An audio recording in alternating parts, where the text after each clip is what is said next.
All right, welcome back to the Nerd Rage Chicago coverage weekend. The Modern is done. That's out of here for the rest of the weekend. We're moving into Legacy. So if you're just a Modern fan, stick around. You'll learn some things, see what the older cards can do, and honestly, you'll see a lot of the same cards you just saw in Modern. So we're going to bring Julian Knabe in here as he's the Legacy expert. Let's go ahead and say hello. Look at that. There you are, sharply dressed in Nerd Rage gear. All right. Good morning, my friends. Oh, boy. Here we go. Yeah, this is Joe. Check this out. Yeah. That's the name. You guys brought me over. Like, you sent me over this all the way to Germany. I'm so excited for this. I'm really excited, man. It's been a while. How many players do we have in here? Right? It's we have definitely over 100. Yeah, it's 140 players. So we have 8 rounds of Swiss today. We are going to pick up coverage in round 3 in a couple minutes, and then we'll play at the whole top 8. So yeah, we have a full day of Legacy ahead of us. We've got informed commentary, well-dressed commentary all the way from Germany. Thanks for being here. Thank you so much. I can't wait to get this started. Like, Paper Magic, that's just where it's at. Like, ever since that restarted, and even like we started having local tournaments again, it's just like this is my jam, and this is what I want to see. Yeah, no, good. I'm glad. I'm glad you're excited. I'm glad you're here. 140 players, decent turnout for a Legacy event. So you told me you had some thoughts on like kind of like printings in the last couple sets or recent stuff that you thought would have an impact or have had an impact on the format. What's on the top of your list? What's breaking through? I guess the number one thing that everybody's been talking about has been Ledger Shredder, which I guess goes into almost every constructed format. I don't know how it works in like anything beyond Modern, but from like Modern, Legacy, I've even seen it in Vintage. It's the real deal. It's the real deal. I even played a bunch of Blue Red Delver over the last 2 weeks, and I'm a true believer. I think that card is busted. I think that card is gonna stay in Legacy for quite a while, because when you think about it, it's also not the kind of card that's get banned, right? So I think it's here to stay. And it's addictive. It's absolutely addictive. The best part is when you run it out, you immediately grow to like a 2/4, and then your opponent does the same on that chart. Like Legacy, you know how the format works, right? Everybody just wants to spend like 0 or 1 mana for the spell, so it quickly grows. And it's just like a nice filtering effect. Sometimes in the mid to late game, you can get rid of dazes. You sometimes even like just drop a Delver, because like once Ledger Shredders and Murktide regions are involved, it's not that big of a deal. So you just have this incremental value engine, and people usually, like, I think initially underestimated it, but it's very hard to kill. Like, as soon as it grows to like 2/4, you're not gonna bolt it anymore, or I guess you're gonna like trade 2 for 1 with a bolt, and then just sits there and generates value. And I'm addicted to the card.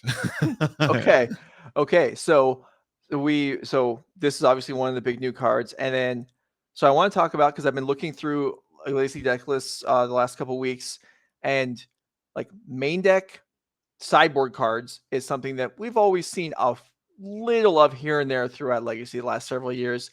There are a lot of Pyroblasts running around main decks. I'm not talking about painter decks. I'm talking about regular decks that are just hedging against the format with Pyroblasts. Is this kind of getting out of control here? Well, the discussion right now is not whether you should run 1 or 2 Pyroblast. It's more like, should you run the 3rd Pyroblast in the main, which is pretty unprecedented in Legacy. Yeah, I mean, this is kind of wild, but I mean, it comes down to, there's a lot of things going on in the format right now. With regards to Blue, thank you for being the expert. Hey, play Blue in Legacy, yeah. But especially in the Blue Red Delver mirror, right? One card that absolutely rules that mirror is Murktide Regent.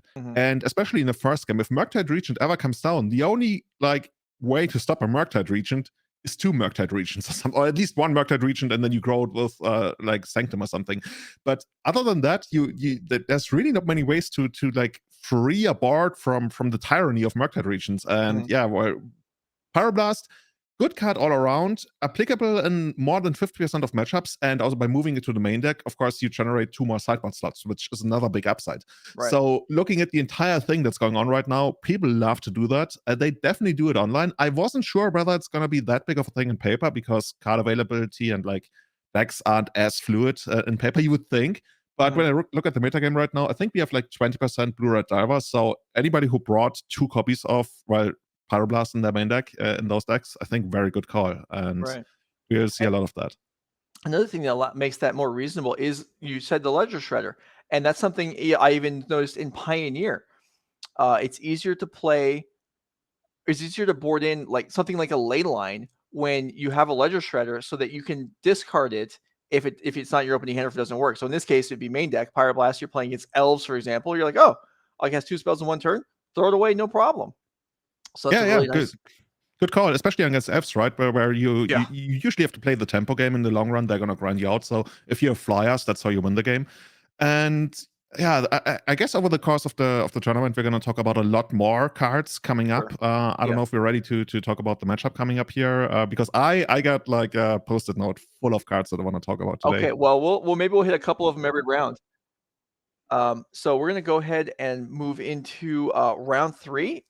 Lacey, if you're just joining us, we're starting in round 3 because the modern semifinals and finals were playing out this morning.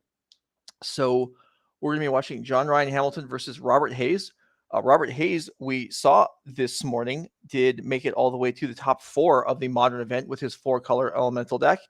Here playing, looks like Grixis Midrange in Legacy. We'll get a chance maybe to look at the deck lists in between games, as it looks like the players are getting ready to go. So we've got John Ryan Hamilton, Robert Hayes, round 3, our first round of Legacy coverage today. All right, strap in. I'm ready to go. Julian's here. Let's get it started. Awesome. So do you know who John Ryan Hamilton actually is? I'm not going to blame you if you don't, because he's one of the most, I want to say, prominent Legacy players of the last year or two. Maybe I'm doing him injustice. Maybe he's been like famous for a while, but he's the guy who really put Yori and Death and Texas on the maps. He was like one of the first people to really push that archetype, and he was like, people, you don't understand. We need this big 5-mana dragon in this deck. Trust me on this. And yeah, he put out results. He's been putting out results for quite a while now. And I think these days, when you say Death in Texas, it's almost implied that you're playing Yorion, and that's John's work. Right, and that is a significant change from in the past. And it doesn't seem like an obvious thing. Like, well, Death in Texas is, it's a fairly tight list. I guess there's toolbox type cards, but yeah, you add 20 cards. Now you can fit the entire toolbox. You can fit more tutor targets. You can fit more action. And yeah, I don't know. Yorion, it can't really increase the consistency of a deck, I wouldn't say, but it can increase, what it's capable of doing. Yeah.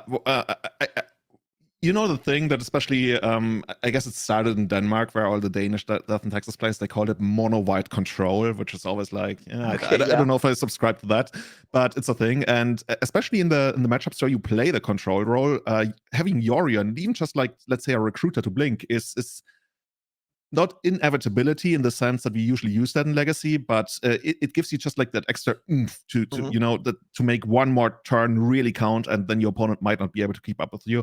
And in a deck that's very good at just disabling the opponent's threats, even with card advantage, Yorion often is the one thing that's really makes the opponent go like, I don't want to say this.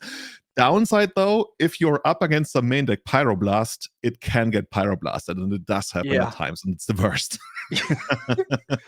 Okay, so we see Robert Hayes here missing the second land drop after a ponder. So we saw the ponder shuffle, and then that's something that it can happen. You kind of expect your ponder to hit you a land, and it fails here, and that's going to be punished immediately by Vile Port here from John Ryan Hamilton. So taxing Robert Hayes is This is one of the most classic Death in Texas starts, right? You go for the wild, second turn, you port them, they hopefully have nothing going on. Robert, we haven't seen deck lists yet. Grixis Midrange, traditionally the bane of Death in Texas has been something like Colorgan's Command, right? I don't know if that's what we see in the graveyard here. No, I think that's something else. I think that might all be these promo cards, man. Yeah, is it Ongra's Rampage? Maybe I think it is. I'm pretty sure it is. It's a 2-mana spell, and I believe you can basically choose. You make your opponent sacrifice from a variety of options.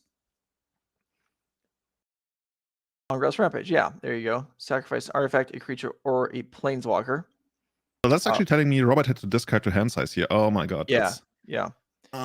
Enforcing the second wild, never really something you wanna do, right? But I guess if you think you might discard to hand size next turn again.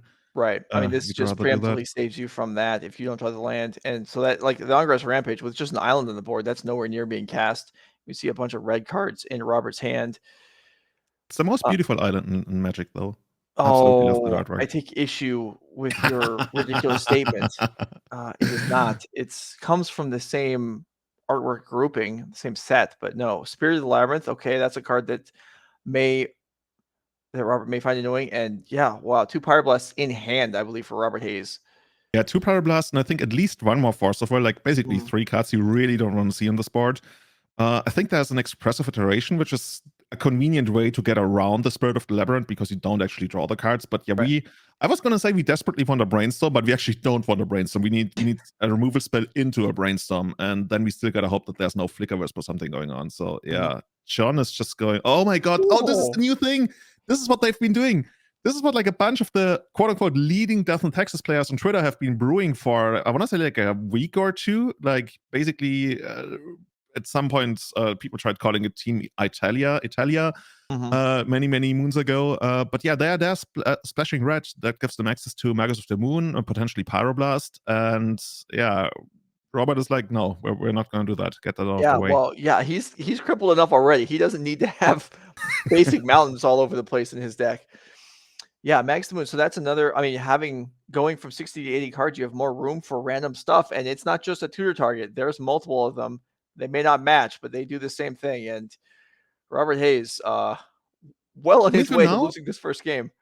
Yeah, for now, it's almost not that bad for Robert, right? He still has like both colors of mana available, and the port of John has been turned off. So at least you still get to cast most of your spells. The one thing that you're never gonna cast as long as the Magus is on the board is Murktide Region, which would be one of the cards that could get Robert out of this picker here. But yeah, right now we're just like gonna do the old beatdown. Oh, Chitta even shows up, like Legacy All-Star from yesteryear.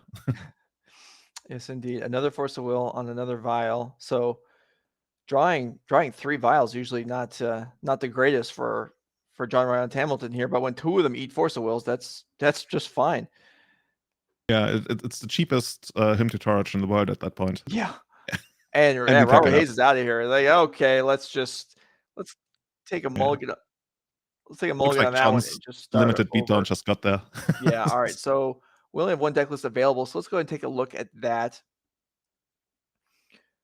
See, it is John Ryan Hamilton's Death and Taxes deck. So we can see here the full 80 card Yorion special plus 15 more on the board. Oh, and there's a Hammer Mage in the sideboard. I'm trying to remember what it does. I think it destroys all artifacts. It's one of the spell shapers from Acadian Mask blocks, which is kind of cool against, I guess, Urza's Saga. But I'm actually trying to verify that because it's been like a hot second since I've played my last Hammer Mage. Yeah, Hammer Mage. Destroy all artifacts of converted mana cost X or less. It's not going to be used in this matchup. Still excited for it. Maybe we're going to see it later in the tournament. Other than that, this looks pretty straightforward. Like, the Death and Taxes players sometimes mention Timeless Dragon as being a flex slot, but it's pretty good, right? When there's so much Delver going on, you're pretty happy about having a flyer that's basically bigger than anything but Murktide. Yeah, and you talk about Delver being 20% of the field, and there is 5 blasts in the sideboard of this Death and Taxes deck. Not skimping around there, and that's a lot of removal for Murktide Region, in addition to Solitude and Swords of Pleasures already being in the main deck. So good luck getting that going. How many we can't see the bottom lands, but I think we got like 4 fetch lands, we got a mountain, and then I think there's a Prismatic Vista, at least one of them. Yeah, it's not that many red sources, are they? Oh, I see. Especially in like an 80 card deck. Well, but you've got Magus the Moon. You can make your own red source from Caracas or Rashad Port. Whatever you want to do. What is Magus for? Magus is for mana fixing in my deck. Yeah, exactly. Yeah. Oh, the next level. Recruiter of the Guard searches up a mountain for you. No problem. Yeah, you should be involved in these next level developments here. Eventually, we're gonna make Death and Taxes a 5-color deck, and I guess yeah. So it's actually perhaps if we can go and go back down the table as the players are shuffling up. It's maybe interesting that Robert Hayes discarded that Angros Rampage, because otherwise John Ryan Hamilton wouldn't have known there was black mana in the deck. So I don't know if Magus the Moon would get boarded out against red blue Delver. It seems at least possible, but against a 3-color deck, you're more likely to leave it in, I would think. And that that information was revealed when Robert Hayes discarded to hand size on turn 2 or 3, whatever that was. That's a really good point. You're right. So John is probably gonna keep the Magus around, right? That's we haven't seen Robert's deck list yet. I'm trying to see whether I can see it on my end somewhere. We don't have it. So Robert Hayes submitted a paper deck list instead of online, so it's not actually built into the system. Old school. So we're gonna explore it together with John. Yeah, that's right. So what are we seeing here? We see a bunch of Grixis cards, and they go straight back into the deck. Yeah, at least 4 land there. So that's going to be thrown away. Not too much additional shuffling for Robert Hayes. And take a look at a new set. That at least, that first 5 there looked functional. So we're probably going to find a good 6 out of this 7. Ooh, there's a Force of Negation. I guess there's not too many things we can hit other than like While and let's say Swords to Plowshares, if that's a concern. Like if we really wanna hit that While, we'd keep it in. And alternatively, of course, there's always the chance that Robert just has like not enough cards that can really take out, like if there's not enough on the side. But I'm curious. If we actually use that Force of Negation to hit a turn 1 While, I'm very happy. Yeah, well, I went to the bottom of the mulligan. Maybe he has an earpiece and he's listening to the coverage and he heard you say that. And he's like, oh, Julian doesn't like it. All right, I'll get rid of it. And he has the beautiful island again. You can't convince me that there's like a nicer island legacy. I don't even know what to say. There absolutely is. All right, so here's a brainstorm turn 1 main phase for Robert Hayes. That's generally not a sign of strength. But it will Yeah, clean his hand like up. if you're trying to pretend that you're a combo deck, that you could do that, but we pretty much already showed that that's not what we are. Like the only reason we might be doing this is we expect Sean to have like a Pyroblast, and we don't want to get our like Brainstorm Pyroblasted, but we really want to hit that second land drop that we might be missing, or like, you know, setting up for a very important 2-drop, which I guess we will see what it's gonna be. I guess Baleful Strix is the most likely thing, right? It's gonna come down here. That's really a good card. We've seen Narset in hand. We're not quite there. Robert Hayes also seeing 2 Magus of the Moons in game 1. Whether or not they stayed in John Wright and Hamilton's deck, Robert Hayes is going to have to respect them. And we do see, a second basic land fetched out here. As this man has taste in basic lands. Let's right. make Mercadian Mask basic land. Oh, yeah, I love those. That is pretty old school. Mercadian Masks. I do remember those. All right, and there's Baleful Strix, like you suggested. All right, so Robert Hayes, much better start this game than last game. So this is one of the many annoying 2-drops of Death and Taxes are going to come down. Which one is the one you want to see the least? Is it like Thalia? Is it going to be a Spirit of the Labyrinth? Is it going to be Storm? Like even Stormforge is sometimes super annoying to deal with. Ever since Card of Complete has been printed, it basically puts a real clock. Can you imagine? It has like First Strike and it kills everything it touches. Yeah, I mean, it really does. How does it not dominate Legacy? I mean, yeah, it has to come off Stormforge, but it's such an annoying card. I think I would at least want to see Thalia here. I know that Robert has a Narset in hand, so Thalia would prevent that from coming down on schedule. Although I guess Stoneforge Mystic sort of would. It couldn't really be Stoneforge Mystic because we saw Sean shuffle like crazy. Like if he was actually going to get Stoneforge down, I'd immediately slam it down and then decide whether I need to shuffle. Right, sure. We can. Okay, there's Thalia, and I'm wondering, like, a lot of the matches, the dynamics are going to depend on what Robert really wants to do in that matchup. Like, there's many ways you can build Grixis, and you also like your choice of master removal is going to be important. But for now, like, John can just like sit back, create his card advantage engine with like all the basically draft commons he has in the deck, and see where it leads him. Unless Robert like wants to. Oh, we see Fury in hand, right? Is that Fury? Yeah, I'm pretty sure. Yeah, it's a Fury. Yeah. So that's one way to clean the board, and one of the most popular legacy cards. When I first saw it, I wasn't really sure whether it's actually going to make its way into the format. But even outside of, let's say, Dragon Stompy, like Moon Stompy, combo decks, prison decks, we sometimes in these Grixis decks see it as a value card. Literally like a card you can either like use early on for tempo or slam it down as a 5-mana thing and then go to town with it. All right, so there's a 3-mana Ongross Rampage to take out the Thalia. And Baleful Strix gets in for 1 whole damage.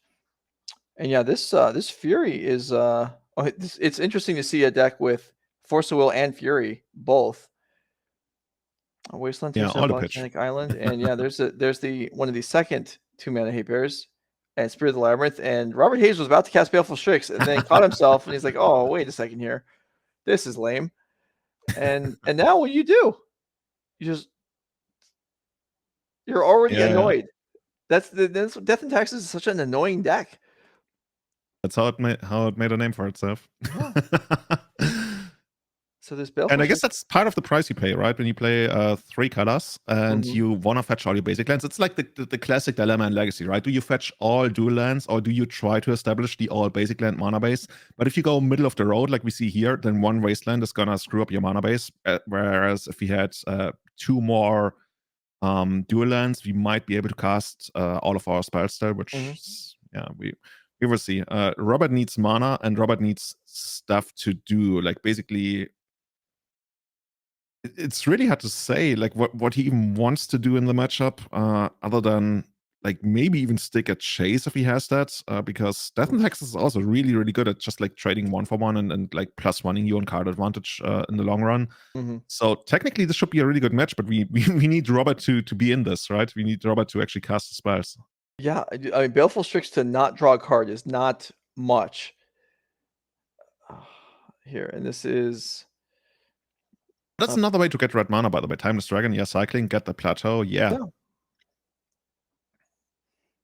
Also, if you get Timeless Dragon from the graveyard, that can't be counted. It's an activated ability. So, yeah, that Force of Will is not really going to do much. No, Force is certainly not great here, and yet it's still a card that you want to have because there are scary cards available from the Death and Taxes deck.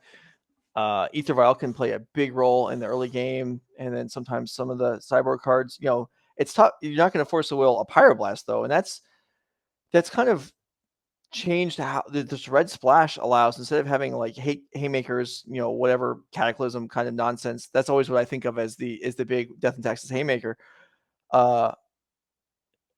Robert's brought in blue cards, but these Pyroblasts are just gonna be super irritating. So here's a vial. Do you force this into red mana? I don't know. This is potentially painful. It gets away with it for now. Yeah, I think John might even have had, I'm not sure, a Pyroblast available. Oh, that's so smart, by the way. Actually, he's not even allowed. He uses a different colored sleeve. I guess you can do that. I mean, I never thought about it. Yeah, I'm not sure that you're necessarily supposed to, but judges in the past at the NRG Series have allowed that, as it is something that simplifies things for a lot of players. I guess there's no real potential for abuse, right? So might as well. Yeah, that's I like that. That's smart. Yeah, you know, John is just like sitting back. John is like, you know what? I got all these like big creatures that just like come your way, and you got your 1/4. Like we might even get to a point where Robert just runs out the Baleful Strix to have an additional blocker, even though he's not gonna draw a card from it, which is kind of sad. But yeah, it is what it is. Right now, still sitting at like a reasonably healthy 14 life total, but okay, we're gonna dismember that dragon. Still pay 4 life for it. Yeah, that's... Actually, we could have. Oh, wait, is that to Cling to the Dust, I think? Yeah, I don't think it's Oh, it's Cling to the Dust. Okay, yeah, it's Cling to okay. the Dust. So we just ate a card from the graveyard to cantrip. And okay, Volcanic Island, all 3 colors back online, but it's a little late now for Narset. Something. Oh, there's a bolt for the Spirit Labyrinth and a Brainstorm. Okay, so Robert Hayes finally gets to actually do what he wants for a first in this match. Yeah, you kind of were. I almost want to say like he's stabilized, right? Because John doesn't have too much going on other than the Yorion, but that's still basically right now just a vanilla card. I don't hate where Robert is now. Now that we've unlocked the Brainstorm and we probably put away a bunch of cards that we really don't want. Ideally, we'd also have like a fetch land available at some point. But for now, Sean is probably also going to have like a bunch of good top decks. That's just like the way it works, right? With Death and Taxes. So many +1 card advantage. Okay, we're just going to get rid of the Baleful Strix and crash in for 4.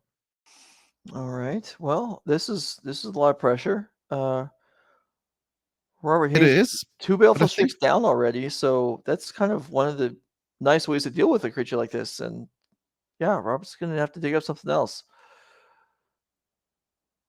We're just going to fetch. I guess that's going to be a couple more. Well, we don't really have to fear Wastelands out of Robert, so maybe we're just going to get like 1 more plateau. I'm not even sure how many we're playing here. Wait, could this just be Yorion for no value just as a flyer? Yeah, I think it could. Like, especially since we decided to Pyroblast that Baleful-Strix to get it out of the way, just to get the far damage in. We're basically sitting here, we're saying we got you in 2 swings, almost in a single swing. So you better put something on the table now. And we do have that Fury over here, which would be able to get rid of one of the dragons. But that's not exactly exciting. No, it really isn't. Oh yeah, I can get rid of the timeless token there. Here's an iteration for Robert. Okay, needs help here. Basically 2 removal spells that somehow can hit Yorion. I guess Robert is missing those Pyroblasts now that Yeah, he I mean, probably Pyroblast, yeah, sure. Pyroblast would be great on Yorion, but if you brought that in, that seems like a stretch. So okay, here's a Ponder that's found on the iteration. Is there blue mana in hand? Even if there is, this is a huge attack incoming. And there's like the only thing that we really want here is like another Baleful-Strix, and like you mentioned, we already got rid of 2 of them. John was able to chew through 2 of them, and there's still like 2 like this is Magic as Richard Garfield intended. 2 giant dragons speeding down. That's just like nothing you can do. Yeah, opponent casting cantrips, drawing cards, and just what and we were talking about, right? Like what does Yorion actually do for the deck? It's just like that little extra oomph that we see here. So we're not like attacking for 4, we're attacking for 9, and all of a sudden like a 3 phase, like a 3 or 4 turn window for Robert to find something has been reduced to something like barely 2. Like depending on how much fetching we're gonna do here, and whether like John finds like a random thing that adds 1 more power to the board, it could be over like pretty soon. Like there's even something like Shadow Spear. Like I think Shadow Spear would be lethal. That makes it like an attack for 10. Yeah, that would. How big is the token for the Timeless Dragon? Should be 4/4, right? 4/4. So yeah, so and Yorion's 4 also. So oh yeah, you're right. That's just so that'd be that's 9. Just 9 I mean, that'd still be great. But it wouldn't quite be lethal. Robert looking for something like, I mean, a Fatal Push would be excellent here. Just to get out of this turn. The land up's already been made, so there's just the 1 black mana available. Dismember, not ideal, but it'd be something. There's Chandra, Torch of Defiance in hand. I think we'd still need like a 2nd red mana to cast that next turn. But if we want to do that and minus to kill the token, we still need something to kill Yorion right now. Right. Robert is in trouble. This might already be game over for Robert. Like we basically need, we need cards that might not even be in our deck at this point. And on top of that, we need John to literally have nothing, which is a pretty tall order in Legacy. Like a lot of cards are pretty good here. So we're okay. Step 1, we're gonna get rid of 1 of the dragons by probably pitching Chandra, I would guess. What else is there in hand? Because this is only going to kill the token, and Chandra also can only kill the token, so it makes sense. Wipe that out. Now you just have to deal with Yorion, which is, I mean, not that easy for a damage-based removal deck. Fury's not going to touch it. Lightning Bolt's not going to touch it. Let's do it. All right. You had Card complete crashing in. Yeah, if you had in your bingo card, Hardcast Cauldron Complete, you got it. First Legacy match of the day. John Ryan Hamilton delivers. And Robert just like went from an almost impossible situation in a maybe literally impossible situation. I'm wondering, that's just like nothing. He's like, okay, I'm gonna look at the cards. You got it. Well, John Ryan Hamilton puts on a show in the first Legacy match of the day. And Robert Hayes had a lot of success in Modern this weekend. Top 4 in the event. Takes a beating in round 3 of Legacy. All right. So we're going to go ahead and move into the backup match. We're going to be watching this on replay. So we're going to start from game 1. Start game 1 from the beginning of the backup match. Let's go ahead and roll it. Fast and Furious action under Rage coverage here to kick off the Legacy portion of the event. We got Shea Strausman versus Robert Liftin. You can see the archetypes on the board. Mono blue versus mono red. Okay, well, that looks like a whole pile of mulligans for the painter deck. Mono red painter is a deck that we've been pushing on the Everyday Eternal podcast for a couple of months now. My co-host Callum Smith has been really into the deck, has been playing it at basically every single paper tournament. And yeah, I think it recently even won a legacy challenge in the hands of Delthar, and it's one of those decks where you really get to play amazing Magic, right? You got that combo, like in a way that actually reminds me of Elves, like a lot of decks do. But you got that potential combo finish, but you're incredibly good at grinding out your opponent with all those goblins, right? Just like incremental value left and right, and sometimes you really, not even sometimes, quite often, I want to say post-board, 50% of games you just win by beatdown and not by milling out your opponent, while the opponent still has to respect both game plans, and that's the beauty of the deck. On the other side, we see a vintage deck. Yeah, Shea Strausman just cast the same number of 0-mana artifacts as Robert Liftin kept as cards in hand to start this game. Thought cast for 1 mana without even playing a land, no problem. Yeah, we'll just cast another thought cast, right? Yeah, there it is. Seed of Synod, another thought. Like, dude, this literally is vintage. Whenever I get to play vintage on like these rare occasions, this is what I want to be doing. Absolutely busted stuff, drawing all the cards, all the artifact mana. Even though we still need to make it work somehow. Right now we haven't really, like, ideally you present something on the first turn. Okay. Well, actually, is that a chalice for 0? That can't be, right? It has to be. It can't be any other number. Does he think this is the mirror? Oh, good observation. Or maybe he needed it to get that one. Okay. Yeah. I mean, all the more power to him if he thinks it's the mirror, and he, like, in that case, it would be like an amazing play. It's still not bad. But we will see. Urza's Bauble here on turn 2 is actually going to see half of the hand. You may as well crank off the other one, right? Maybe you can see the other card. Actually, we should probably like shuffle other. Okay, well, never mind. The dice roll randomizes it. Yeah, I think most of the time I feel like Magic players over randomize. Yeah. I'm just saying, like, he could now know that there's 2 ancient dance and not ancient dance. You're great. You're right. You're right. That is a significant point. All right, here's a Goblin Engineer to dump something into the graveyard. So maybe Wormcoil Engine. Come on, I want to see. Actually, no, you couldn't get that back. Let's get something else. Ideally, you'd of course want a painter because your Urza's Saga is eventually going to pop off and find the grindstone, so you get the entire combo assembled. So yeah, Shea needs to do something.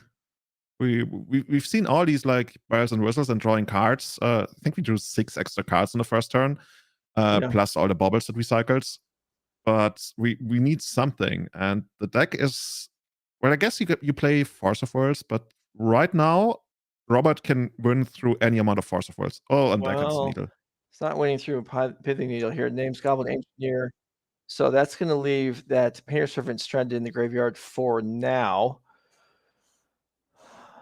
Yeah, Goblin Rider would be a nice draw, but next time, what are we going to get out of that Urza's Saga? I would guess if it's in there, maybe like a Mox Opal, just so we can like retain at least some kind of mana. Wait. Oh. Okay, we're going to look out all the spells. All right, well, now Urza's Saga is incentivized to get, I guess, maybe Grindstone, because it's hard to get one into play otherwise. Although, if Painter locked in the graveyard, I mean, this could still work. Robert could just get Grindstone, hardcast another Painter, and maybe end up winning. I mean, this clock is non-existent at this point. Shea has drawn a lot of cards, put a lot of permanents on the board, but it's just attacking for 2. Yeah, and most crucially, Shea doesn't have any kind of engine, right? Usually you want Emery to draw 2 cards a turn, or have something going on. Maybe like a Carr would be, I want to say, almost like lights out, because then like half of Robert's deck is turned off at this point. But right now it's not bad for Robert. I almost want to say, what is this? What are we seeing here? Yeah, we're seeing an attack. Retrofit Foundry made a token. Oh, yeah. Gets in there. Yeah, I mean, that's what you got. That's actually, I mean, you traded 1 for 2, and there's an ancient 2 on the board. So yeah, maybe Robert can catch up in this race. No, in the long run, we're just gonna like build up to a 4/4 and keep crushing in there, or maybe like just make more tokens. Okay, there's another one. There's a Thought Monitor. Let's draw 2 cards here. We've seen Forecast so far in the first like 4 turns of this game, and another Thought Monitor was drawn. So Shea Strausman is drawing all of the draw 2s. No, maybe we eventually get to 8 cast. This is the 5th of the 8 casts. with this clock, I mean, it's not like Robert's gonna get killed anytime soon. Oh, it is accelerating. We're gonna get another one. Do it. Oh, that's Emery. So at the very least, we're gonna actually no, we are not gonna be drawing 2 cards a turn because we got the Chalice on 0, right? So we can't really resolve our own spells from the graveyard there. One thing that sometimes like creates weird situations is where we don't want to block the Thought Monitors because then they go to the graveyard and can be recast with Emery. Robert not in a position to do that, but let's keep an eye on that. I think Shea might be running away with the game soon. On the other hand, dude, Yeah. these decks are crazy, especially when like there's sagas involved on or potential sagas involved on both sides. Robert can create a decent amount of like really big creatures, but on the other hand, like I mentioned, if Shea just sits back and blocks and then draws 2 extra cards on their turn, this can get messy like pretty quickly. And while doing all of that, there's the potential for Robert to just top deck a painter and maybe even like untap into a win then. Yeah, it is possible. That is the threat is there. Shea might have a force well at this point. Here comes 3 Thought Monitors. So in for 6. So this is a bigger clock than it was a turn ago. We went from 2 to 6. So that's Robert dropping to 10. Does have, you know, a couple more turns at this point at this rate. Yeah, those 3 Thought Monitors have fused together to form another big dragon. Legacy these days completely dominated by dragons. Whichever deck you take, it's just like everybody has a flying dragon almost. So basically, we just went back 20 years. Yeah, that's how we get the old school crowd back. Yeah, that's I mean, that's why they show up again. when I was first learning how to play, and Legends was kind of fading away, and there was the Elder Dragon, the original Elder Dragon Legends, Victis Asmati and Arcadius Sabbath, things like this. I mean, these cards are terrible, but we thought they were incredibly good because they cost 8 and they were huge flying dragons. How could you ever beat that? Yeah, and you could use your 7-drop Riven Turnbull to accelerate into your 8 or 9 Sure, drop. of course. I mean, we probably didn't even think things through very well, but yeah, I mean, accelerate out however you want. There's Nicol Bolas. All right. The original strain. Here's a Pyrite Spellbomb that can, well, I mean, it could slow the clock down, but you probably just have to kill Emery, right? You can't just. Yeah, you Or gotta maybe kill Emery. Like if you kill one of the Thought Scores, yeah, if you kill one of the Thought Monitors, it just gets recast with Emery, right? right. Maybe you're even just drawing a card of Pyrite Spellbomb, but with 1 card in hand, Robert Liftin is not looking good here in this game for sure. I mean, Mold of 4 and your opponent kind of went off in the first 2 turns of the game, even though it didn't generate much of a clock. Okay, let's see what are we gonna get here. Oh, and you're right. It looks like Shea is sitting on at least 2 Force of Hers, one of which is even castable with just mana. This is a pretty tall mountain for Robert to climb back into the game. This is the absolute power of the mono blue 8 cast deck. Like if it gets to do what the deck wants to do, while just like slightly interacting with whatever you're doing, it's a problem. And that's why we see so many, let's say, meltdowns in Legacy. Obviously not in Robert's deck. Robert will have to find some other way to combat that. But here, what is this? This is just like another token. Okay. Yeah, so the Retro Foundry is moving up the curve of its function here.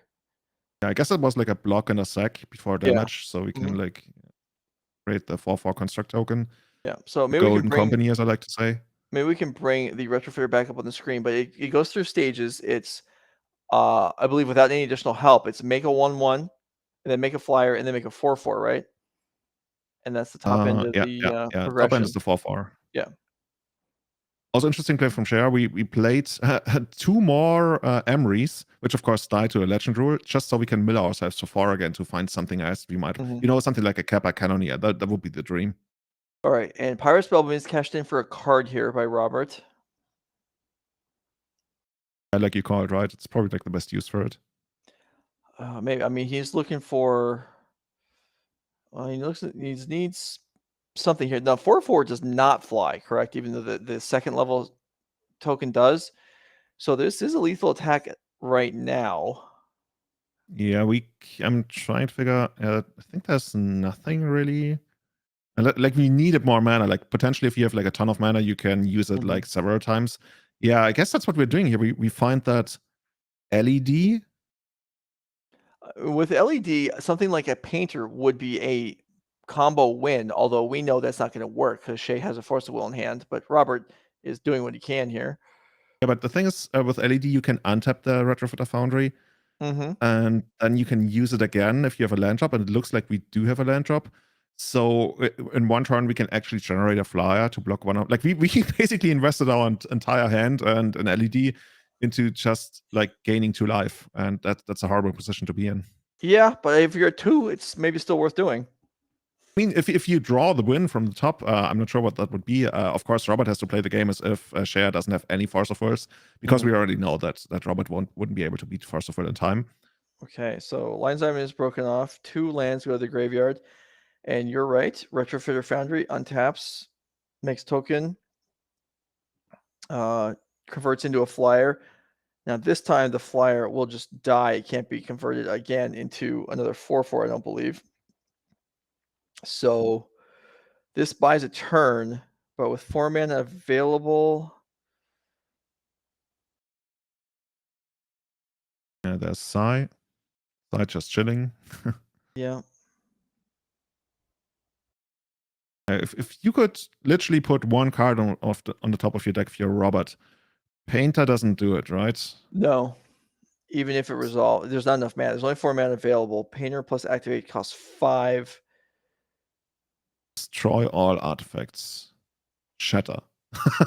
Well, no, even kill both of your lands. There's a obliterate, not obliterate. There's a destroy all artifacts that was sacrificed 2 mountains to cast. I can't remember the name of it. Oh, pink elephants. What's it called? I'm trying to remember. It's from German have strange nicknames for things. River I don't know Rise, why. yeah. Pink elephants, is that the artwork on the card, or is that just what you call it? If you ask me, it's more like red elephant. There Okay, you go. yeah, see, this is pretty pink. Elephants pulverize. How did you come up with that artwork? That's amazing to me. There it is. But there actually aren't even any artifacts in play for Robert. So he needs a Blood Moon effect, Max of the Moon, and then a Pulverize. He's got his lands, which are artifacts, I guess. All right, so I think this is going to be a scoop now. Yeah. Yeah. Pink elephants, get out of here. This is what the vintage crowd told me. I've been trained by the vintage crowd. I don't know if that actually made me better, but it is what it is. Let's go ahead and look at the deck list for Shea Strausman and Robert Liftin. Here we go. Ron Red Painter. So you can see this is actually a Karn deck. There is actually a Worm Coil Engine. And there are main deck blasts, of course, in a Painter deck. But there's just... I actually, for a 4-card hand, played reasonably. But yeah, looking at this is a lot more combo oriented than what we usually see. Like, we see the full set of Lotus Petals. We even see the one of LED, which is something you sometimes use, right, to go for like the 1-2 punch to kill your opponent, sometimes on the second turn even. In the more recent Painter decklists that I've seen, they usually like use something like Fable of the Mirror Breaker to basically play a little bit more of a mid-range game, or Briar's Apprentice. But here we're like pretty dedicated, and this could be lights out for the opponent like pretty quickly. But of course we're also more vulnerable to dedicated hate. But of course the big prize, like you already mentioned, right, is just like getting the Carr, the Great Creator, down, because that shuts off so much on the other side of the board. Like, if you have that in your opening hands, and we have the acceleration to make it work like rather soon, that's what I want to be doing.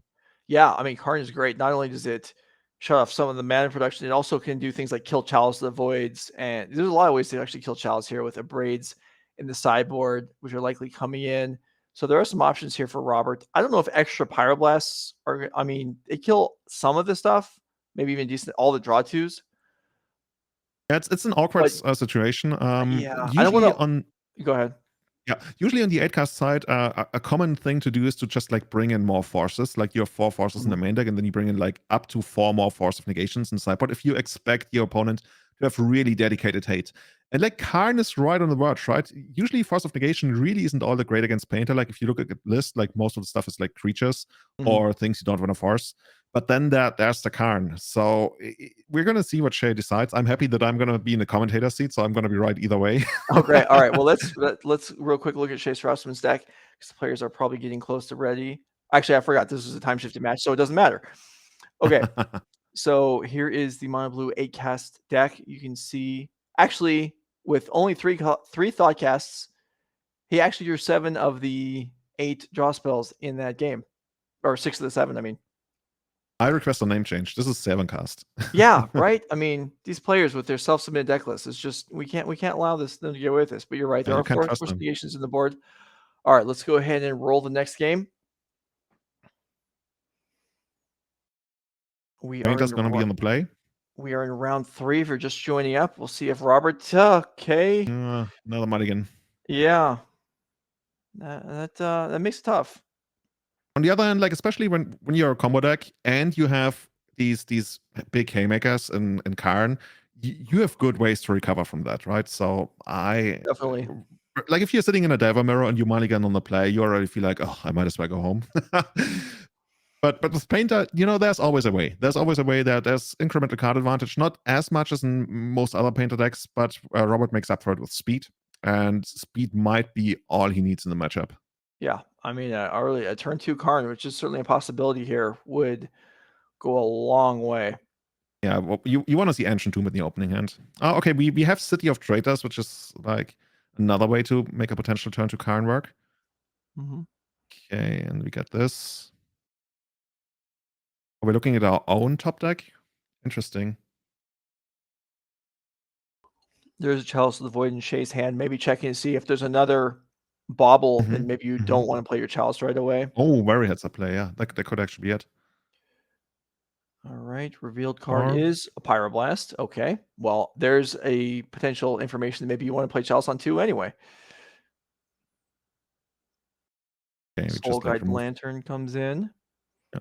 Oh, do you have to remove some? Okay, I guess. Yeah, you do have to remove a card. And there are the 2 bauble cards. Okay, so a lot of action there for Shea Strausman. Ancient Tomb comes down for Robert. And if you said there's a City of Traitors in hand, then he will have lots of mana available next turn. I might have, I thought I saw a City of Traitors, but either way, especially since Robert hasn't done anything on the first or second turn, I would almost think that there's something big coming down on the third turn, unless he's sitting on all reactive cards like Pyroblast and Lightning Bolts and stuff. But yeah, this is the most exciting turn of the game thus far. Oh, and we probably have Carr plus Pyroblast backup. Let it be. Oh my god. This is brutal. Shea Strausman actually cantripped off the Soul Guide Lantern, missed the land drop, and discarded Chalice. And you're right. Here is Pyroblast to get Carr in. And that's yeah. These are these weird situations, right? Shea knew about the Pyroblast. On the other hand, you feel like this is what my Force of Will wants to connect with. Do you still? I don't know. I don't. Yeah, if you know it's there, I don't think you can do that. But there it is. Tutor. I didn't see what got picked up there. Saga goes to chapter 3. Shea without a permanent. No. At the moment. But yeah, whatever we find is probably not going to do anything. I guess. Oh yeah, we could find needle, right? We can needle Carr. Yeah. Oh, and we just pack it in. All right. Well, that was a lot on. Well, I mean, Shea did kind of the same thing as game 1, a bunch of cheap things, but then didn't have the draw 2s, didn't have blue mana, and just collapses in the face of that Carr. All right, we have game 3 available. Let's go ahead and get it started. I am interested to see how this plays out. We'll see if Robert can keep, his average starting hand size is 5 this match so far. He's actually made it to game 3, so that's something. Shea owes Robert 4 or 5 mulligans at this point. If he's an honorable person and just makes up for it, just blindly, he's like, you know what, you mulliganed 4 times already. I'll just go to 3 I don't need 7 cards. Let's just judge. Can you actively announce that you're gonna mulligan to 3? You're gonna skip shortcut it? I guess no. I mean, I've never heard of that happening before. Sometimes at some point Wizard's gonna print a card that makes it advantageous to be on 0 cards in hand. It's oh yeah, if you draw it and you have no cards in hand, you win the game, and then people just like to roll the dice and yeah. Anyway, so this is pretty good. We got the classic vintage play of turn 1 Chalice. We see it here on 1. Mm-hmm. Robert might very much care about it or almost not care at all about it. And this is great. This is the turn 1 saga. And we actually talked about this in our podcast Discord the other day, where people were asking, hey, how do I handle this? How do I handle that? And one way to handle like problematic sideboard cards is just go to town. You just like go turn 1 saga, turn 2 ancient tomb, and you make your tokens and you kill them quicker than they can actually ever get something to play. On Shea's side, of course, there's another saga as well. So that's probably the opposite of what Robert wants to see, because all of a sudden our beatdown plan is not going to be very effective, especially since Shea is going to have more artifacts most likely. We might be back on the painter Milio out plan, and Perhaps. Robert has to make the decision like rather soon now. Karn here would be vulnerable to a force this time, but just doesn't go for anything. Grindstone got played into the chalice there, so Robert checking to see if Shea is paying attention. Shea was, so the Grindstone did not make it into play. Yeah, legit play. See like whether your opponent's like on top of their game, and turns out Shea is. Question in the chat: is chalice checking cheating? The answer is no. You are perfectly entitled to do that, and it is your opponent's responsibility. If just to finish that up, chalice checking on your you cannot into your own chalice do something like that and see if your opponent's paying attention. That is cheating. But you can do it if it's their chalice, you can run into it, and if they forget, you're good.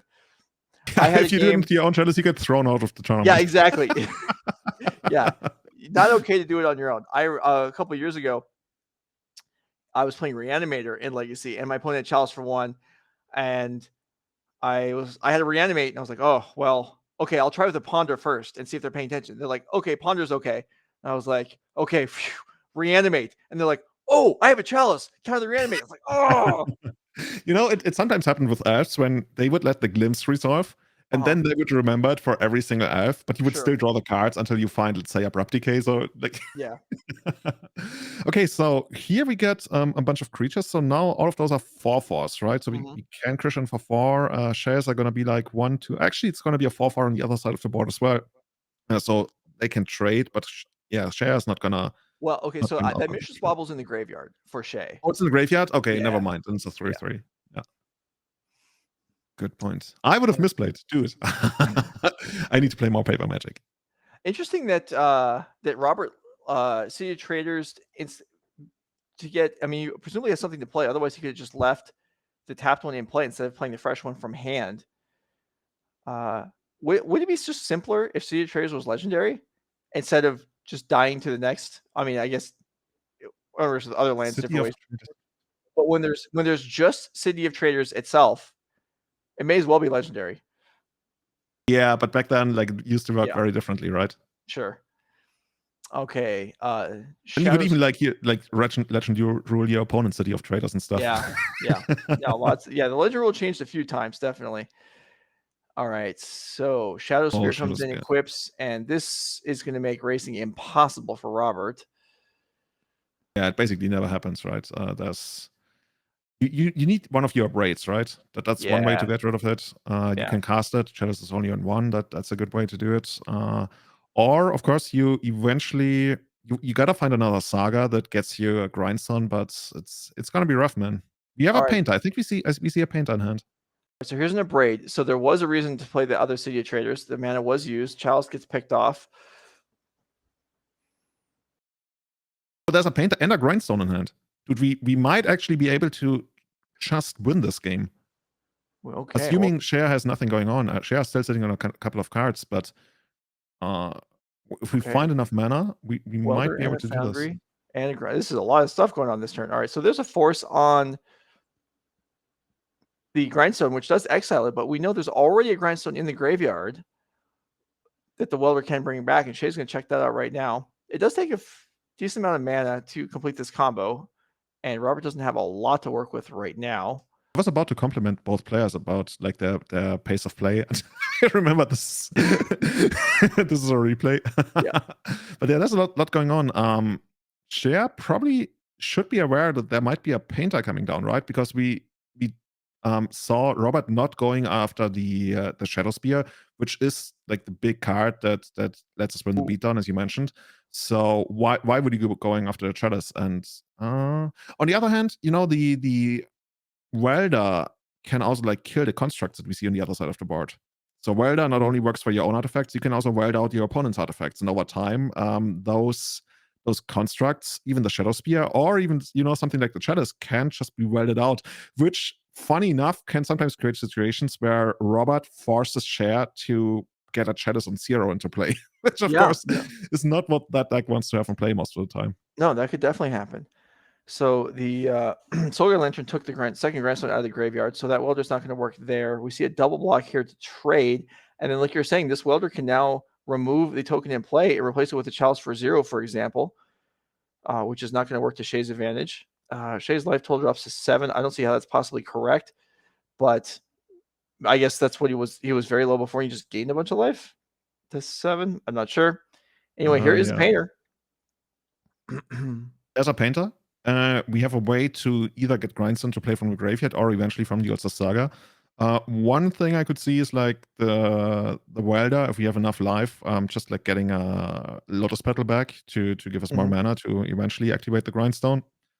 But Shea, there's not too much to do, right? We can get in, but we need help, and for like any of the fours that we have don't really help us. So that's.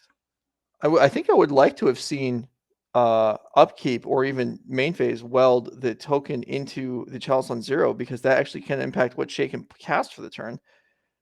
And there's another Chalice on 0 that would have been, I believe there's a Chalice in the graveyard because it got abraded, and that would have just been uncastable. Not that it matters that much anyway, but just grow. Well, we'll see. We'll see. Also, there's the Soul Guide Lantern in play, right? So actually, that kind of turns off Welder for at least one Welder activation. Oh, okay.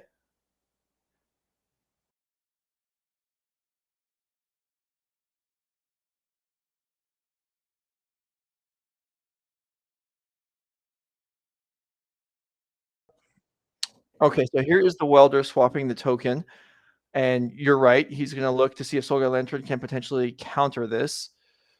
I'm not sure if Soul Guide Lantern actually says opponent's graveyard. It might. Okay, so that transition is going to work. So Chalice the Void enters the play again. Soul Guide Lantern extra each opponent's graveyard, so we can't stop Welders on our own stuff. So there's a Mox that gets countered. So that's, so that is actually that should be a warning. That is not something you're allowed to do. I mean, you could well, I guess you could argue it anyway, but like you mentioned, this is a hot territory. You don't want to be doing this. Anyway, it looks pretty good for Robert now, right? That Welder has completely taken over the game. No, I agree. It absolutely has. Yeah, and there you go. You, like you said, maybe switching into Lotus Petal there, it does do that. Saga will dig up Grindstone, and with the Petal in the Ancient Tomb, that is an activation. So if there's no interaction from painter. Yeah, if there's no interaction for Shea here, this is game over. There's Which color did we choose? Ooh, we got something. Oh, we got the bounce. We got the bounce land. Otawara, yeah. That would do it. Must be it, right? I mean, it really only keeps us alive for a turn because the same thing might be happening the next turn again. Yeah, Robert trying to figure out whether there's like any. Actually, like if you had a way to kill your own painter, like let's say you have, well, Pyroblast doesn't resolve through Chalice, I guess. If you had Abrade, you could Abrade your own painter and then get it back with Welder, I guess. Maybe that's what we're considering here. That would be a pretty cool way to end the game if that does exist. Nope. Okay, there it is. Painter gets bounced. Grindstone activates. 1, 2. Okay, stop there. Needle would have been a good card to draw. It wouldn't have resolved it, right? That's true. All right, it would have been a terrible card to draw, is what I was saying. So Shea's locked out of 0s and 1s here. This is pretty tough. I guess Kappa can only has like the one way. But on the other hand, Welder. Dude, if we can't handle Welder, we can't win this game. I'm pretty sure. Like the Dismember would have been a way to do it.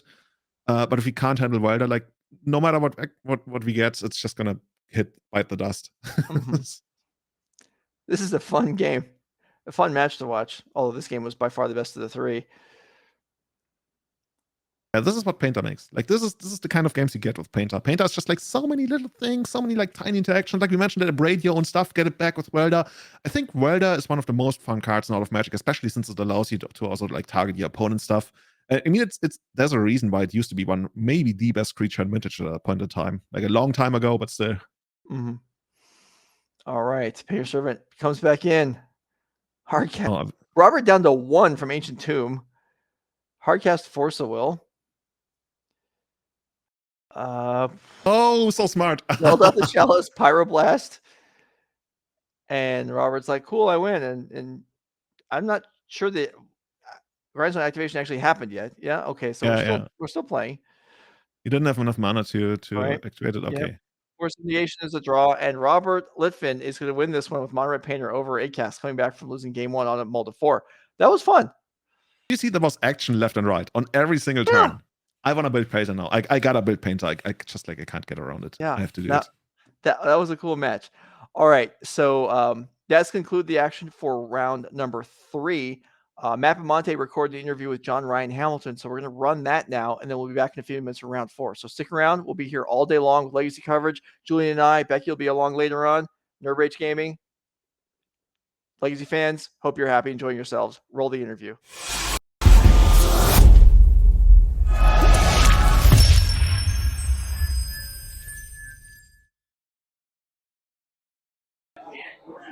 Hey everybody, it's Matt Monty again. I'm joined by John Ryan Hamilton, aka XJ Cloud. So we're hanging out. We're going to talk a little bit of Legacy. So everyone that asks me questions about like Death and Taxes, I'm like, no.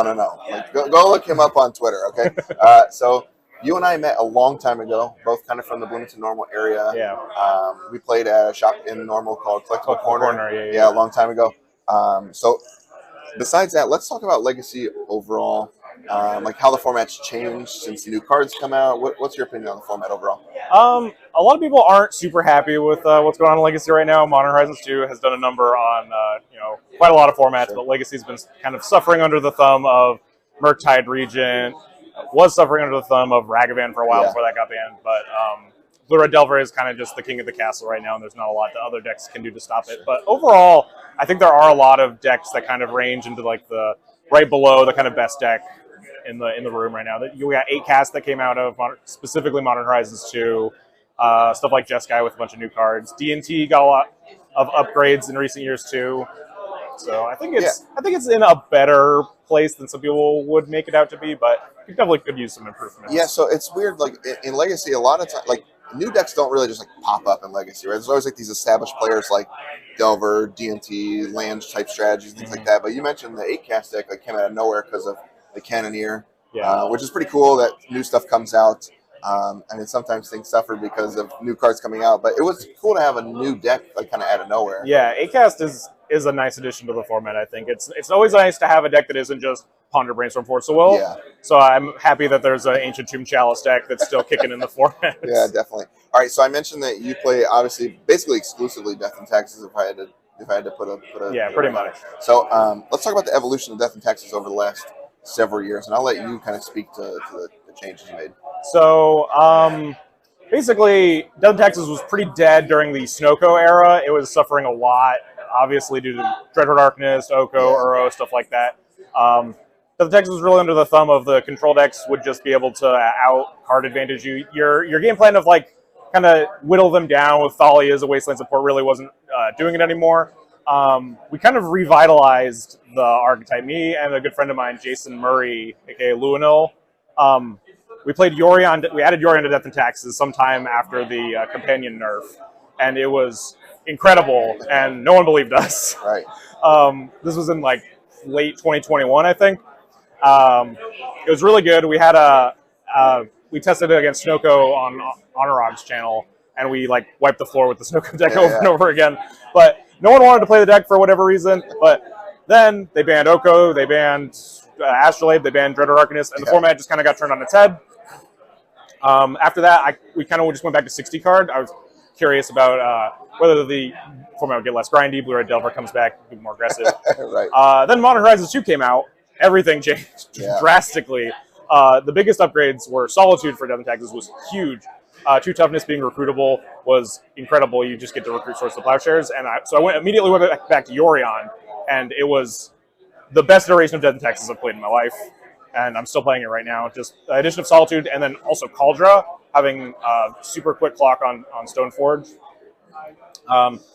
Just in general, Yorion has really innovated Death and Taxes to the point where it is like one of the best end game control decks of the format now. Yeah, it's funny because I go over and like I'll watch matches and I'm like, oh, like 2 years ago, Death and Taxes would have got roasted by this, and then it's like I'll pick up Yorion, I'll play Yorion, I'll bounce my Recruiters, I'll bounce my Flicker Wisp, and I'm like, oh well, now this game's over the other way, right? And that never happened like that, you know. Yeah. It was always like, well, I hope I can grind them out enough, and maybe we'll get there, like squeak across the finish line. Now you win by like miles, though. Like it seems like the mid to end game, if it gets there, I feel like Death and Taxes probably might be the best deck in the mid to late game right now. Absolutely. So cool. So you told me today, and I kind of walked by your match, you're playing a red splash in there today too. So we're continuing to iterate on the deck, it seems like. Yeah. A lot of people are still playing the mono white version. This red splash is kind of more of my own thing. Some people are starting to pick it up, but it's primarily for Magus the Moon and a bunch of Pyroblast or Elemental Blasts in the sideboard, which kind of is the trend of Legacy right now. The blue decks are so king that you really just get to play Pyroblast because it's good against 70% of the field or whatever. But it was really good. Today we only threw one round, but I got to wasteland my own plateau to play around Massacre for my Antidote, which was fun. That's pretty sick. Lose to a lot of Massacres with Death and Taxes usually. That's true. All right, cool. So anything else you want to give some shout outs or anything before we wrap it up here? Yeah, shout outs to basically everyone in my D&T cabal. We call them the Nerd Birds. But yeah, Static Gripped, aka, or I guess David Lance, he's at the tournament here. One of the best D&T players I know. And then Jason Murray again, not here. He's up in the Northeast. Cool. All right. Well, you told me you're going to be you're in the St. Louis area now, so you've been at the team event. Yes, absolutely. Cool. Very good. All right. Well, cool. Thanks for taking the time again, and we'll catch you guys next time. Thanks.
All right, Julian and I are back here for Nerd Rage Gaming Legacy coverage, moving into round 4.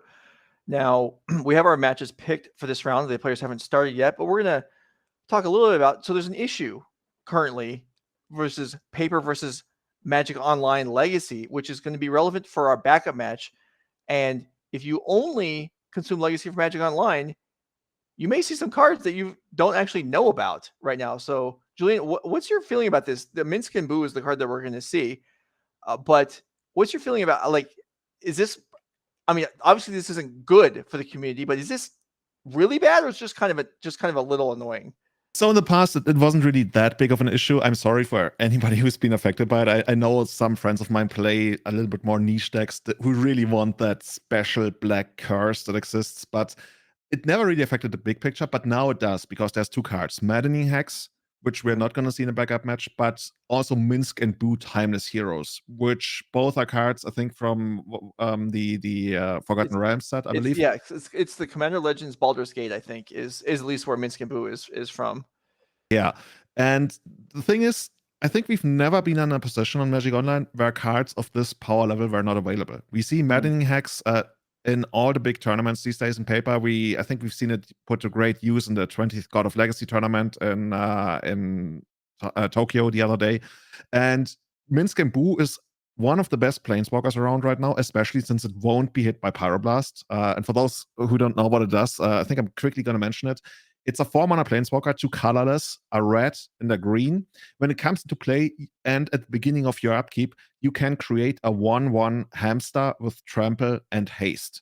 So even if the hamster dies, next upkeep it's going to be around and it's going to have haste.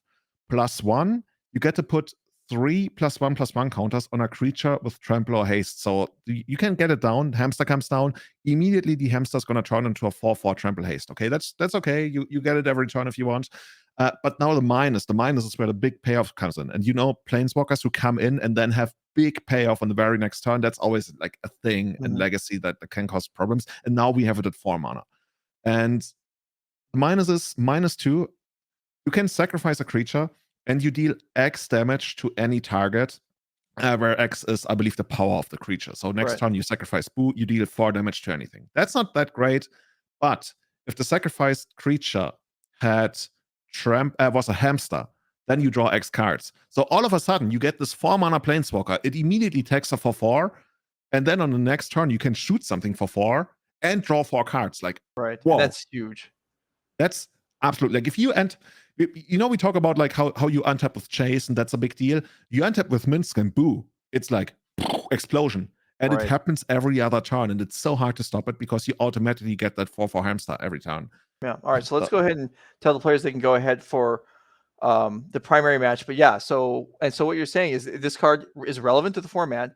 It doesn't exist on Magic Online. We are going to see it in our backup match today, or at least it's in the deck. We don't see if we see cast or not. But yeah, this is an issue. We believe it's gonna come into Magic Online because technically it actually exists. You can search for it, but it has like a weird red frame around it, which means I don't work properly, I believe. So out of order, basically. So in the long run, I think it must come to Magic Online, and even more so for Maddening Hex, because that's the even bigger card. But we'll probably like see even some of those as we go along in the tournament. And it's so cool. It's such a cool card. We have to have it. All right. So this match, we have Ashlen Johnson versus Joseph Bernal.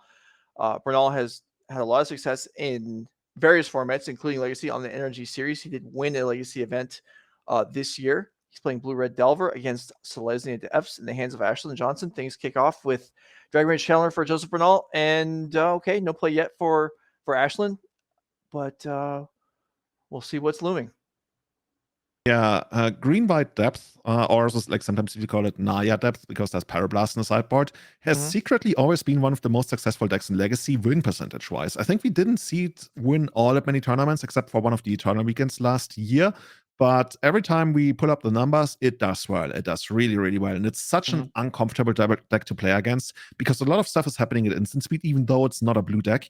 And, sometimes, especially when cards like Yavimaya, Cradle of Growth are involved, you might actually lose out of positions where you thought you were safe to tap out. And all of a sudden, there's the crop rotation coming in, and bam, token, you die. And for those who don't know, this deck is trying to get a Dark Depth into play. and copy it with Thespian Stage, which of course will give you that 2020 flying indestructible Marit Lage token. All right, and there is Wasteland, and it's another avenue of this deck just pressure the mana base. For people that watch NRG gaming for a long time, Tommy Tomsovich has played this deck extensively and had a fair amount of success with it, including playing it in the championships a couple times, I believe. So we see it here in the hands of Ashlen Johnson with a big task. Joseph Bernal is an impressive opponent.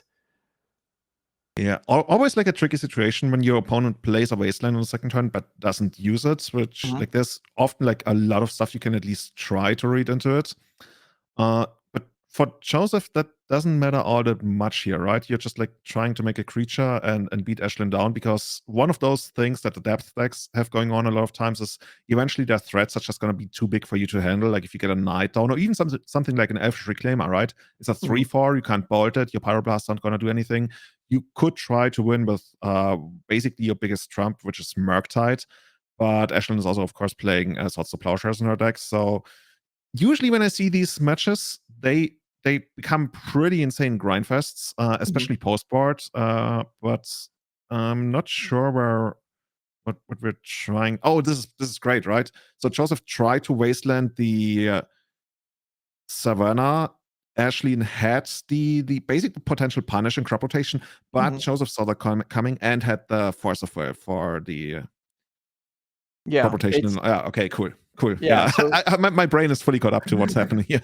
Yeah, so he, I mean, it's not ideal. He doesn't get completely blown out, but it's certainly an exchange that works against him. He uses 3 cards. Ashlen uses 2. So it's not something you want to repeat over and over again, but not horrifying inefficiency. But yeah, that's true. You lose out on card advantage. You +1 on tempo, right? You basically you take away the land drop. right. On the other hand, you also took away your own land drop with Wastelands. Oh, okay, I'm gonna agree. All right. Sylvan Library makes onto the board for Ashlen, which sometimes against deck like Izzet Delver isn't going to matter too much because your life total is under so much pressure. But that one Swords to Plowshares took out the Dragon Ranch Channeler, Joseph, without a follow-up threat. So this Sylvan Library is kind of free to do its thing here. And Ashlen, after the Wasteland, kind of stunted on mana a little bit here, but probably won't have too much trouble redeveloping. And even if you don't see any lands, you probably still want to like take all the cards just so the next library activation is going to get you closer to some kind of land. But of course, ideally, you'd get a land down. You'd get, say, an Elfish Reclaimer down, even play around. Oh, and no land. Yeah. Okay. Wow, you're right. So, yeah, Ashlen looked like she grabbed the 2 extra cards there and still missed the land drop. So, probably at 10 life right now. Yeah, Joseph's just sitting here and is looking for one of his like 1-mana beaters, maybe even a Murktide, which you would. Yeah, Murktide would be a pretty big deal, especially since Ashlen is now down to 10. I want to get Murktide down here.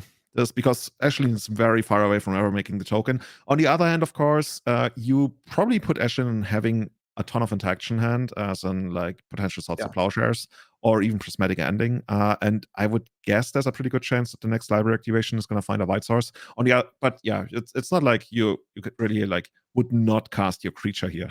that's not how it works. Yeah, no, it'd be pretty unfortunate for Ashlen to miss on a land drop again. Seeing no land in 6 cards is pretty unlikely. I mean, no land in 3 already was not great.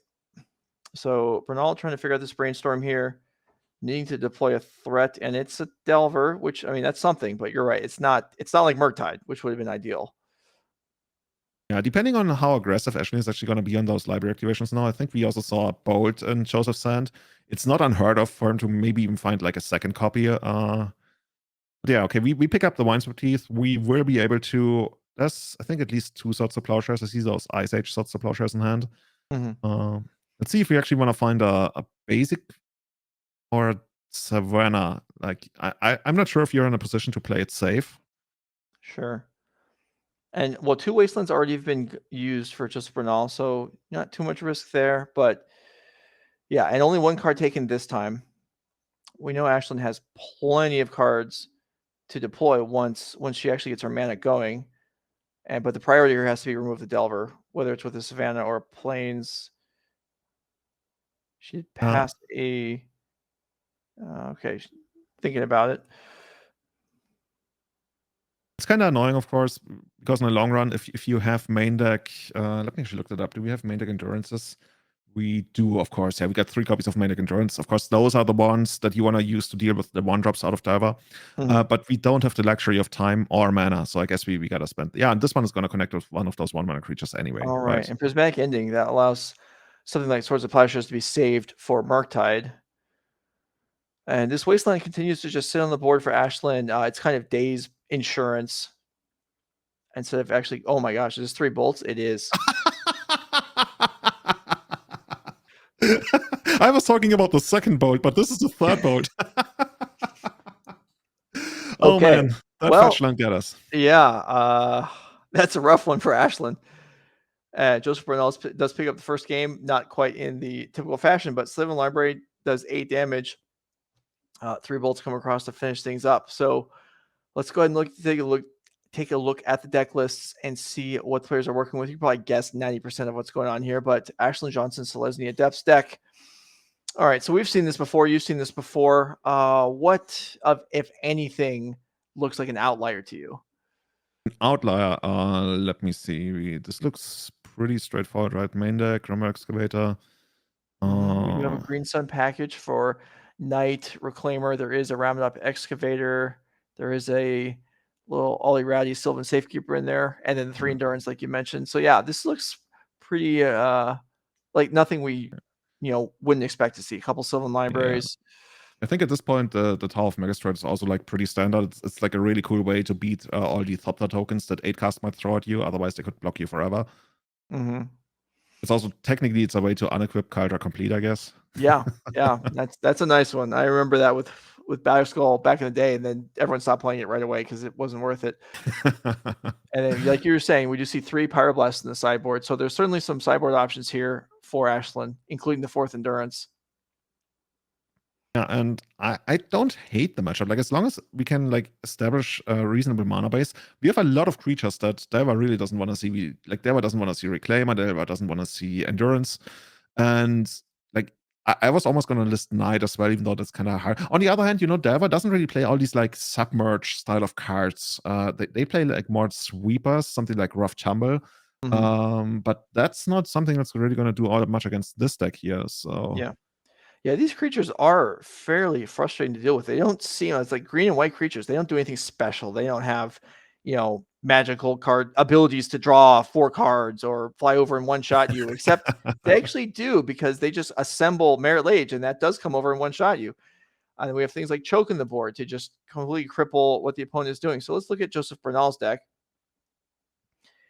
Yesterday in Modern, speak of the Delver. He played 4 Snapcaster Mages, which is not something you see anymore in Modern or Legacy, I don't think. So that was unusual. Let's see what he's got here. We got something here, man. This is a bit of a blast from the past. We got Young Pyromancers in the sideboard. Like, we haven't seen Young Pyromancers in like 2 years or something. And also, did I just mention that these decks usually don't play submerges anymore? So you Joseph is either from the past or from the future. He's not from the current timeline. So it's funny you mentioned that, and in back of my mind, I was like, I feel like Joseph Bernal likes Submerge quite a bit. I bet he's got some, at least one, and there are 2 in the sideboard, and that is a great removal spell to have here. You see 3 Meltdowns. I remember seeing 1 or 2 Meltdowns in sideboards in the past, and now we're up to 3. So increasing the density of the really impactful cards is Joseph Bernal. Yeah. The 3 meltdowns are something that I think we've seen quite a lot on Magic Online lately. Okay. But yeah, the submerge. I wonder what the idea behind the Young Pyromancers is. I guess the thing is, I was thinking about the mirror, but then again, like, going wide isn't that great when everything flies. Maybe it's still good enough, but there's not really. Yeah, when you think about it, there's only 2 blasts in the sideboard, right? You don't really have all that many cards for the mirror, so maybe that's an idea. 1, 2, 3, 2 blasts, and Flusterstorm is 6 cards. Yeah, and then you take out like 4 forces and I don't know, 2 something. Okay, I can see it. I want to see the Young Pyromancers next time. I'm not sure if this is going to be the matchup for them, but I mean, that seems like something. I mean, you could grind against Death and Taxes with them, maybe, or I don't know. I mean, there's probably more like against controller decks, because it's another creature you really have to deal with, and you don't wanna. I mean, it's a clock against combo, sort of, but like, Yeah, I don't know.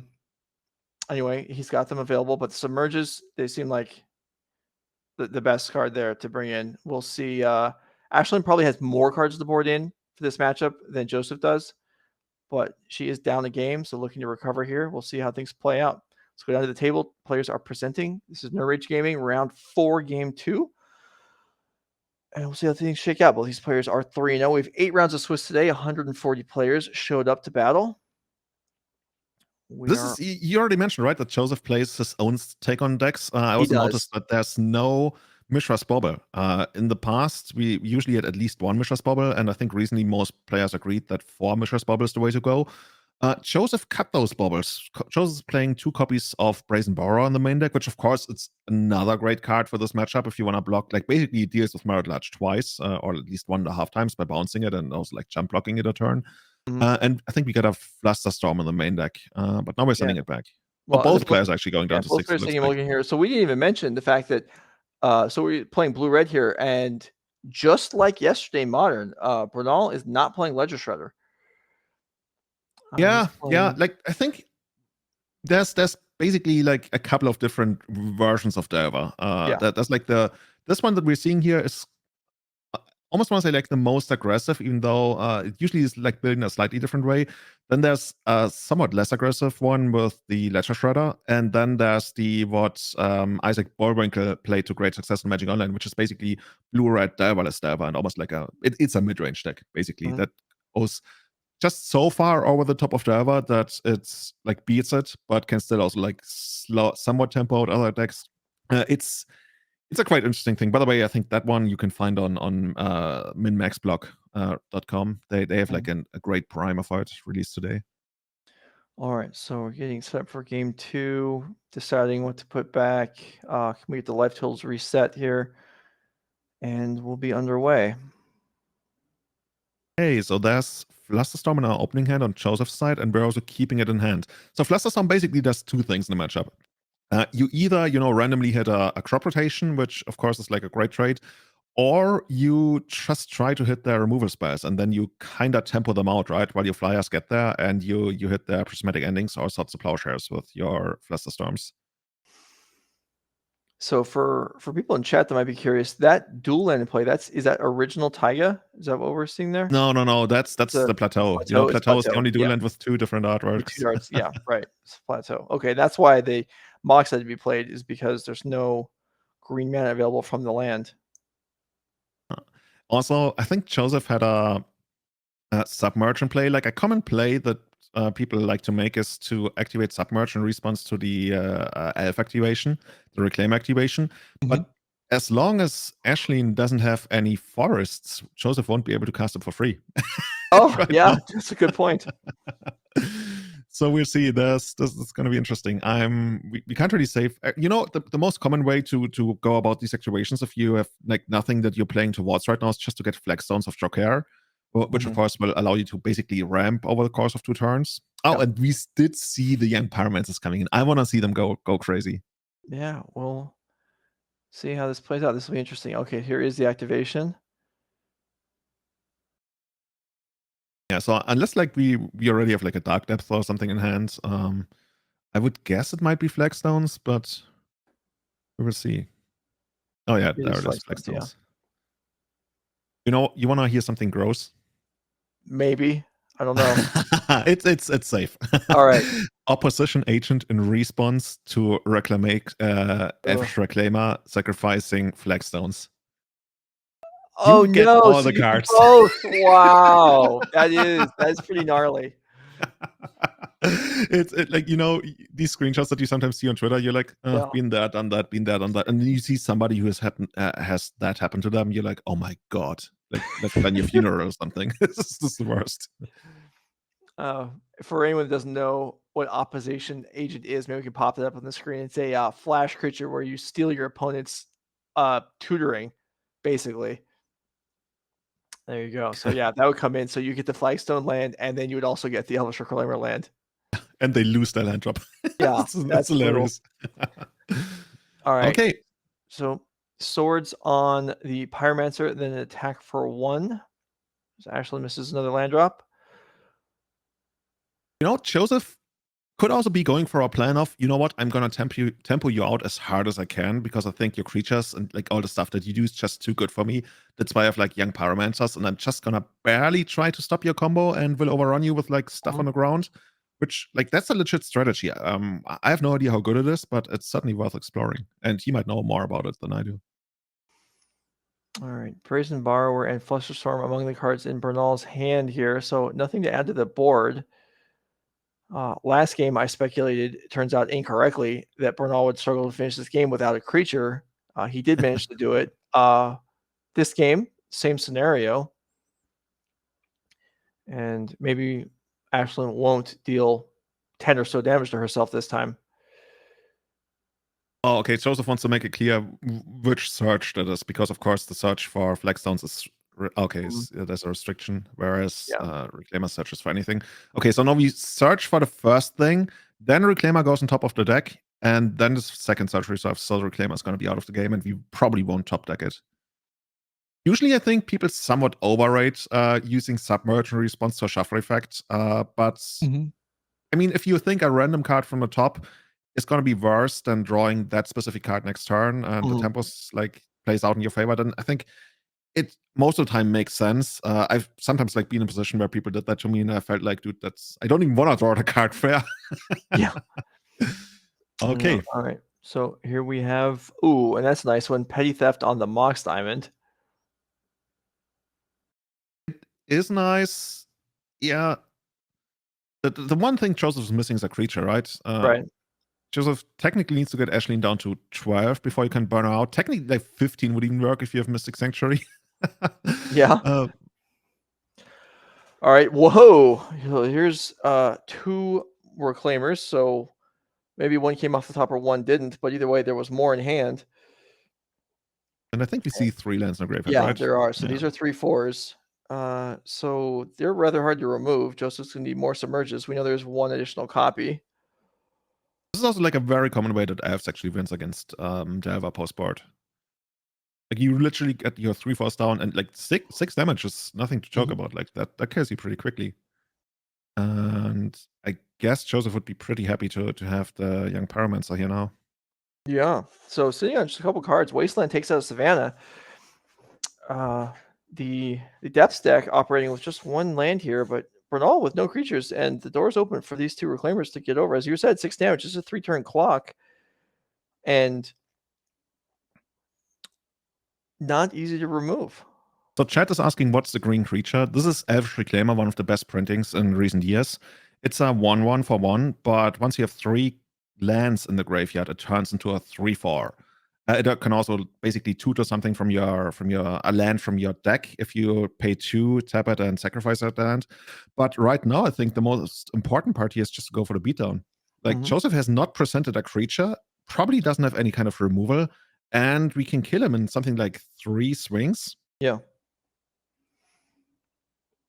Yeah. So Bajuga Bog gets pitched to the Mox Diamond here to put that back onto the board. What are we seeing in Joseph's hand here? We see, I think we earlier saw a Flusterstorm. I think it's the other Submerge. Okay. So Ashlen does have the Pyroblast, or a Pyroblast. If that gets fired off here, Joseph will find a use for the Submerge, which is otherwise stuck at least up till this point. And there's a question in chat about, was the first Submerge cast with no forest in play? So there was the double search that Julian was talking about. After the first search, there was a Savannah, and then the second search, and then that's when the Submerge happened, and then the second search happened. So there was a forest in play when the Submerge was cast. So we tried to fight over the Submerge with the Pyroblast, and Joseph was able to cash in on the Flusterstorm. Yeah. The one reason I would have loved to hold on to the Pyroblast is Murktide region basically stops us dead in our track here, right? So I'd rather like basically put that card on top of my deck. In the end, it probably wouldn't have mattered because there was the Flusterstorm. But now we're just like in a god beatdown. But well. Oh, this is okay. I see. Okay, so the idea is we preemptively get rid of the graveyard of Joseph's side, right? And I just talked about how Murktide region would be a big problem for us. Yeah. So Ashlen is showing she's willing to give up the card, and just get rid of the graveyard so Joseph won't be able to cast a Murktide Regent at least next turn. Right. Yeah. I think in the long run, it's going to get there, but for now, at least, there's not going to be one. Yeah, 4 land in play means it's not too tough to rebuild towards Murktide. And Ashlen is drawing Reclaimer unless she wants to search on her upkeep here. So it's not 2, gets in for 3 more. Bernal with 1 card in hand. So no ease of token making as of yet. Yeah, as soon as Bernal finds basically a single cantrip, the Young Pyromancer is going to go crazy. You remember those days of like Treasure Cruise when the only thing you wanted to find with your cantrip was another cantrip, so you can like put more stuff into your graveyard? Yes, indeed. All right, so one of Joseph's cards is a Daze. I believe Joseph's I think he took a hit last turn. Yeah, from 17 down to 13, that sounds about right, unless he used a fetch land as well. I think he didn't. Yeah, I think he might be at 10. Because he took the second swing, right? Oh, we only took 3 the first turn. Oh, maybe this is right. Okay, I'm not sure. I guess we'll assume the life totals are correct until they get updated. Okay. So when this comes across, yeah, as soon basically as like a Ponder or a Brainstorm comes from the top of the deck, Ashling is gonna feel horribly about it because there's a good chance we're never gonna like deal damage to Joseph anymore. Oh, okay, all the way down to 4 now. Yeah, so he was at 10 already. So yeah, now down to 4. So now if there's no cantrip here, I mean, Young Pyromancer is on chump blocking duty. I think Bernal has drawn Mystic Sanctuary, which would have been much better before the Endurance took out the graveyard, and there's a chump block. Yeah. Also, heads up play of Ashling, in case she had a spell, she didn't cast a pre-combat, so Joseph couldn't even like cash in the days for a potential token. Yeah, we might be headed for game 3. And that's it. Wow. Nice game. So Ashlen does even this up. I'm not sure she had 3 mana at the same turn at any point during that game, but it was enough and it worked out. So yeah, that's the F's way to do it. Yeah. Just make a creature and turn it sideways a couple of times. Yeah. And Bernal drew, I mean, he had his 2 submerges, he drew both of them, but that wasn't quite enough when I'm not sure he played a cantrip that game at all. No, I think we saw like the 2 submerges, the Storm, and a couple of creatures. Yeah. Yeah. That's so those 2 Young Pyromancers didn't amount to anything. Which allowed those. I mean, if there'd just been a few tokens on play at chump block, that would have given time to draw into something else. And then the Pitchcast Endurance to slow things down. I mean, that may have had an impact also, at least on the Mystic Sanctuary. Trying to see what the sideboarding is. I see that Joseph decides to sideboard a little bit differently on the draw, on the play, apparently. But we shall see. I'm not fully convinced of the Young Pyromancers, but if the plan really is to tempo the opponent out, then maybe. I mean, it's a coherent plan with regards to that. Yeah. What do we not want? We definitely want all the flyers. We want to get there in time. We don't want the Pyroblasts. I'm not. You know what? Like when you look at it, like we take out the 2 Pyroblasts, we bring in the 2 Submerges. What do we take out for the Young Pyromancers? Like Forces, maybe? I mean, I'm not wild about Flusterstorm, although he obviously had it in there. So I guess like the Flusterstorm would be part of like the tempo out plan, but on the other hand, in that case, I don't know. We could also like technically keep the Forces, and then like the really deep play would be to be like, okay, you know what? I don't want Expressive Durations, which seems wrong to me. But I mean, if you want to have the most focused aggressive deck, I don't know if that's really how the matchup is supposed to work. But yeah, I'm just curious to find out. I'm pretty sure Joseph's going to show us a little bit more to reveal the secret of how he sideboarded in the 3rd game. Yeah, and we can see he is still working on the sideboard right now. Ashlen has presented already and is waiting for Joseph to make up his mind on how he wants his deck configured for game 3. Yeah, he's probably struggling as much as we are. Maybe so. While we have him in here, I guess we can revisit Ashlen's sideboard just for the heck of it. So we can see here now, seeing Young Pyromancer, which is an oddity. Does that change anything she's going to do? Probably not. Like technically Blast Zone, but no. I mean, Blast Zone you're probably going to bring in anyway because it deals with all of the 1-drops that we're going to see out of Joseph. Other than that, not too much really. Like Yeah. we already have like a bunch of cards we want to bring in. We want to bring Right. the Yeah, Chokes, definitely. the Blast Stones probably. There's another Endurance, the Pyroblasts. Yeah, no shortage of cards to bring in for Ashlen. All right, well, we're up to 900 viewers on the day. Thank you, everyone, for being here. Hope you enjoyed the coverage. Hit the follow button if you'd like to have updates about future Nerd Rage events. We're playing Legacy all day today after a day and a morning of Modern. And we also have a Modern RCQ going on site today, starting, I think, actually, maybe starting now or maybe within an hour.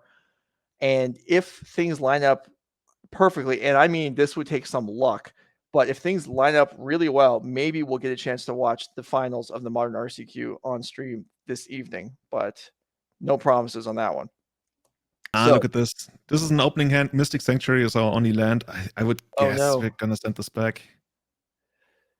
Oh, Oh no, we're keep. gonna keep it. Okay. I mean, it works just as well after the first turn, although it would be irritating to get wastelanded off of what is more or less a basic island at this point, or worse than a basic island, really. You wasteland here? If you Probably, have right? one, I think you I mean, do. you gotta. I mean, if they had something they could cast Ponder with or something, they would have done that. So Mhm. yeah. Okay, we're gonna accelerate here. Of course, Joseph now probably wants to. I would guess there's some kind of cantrip into a volcanic and then bolt the Dryad Arbor. That's the dream. Maybe we even just like draw it straight from the top. We draw a wasteland. Ooh. there was a volcanic in hand. Okay, so I was going to say, if it is a volcanic in hand, that must mean he's got a 2-drop he really wants to play, and he does. It's Pyromancer. Okay, that makes sense. That Yeah. certainly makes sense. Like Ashlen gets a little bit more breathing room on this turn by not having her mana meddled with. But next turn, Joseph's probably gonna unleash a bunch of like ways to set Ashlen back. I would guess first of all the removal spell on the Dryad, maybe even Elfish Reclaimer if it's out there and not fully grown yet. Mm-hmm. Yeah, this could be one of those games where if young Pyromancer stays around, could take over the game. But seeing Ashlen fetch there, I would guess we're looking for a white source to get rid of the Pyromancer, in which case I could very much see Joseph just going, like, pulling the Force of Will, being like, you know what, this is my game plan, and next turn I'm going to set your mana back. I want to get that this way. Okay, Prismatic Ending on Pyromancer. Is there a Force? Yeah, there is. Okay, cool. That does cost him a cantrip there. Yeah, worth it. And those are the Arcade Post elemental illusion tokens. Classy. And there's a Reclaimer as well. Oh, here we go. And I think there's a Submerge in hand. So we have a Submerge and a Bolt in hand, so we can really, really set back Ashlen's mana. Ideally, we draw a Wasteland here. I get a kick out of like attacking mana bases. It's just like people know me for Elves, but what I really want to do is just like Wasteland every single turn. That is not very fun. You're not a very cool guy to play against, I gotta tell you. All right, so there's a Wasteland.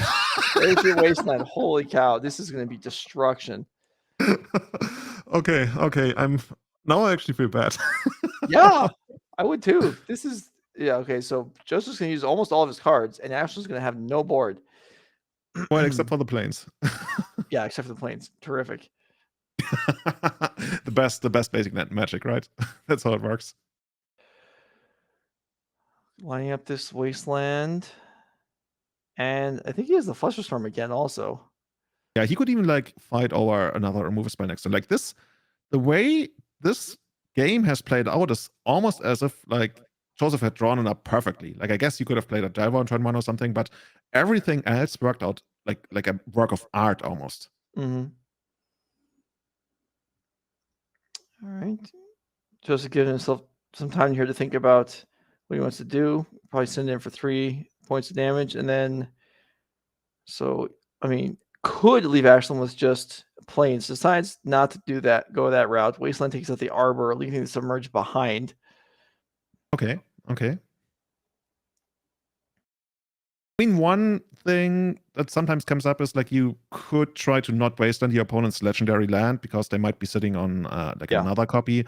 Mhm. Also, you could be like, you know what? I think I have enough to tempo you out right now. The only thing I'm scared of is your flyer. Like if you somehow could recover in time. That's why I'm keeping my Submerge around. Yeah. It does one other thing is it it puts another token onto the board, which let's see, Yeah. doesn't actually increase the clock right now because it's 4 turns either way. But additional damage is likely to be found in some fashion or another. You know, he fled strands the draw and play for the turn. So Bernal with no additional new things to work with, and Ashlen with looks like a swords in hand. So if she leads a turn with his swords, that will resolve. Flusterstorm's not going to stop it. Yeah, unless Joseph has some kind of like, you know, brainstorm into Yeah. what's the other? I know we only have the submerge and the flusterstorm. Okay, yeah. Swords would be safe, yeah, pretty Maybe you much. do it on upkeep then, because I don't think you want to give Bernal a chance to draw another cantrip or draw a cantrip. Yeah. And make another token. So here is the untap, and yeah, no play yet. That looks like a And it's cantrip. a Yeah, ponder. I mean, maybe I saw the hand. Maybe there is no Swords of Plowshares. You know what we should have? We should have these things they have in poker tournaments where the players like slide their cards over the table Yeah, and the it hand reader automatically things. picks them up. Yeah. Now there is a Swords of Plowshares on the Pyromancer. Okay. We don't need those. We have you.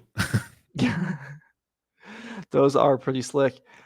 All right. So swords on Pyromancer. Flusterstorm can be paid for unless Bernal wants to.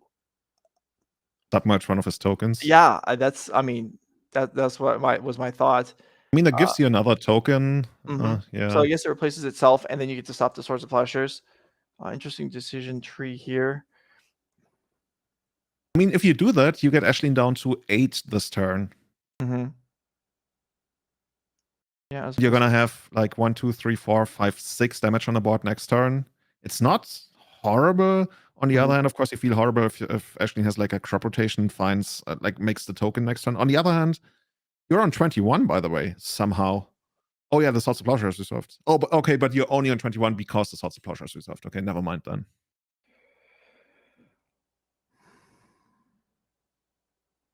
Tricky. Yeah. All right. So this ponder does resolve.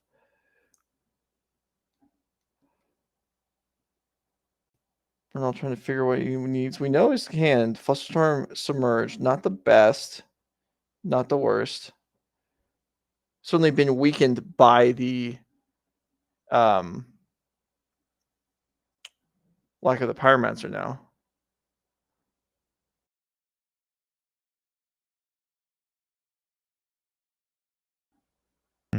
So I guess Ashlen is just looking to draw a big creature here, right? Like something that Joseph. Ideally, you'd have something, you know, that can't be submerged, but that's not really that something we're gonna get. Is there anything that like makes a token? Like you could find what's it called, Remover Excavator, and then play your Dryad Arbor from the graveyard. Or that's okay. I mean, I'm sure she would it's take that for the something. turn. Boy, you know those poker cards that you can see through the table or can read, those cost like over $100 a deck. Can you imagine what a Magic deck would cost if it was all outfitted with all this? I mean, Magic because cards are they have like expensive these enough. chips or something. Yeah. Oh, okay. Yeah, Magic cards are already expensive. You don't need to go messing around with that. It would be cool to have like RFID card readers, but yeah, I think that's not in the future. Yeah. I don't know. DreamHack, maybe DreamHack will do something crazy for their new coverage of their Pro Tour events. I don't know. I mean, at the Pro Tour, it works pretty well with spotters, right? And Yeah, that's probably like cheaper than having yeah, you anything just else. use additional human resources. That works too. Okay, so Thespian Stage in play for Ashlen. And that must be an endurance. Yeah. Nuke your graveyard. Well, the thing is, like, if we submerge this, yes, we deal like 3 damage down to 7, but it's gonna come back next turn. And then we deal 2, so down to 5, and then like to 4. Like that's not gonna get there. We just have to let it resolve. There's a bolt. And So that's okay. Bolt and token will trade off for it. So that's something. 2 damage comes across, but yeah, this dramatically reduces the clock.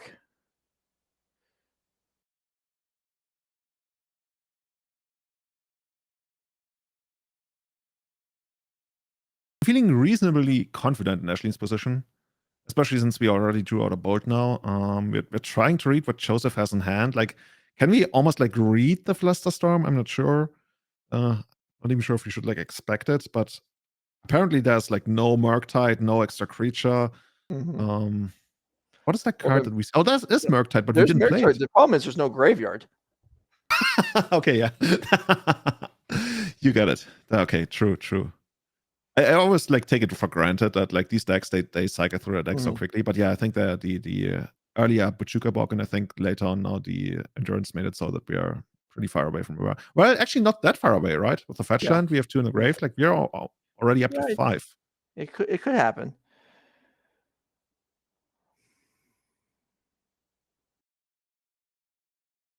Yeah, I guess Joseph's just gonna attack there. Like you're not gonna try to play around the second endurance here. No, I don't think so. Even though there are 4 in the 75, but yeah, I think you have. I mean, just not attacking here is just it's too passive. You can't do that. I don't think. I think we can actually cast. Yeah, we can cast the Murktide to be a 4/4. We want to. Well, that's Which of course gives us lethal next turn. Yeah, that's a 1-turn clock. That's probably pretty desirable now for Bernal, as he's dodged some draws here from Ashlen, who. Oh, let's see if she can find something here. Some things are too late now. Pyroblast will still be good. Choke isn't going to do much at this point. Oh, wow. Oh, sitting on extra mana. All The entire mana. hand. Yeah. Yeah, and I think we're talking about the fetch land here, which couldn't find another copy of Dryad Arbor because it wasn't in the graveyard. Otherwise, we would have been able to, fetch Dryad Arbor, copy it with Thespian Stage, and have parity at least on the board until Murktide came down a couple of turns later. But since Dryad Arbor was already in the graveyard, that wasn't an option available to us. Yep. All right, so Joseph Bernal advances to 4-0 halfway through his Swiss rounds. Ashlen Johnson, 3-1, still looking good. And now we'll move to the backup match where we have our not available on Magic Online deck. We have the Minsk and Boo. Okay, so we're going to watch this fairly quickly because we are approaching the end of the round and we want to have time to get it in and then get things done before the next round starts. So let's go ahead and fire it up. I don't know what our director means by very fast. I guess we're about to find out. So we have Death and Taxes versus Punishing Loams. Let's just pretend that this is like the normal pace of play. These are like the smartest players in the entire room. They play the entire round in 2 minutes. Punishing Loam is the deck playing the Minsk and Boo, which, as we talked about at the beginning of the round, and Julian explained, is not available on Magic Online, and that is an issue because it is a fairly powerful planeswalker that, at least as far as Legacy is concerned, cannot be pyroblasted. Funny enough, the one thing that you don't want to see on the other side of the board is Caracas, right? If you make your legendary Minsk and Boo, your Boo token every turn, they have Caracas, you can basically turn off the entire planeswalker. I guess that is kind of a drawback. Punishing Love should have some ways to deal with that's true. troublesome lands, though. See crop rotation for Urza Saga right off the bat. Chain, never mind. What are we gonna get here? Oh, okay. So usually a start like that would indicate that you're trying to make the token, the Marit Lage token, on turn 3, I believe. Otherwise, you might as well have just kept your Groove of the Bernal. So I would guess there's gonna be Dark Depth here, and then we can cast 7 Library. That's most likely. Oh, Loam. Okay, Loam. Yeah, that works as well. Fine. All right. Yeah, I felt like that was fairly unappealing card disadvantage to crop rotate on turn 1. But yeah, if you're picking the land back up, then you're all good. There's a port. Tap the Dark Depths, which is basically the same as a Cradle at this point, as they both tap for a green mana. Kris put in a position where he could Wasteland James, but of course you don't really want to do that, especially in the face of Wild. So we just pick up easy Ancestor Recall. 3 cards back to my hand. Yeah, I could do that any day. Let's see what James is going to do here. Usually Death and Taxes is really, really good at stopping the token, right? Between Flicker Wisp, Caracas, Swords to Plowshares, Solidarity. What's it called? Not Solidarity. And yeah, it's not something you really want to go for. On the other hand, punishing Fire, if you can ever get the engine online, is so annoying for Death and Taxes to deal with, because all of a sudden, all their small creatures, yes, they produce card advantage, but that card advantage can be negated by basically loaming and punishing firing as much as you want. So I'm not sure how James is going to navigate this game. Right now, it kind of works like in the way that Death in Texas wants things to go, but Mhm. it's also like not exciting. Like I guess the most common way would be to get like Stoneforge down and then like land your culture complete so you can stop worrying about anything else and just like get that in there until Kris dies. Right. But Well, we'll see not what sure if drops that's happening. here.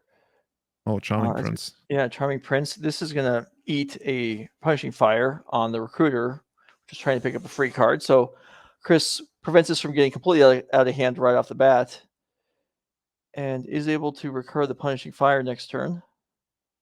Yeah, and I'm trying to remember. I'm not sure if Death in Texas has a way to deal with the Punishing Fire itself, at least in the main deck. So the only other way would be to try and like, attack the Growth of the Burnwillows, which of course is not gonna work if there's gonna be a Loam around. This is tricky. Like maybe you can set up some kind of game where at the end step you bring in like 2 creatures with the 2 wilds, and then you slowly overwhelm your opponent's mana because they have to like tap out at positions and waste their mana basically when they don't want to. But right now, Kris is just like developing his board, gets the Saga down. James just, I don't know, man. Yeah. I don't feel good about James' position, even though like all the Death in Texas stuff is happening. But Right. This the Violent 3 is a pretty nice security blanket though for this Punishing Fire, because there's no okay, let's see. We're porting Saga this time. Avoiding construct tokens makes sense. Wasteland comes down. Well, that enters the port. Violent 3 and 2. That just makes a lot of things Okay. really tricky to deal with. okay, so we find what I would guess is going to be culture complete, right? Sure. Yeah, that makes sense. And Stoneforge being cast, not vialed in, so that the deception can be continued. I mean, James McCoury telling Kris Ward, if you want to go after my creatures, you have to respect the fact that I can have Flicker Wisp or Charming Prince to reset them. On the other hand, like Kris, like eventually would just like call it and be like, okay, have it. And Yep. then if you do, I spend a mana and you had card advantage. But from then on out, you're not gonna have to Flicker Wisp. So Yeah. the key, I guess, is to always like use your Punishing Fire when you have the option to do it at a spot where James doesn't really want to use the while. And of course, James wants to like develop his board in a way that makes Kris waste wiles. But as long as James has like creatures on the board, you can always just like cash in. Punishing Fire is so annoying for Death in Texas if it actually ever gets to like properly work. Yeah. Indeed. I mean, if you can overcome the problem is, well, at least as I see it, Oh god. in the meantime, we see this Punishing Fire here, and the Flicker Wisp comes down and saves it. And so 3 power is added to the board for James, and Kris, spent some mana and didn't do anything. And if your life total falls too quickly, like eventually Punishing Fire will kill everything. But you have to be alive long enough to get to that point, and that's not always going to happen. So yeah, I guess we just took out all the wilds with the needle. Now we can get some stuff into play, assuming the Stoneforge stays alive. Actually, what did we find on the first Stoneforge? Because this Stoneforge just tutored up Culture Complete. We must have searched for something else on the first Stoneforge. Or there's like 2 Culture Completes, which I don't think there are. I think I might have seen like a Better Skull in hand. I didn't catch it. Lion Sash. Oh, Lion Sash is great. Lion Sash is an equipment that we can tutor that can actually target stuff in the graveyard and get rid of it. So Yep. that's the main deck way that we can actually try and beat. It's still like not gonna be easy, but yeah, now this works. Now we were able to catch Kris in a position without a way to recur Wasteland, Punishing Fire and get rid of that. And now we can all of our draft cards are actually gonna stay in play and cause like real damage. All the engines were just shut down. The vials are gone, so the blink stuff is somewhat depleted. The Punishing Fire is gone. So yeah, so now we're playing more fair. Death and Taxes way ahead on life total, and with a lot of power on the board. This Culture But the Complete. thing is, Kris can make the token now, right? Yeah. And I don't know if James has a way to stop it. I mean, we may get to the point where I mean, you talked about how James has plenty of ways to deal with it, but Kris may just be forced to go for it, and then if James doesn't have it, he just dies. There is blocker. There's a Flicker Wisp, so we might be able to get through a few turns, and then if there is, Lion Sash can gain a little bit of life, so James could survive a hit. Yeah, but I think one of the cards we see is Solitude. Well, that's okay. That's going into what you're saying, that Death is just very good at dealing with Merit Liege. Yeah, just like too many things going on. We could try to like make big constructs. There's gonna be like at least 2 more coming here. But oh, we're gonna take that one out? Sure. Okay, Vial's gone. What's going on here? Are we... Oh, okay. We put the dice there to indicate that if this thing ever dies, then we're gonna get a 1/1 creature token. Yeah, that's a better way of doing it actually than using the Putting the actual wire card underneath itself. it. Yeah, because it's just because the card itself doesn't matter. Card doesn't come back, right? Yeah. Right. So yeah, actually, I haven't seen this before, but I actually like this more. I don't hate it.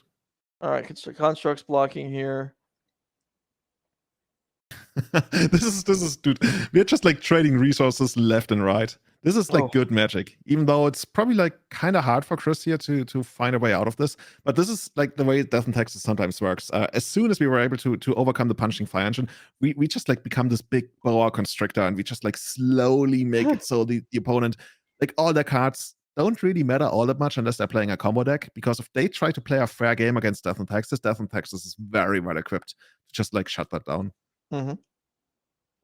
So Kris down to 6 life, facing down 6 damage in the air, plus 3 creatures on the ground, 4 creatures on the ground, and the Stoneforge Mystic, which can spew out a variety of germs, all which do very bad things. Yeah, we need Wrath of God here. We don't even have the mana for it.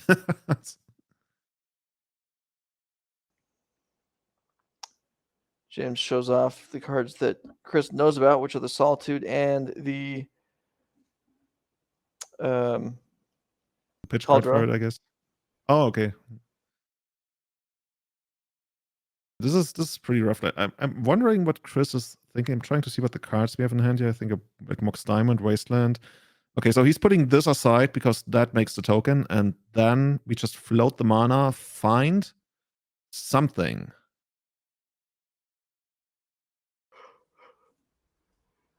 Like I guess we could find like no, that wouldn't do it. Expedition map. Like we basically want an instant speed way to get Sechiri Step into play to counter the Solitude, but there's not really a way to do it other than like crop rotation, I guess, or like Elvish Reclaimer, but we don't have enough time for that. Yeah, I think at this point Kris is literally looking through his deck and is like, you know what? I have no outs. Let's go to the next game. All right. Well, that took a moment to get confirmed by Kris himself, and I'm sure the whole time James is waiting. What are you getting? What are you getting? What are you getting? Kris is like, I'm dead. Okay, that's fine. Pressure released. So we're getting towards the end of the round. I think we'll skip going through deck lists and sideboards and just roll game 2 so we can get this match done so you can see the result. So let's kick that off if we have that ready to go. Okay, almost there. All right, here it is. So game number 2, James Mccoury up 1, and well, we got some action on turn 1 here for Kris Ward. Oh yeah, not exactly like amazing cards to play in the first time, right. But whenever you have that Mox Diamond on the first time, I just love it. I was thinking that Shadow Spear on turn 1. Well, that's not going to do a lot, but Expedition map getting cracked off here. Saga gonna get 2. those. Yeah. What is this? 7th edition White Border Basics? I love it. Not for me, but I mean, I can respect it. If the entire deck, and I think it is. Yeah. Oh, that's Portal 3 Kingdoms, really? I don't know. I don't know the artworks of all these variety of basic lands. But if it's Portal 3 Kingdoms, that's just like a whole new level of pimp then. And they are all right though. They are shiny. They are bright. They look like they should. It's a land in the sun. I don't know why I associate planes with being in the sunlight, but I do. And those definitely look like they're just. You know, it's kind of funny. They always paint them this way. Have you ever seen like planes when it's like rainy or like actually there are thunderstorm planes. I think they call them like the Final Fantasy X planes. Okay, so we picked up Caldra Complete. And I'm not even sure. I'm not even sure like whose advantage here. Like I kind of want to be on Kris's side of the board almost. I mean, you can certainly race Caldra Complete with constructs with Shadow Sphere. Yeah, exactly, right? Yeah, here is the Cauldra. It's like, okay, I'm probably gonna take a bunch of damage for like 2 turns, but then my constructs are just gonna carry me, and then Cauldra might even like just sit back. Yeah, inbound for 5 here, and yeah, Kris is gonna get all this life back. I guess he can't really equip and make a new token this turn if he wants to. There isn't that much. He has to choose. I suppose you probably make the new token. Yeah. Yeah. They complement each other like pretty well. Mhm. Wonder what we're gonna get here. There's even like a world where we just like find another Mox Diamond so we can get more mana, but maybe that's not really neat. Oh, that's the effigy something. I played that in a custom commander format over 10 years ago. I think you can pay 4 and tap it. Oh, dude, I know it. And exile target creature, yeah. Oh, that's a blast from the past for me. I played the card literally 13 or something years ago. Wow, Or 12 years. I don't know. Or think maybe I've more ever like seen 9. this card in Constructed before. Yeah, this is basically like Swords to Plowshares that you can get from Urza's Saga. Is that the closest that we have? I guess. I mean, 4 mana per creature, that's that's a lot, but being able to repeat it, that's not obscene. This might work out really well. It's also like pretty cool, right? We take out the Cauldra Complete, like the Charm token, and James still needs a ton more mana to ever equip that thing. Like, it's not like Better Sky where it has like a reset button. Right. No, that's going to work fine. Here's Recruiter. Well, James is reloading pretty well here, but these constructs, if there's a chance, so now Chris's mana is still, it has multiple things that we can go to. How much mana do we have here? We're up to only 4. So Brillo Effigy can take something out, or Shadow Spear can equip, plus whatever else Kris might have going on. This is just like good busted creature magic. All right, in for 10. 2 blocks. That clears out a lot of stuff.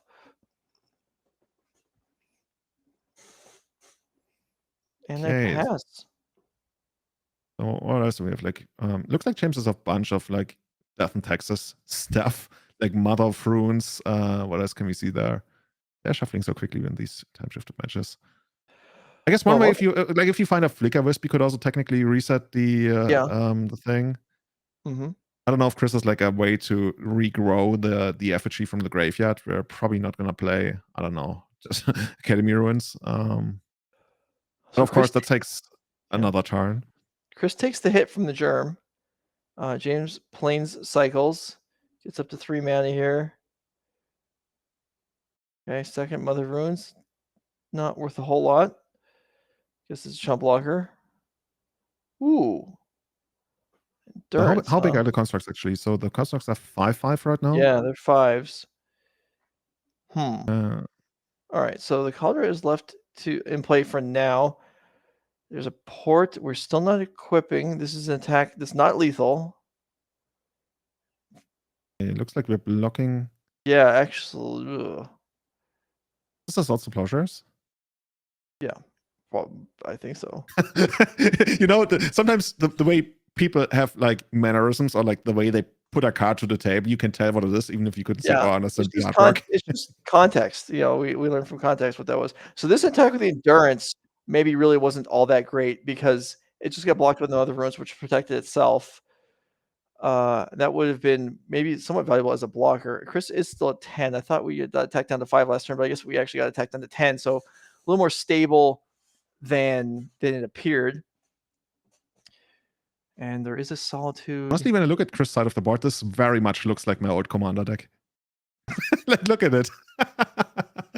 Could actually be it.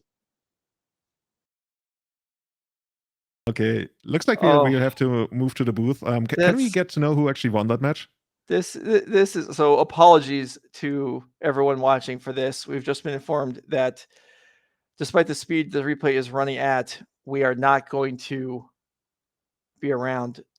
be able to watch it to the end. So this is like an epic game. I think 10 years from now, people are going to make movies about it. I mean, do you think we should skip round 5 and keep watching this? We might need to skip round 6 as well. All right, we're gonna try and buy ourselves some time here. And all right, we'll keep this going for a minute here. So that's great. That's great. Solitude.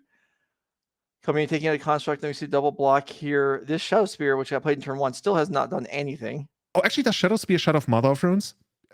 Actually, no, it doesn't, right? It has don't a think clause so. that takes away, I think, Indestructible. It doesn't take away protection, I believe. Okay. Okay. I was thinking this could be even deeper. Okay, somehow the mothers and their elemental cleared the board, but now Kris is still sitting on a potential token next turn. Well, if he what can do move you mean everything. somehow? That sounds like the mothers and their elemental. I mean, of course they're crushing. Okay, Why would they need anything else? Yeah, Kris can't I haven't read play that against manga. this. Okay, at this point, like how much we see 6 lands, by the way, on the side of James. Like if James ever draws another land, we will get to equip Carter complete. Also, this is an interesting Death in Texas. This Death in Texas splashing blue. Well, I would not only is it splashing blue, it's actually a basic island. That's It has a tundra and a basic island. Yeah. I wonder what we're going to cast with those. I suppose we can check things out in our handy dandy deck list. Oh, there's a reality chip. Okay. Oh, okay. That's the future side, right? Kinda. It's an equipment that you can tutor up, and then you equip it, and it's basically future side. Yes. And that is it as far as the main deck goes. There are Flusterstorms in the sideboard, so interesting stuff. And Meddling Mages. Wow. So there's a lot of stuff going on here in James Mccoury's sideboard. Okay, so we had the, I think, end of turn crop rotations happening very fast. We made the token, but then James has the Solitude to get rid of the token, putting Kris back to 30. Yeah, this match is gonna maybe somebody's gonna deck out in the long run. Nah, so yeah, good luck decking out with Yorion. Yeah, yeah, this looks like it's kind of gotten away from Kris here. With just not much going on, not a significant attack. Although with one more land, I guess like Huldra can equip to the Solitude. Yeah. Oh, and we can just like you know do the old Yorion, get it back that way. And once again, Legacy comes down to dragons attacking. It's just like what it is. You know, there might be some kind of, I don't know, Alliance's Knight, and when it comes to play, it destroys target dragon or something. You know, we are this far from making it playable. I mean, we have various cards that are protection from dragons. Maybe we should be playing those. I think Baneslayer Angel is actually a thing that people have tried every now and then. Yeah, I mean, I played Daneslayers in my sideboard for years. Tabernacle. No, but I mean recently, actually. I know. Yeah, I don't know about that. But I didn't know about it back then as well. But yeah. Okay, we're gonna pay the tax for all of our creatures. Looks like. Oh, okay. One mother has to die, but her dying wish is for the charm token to get protection. Sure. Yeah, this is a pretty sizable attack, though. Looks like what, 9 damage coming across, 10 actually. And I guess, yeah, okay. I guess the idea is we want to get Thalia down and have the Caracas up. Sounds good. Okay, sweet. I can buy it. There's not much going on in Kris's hand either. I'm not sure there's anything Kris can really draw here, right? Unless we have like some crazy card here. Like this is another very, very good situation for Damnation. Dude, if he rips Damnation from the top and slams it, I'm gonna walk out of the room. What? How would that even happen? What are we even talking about here? We're playing basically an EDH deck. I love this deck. Yes. This is like all the amazing one-offs. Yeah, chat correctly pointing out that Tabernacle doesn't even work against the Germ, which is indestructible because of Cauldron. Neither would Damnation. And your dream plan, it wouldn't even work. All right. I've been this game is over with. James Mccoury death attacks Yorion, takes it down. Mana cleansing, that would have been it. I'm not sure we had enough mana for that. Yeah. All right. So I think we are ready to go with round.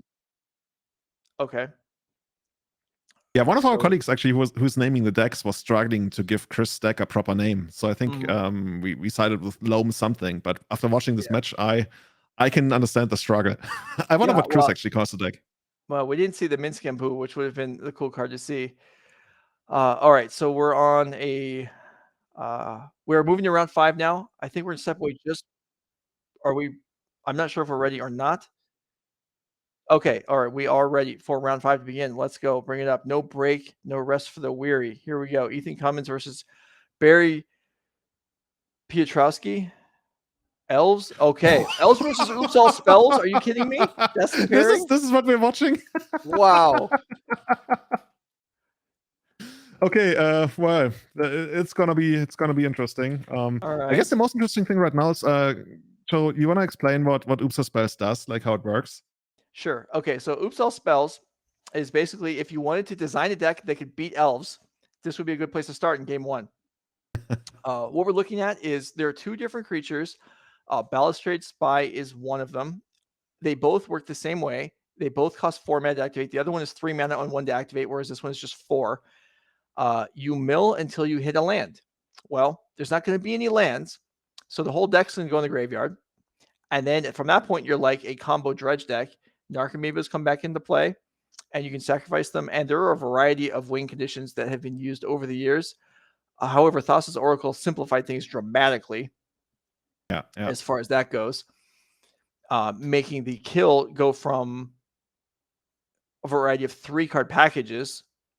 Yeah, Angel of Glory's Rise brings back all the humans, and then you had That was something, one. but yeah, we don't do that anymore. There so was Elves, okay, yeah. Elves has 2 ways to fight this in the first game. It's not uncommon to have like a one-off endurance in the main deck. Mhm. And that, of course, would completely steal the game because then Barry just decks out on next turn or even dies to his own pact. And the other thing is Barry doesn't have the turn 1 kill, and Elves gets to untap with an Elf Reclaimer. And in the most common list we see these days, they would have Bojuka Bog in the sideboard. Of course, Barry will probably know that. Would probably still need to pull the trigger if he can, because there's a chance that Ethan would be playing the Elf deck that doesn't have Bojuka Bog. But yeah, we will see. Winning the dice roll, reasonably important for Ethan. There's like not really too many things going on. On the other hand, Ethan might not know what Barry's playing, but you know how these big tournaments work. Like the closer you get towards the end, you might just know still. So a question in the chat: how would Endurance cause Barry to deck? Well, so there's only one copy of Dread Return in the deck. So even though obviously Barry's not going to deck immediately if Endurance goes off because he's going to have plenty of cards to draw, his deck's going to be unable to win the game at that point. But actually, I was somewhat wrong because the cards, of course, go back into the library. That's why I mentioned the pact, that like if you had used like the green pact, you would do that. Yeah. I guess the idea is you would use the endurance in response to the All right, let's say Dread Return. Yeah. Anyway. All right, so here we are in game. We have the archetypes backwards. There we go. And so Lotus Petal, mana, and then so a change that's made it a little easier on these decks, Charbelcher or Oops All Spells in this case, is the split lands.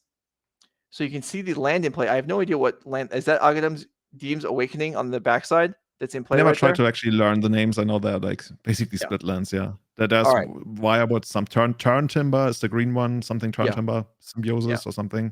So Aghadom's Awakening. All right, so let. Okay, so this was not a bunch of shuffling. The game actually ended right there, even though you might have missed it, as Barry did win the game by going off on turn 1. So let's go ahead and bring up the deck list here so we can more explain. I mean, so a lot of you will know what's going on here. This is like the graveyard version of Charbelcher.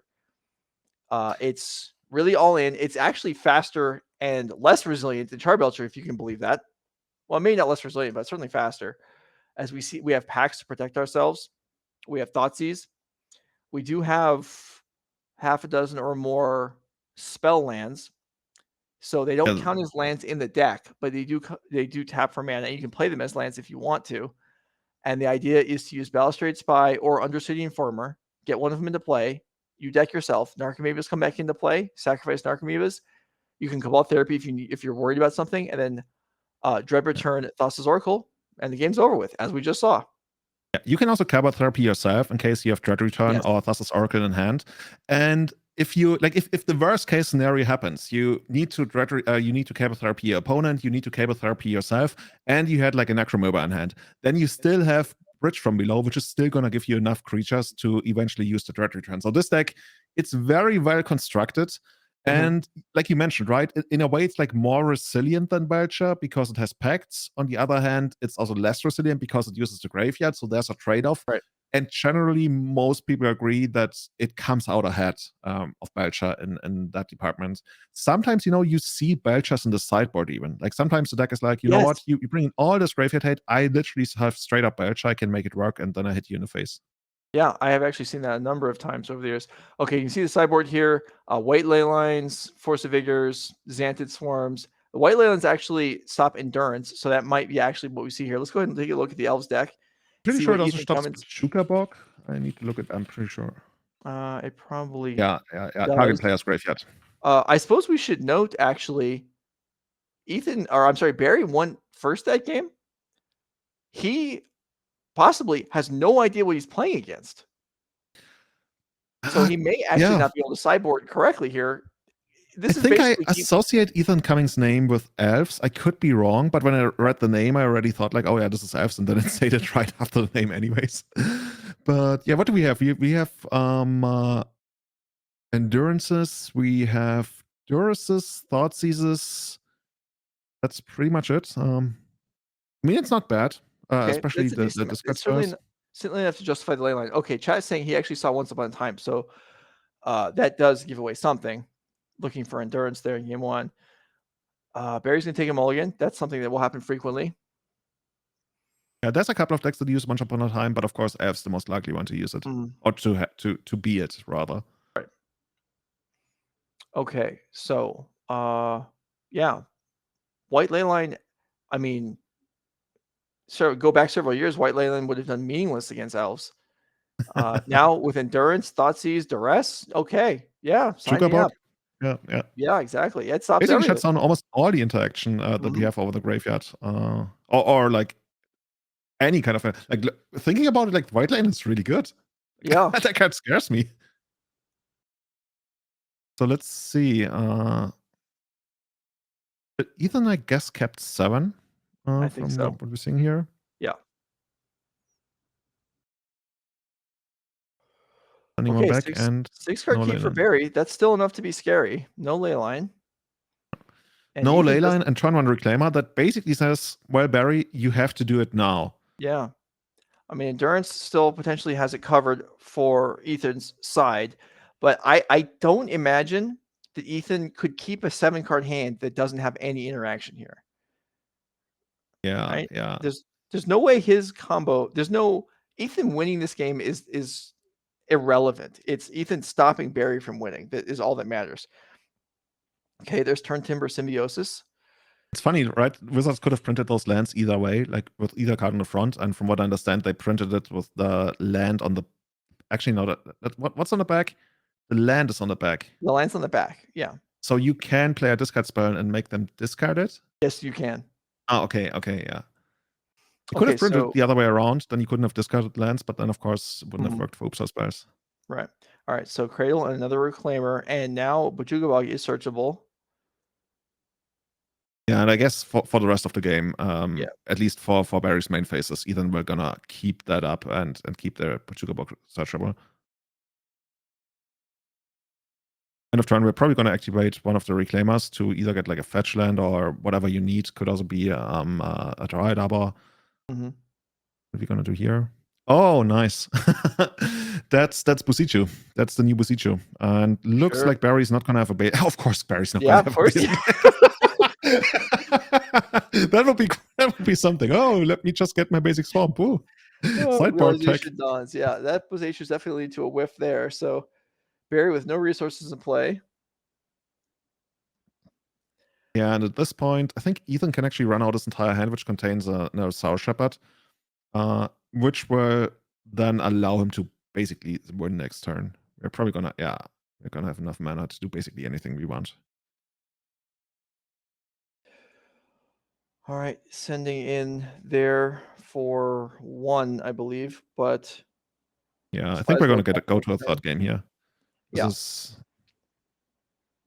technically, like, from what we've seen from the sideboard from Barry, I think I didn't even see any bounce spells. Like if you had a bounce spell, you could bounce like one of the Reclaimers and then second main phase or something, or even like first main phase, go for it. But yeah, we just have to end of turn discard. Oof. All right, By the way, Artwork. that's while this game is probably going to end on this turn, that's Yeah. something that people have gotten me when I was a beginner. People would be like, okay, discard when they have 8 cards, and I would be like, Yeah. sure, discard. And then I want to activate something at the end of turn, and of course you Yes. can't because they already Right. moved to discard. Like I think Yeah. most people have fallen for that. I don't know if this Sure. was like a situation like that because Ethan could have activated a reclaimer end of turn. Of course, didn't really make a difference here. It just reminded me of that situation. Yeah, that's funny. So addressing a couple of things from chat, talking about what could happen here. So drawing Narcomoeba for Barry, I mean, it's not great, but it doesn't really matter. There are 4 in the deck, and then you only need because of the Bridge from Below and the Cobalt Therapies, you don't need to have all of them to find. You really only need a couple.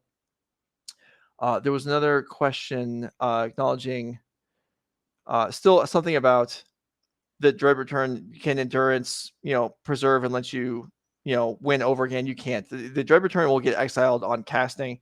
So Endurance shuffling everything back. The deck is still, Uzo Spells deck is still dead in that scenario. Yeah, unless you have some kind of weird thing like a second Dread Return or something. Yeah, you have to have 2 Dread Returns. Yeah, that would do it. Yeah, I sometimes see people play Memories Journey. I think Chat has also mentioned it.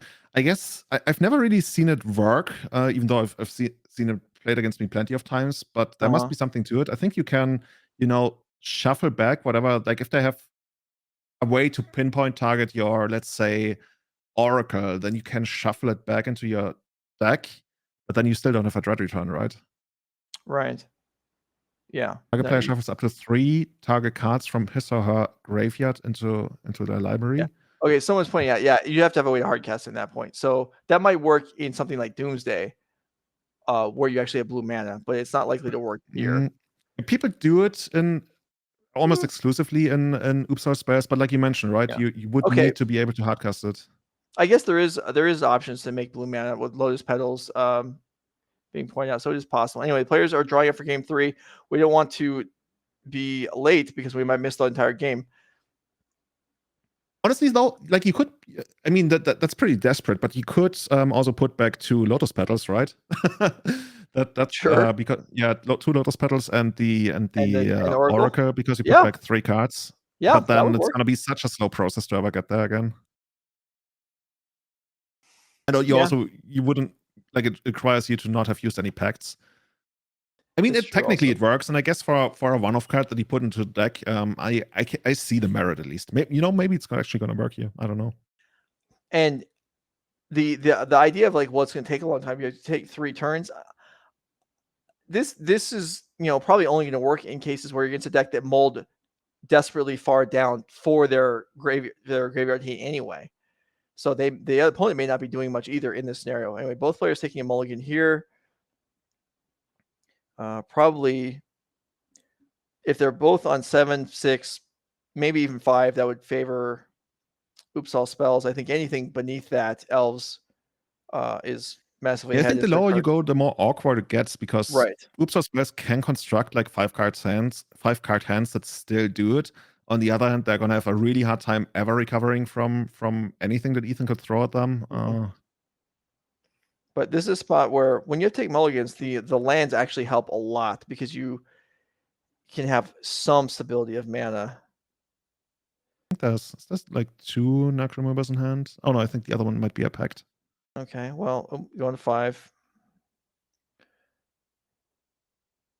Yeah, keeping a hand with Narcomoebas is no problem once you're on mulligan to the 6 or 5 cards. You can just put them back. There's plenty of cards you can put back in this deck. You just need to have the right business found. Certainly, turn 1 kills are still viable on 5 cards. Yeah, very much so. Especially since we have the Land Mile right now. That's always like the hard game. The third game, like you often get to like basically just like win the second game with Elves, but the third game is always going to be so hard because you really only have endurance to do it. And if they have the Pact of Negation, I mean, what are the odds that you have the second endurance? So I don't know. This hand doesn't look too great from Barry either. I once again see a bunch of like Necromoobers. Like 2 of them are probably going to go back. And so then, what do we need here? Land, Ritual, Lotus Petal, Combo Killer, and a Pact. That's 5 cards. So this could be a this could still be a turn 1 kill with Mhm. protection, which there's almost no chance Ethan can beat. However, that's asking a lot since that's a perfect hand at this point. Yeah. This is like, if this is straight up the nuts, is this like ritual? I would guess. There's another Okay. dark ritual. Yeah. If this is the nuts, then Ethan really needs 2 Oh my gosh. endurances, but I don't think that's happening, right? Yeah, this might just like be. Yeah, okay. Ethan's just like gesturing. Okay, let me see. Maybe I can find the endurance. And looks like we did, but I think, didn't you mention that Barry has a pact? One of the hands did. That might have been the 6-card hand. I'm not sure. The 6-card hand had a pact. I'm not sure if the Yeah. 5-card hand has a pact.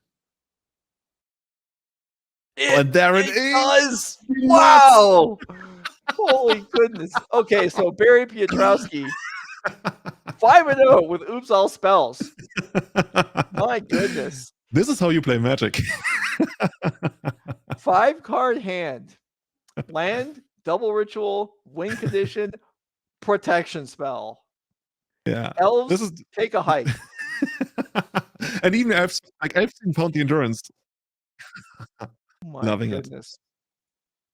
All right, so we're gonna go ahead because that didn't take overly long. I believe we're gonna go in live to the backup match. We don't need to replace this game. Okay, so we played Okay. 3 games of Magic in this round, but now we're going to get back to the backup feature match, which apparently is still stuck in the Stone Age. Game 1 is still is underway. No, okay, they're. Oh, okay. I misunderstood our producer. So apparently we're doing a time shifted match. I thought they were still like stuck in game 1. Yeah.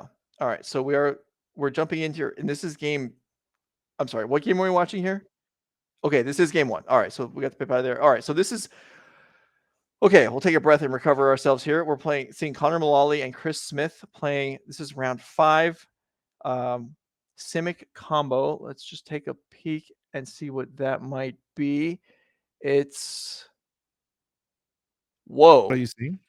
I see Thought Lash. Oh god. Oh, so the thing here says Simic combo, yeah. All right, so let's pop Thought it's the Lash. Chase Wheel of Mystery combo deck, right? I'm sorry? Yeah, there it is. Chase Wheel of Mystery. Okay. Yeah.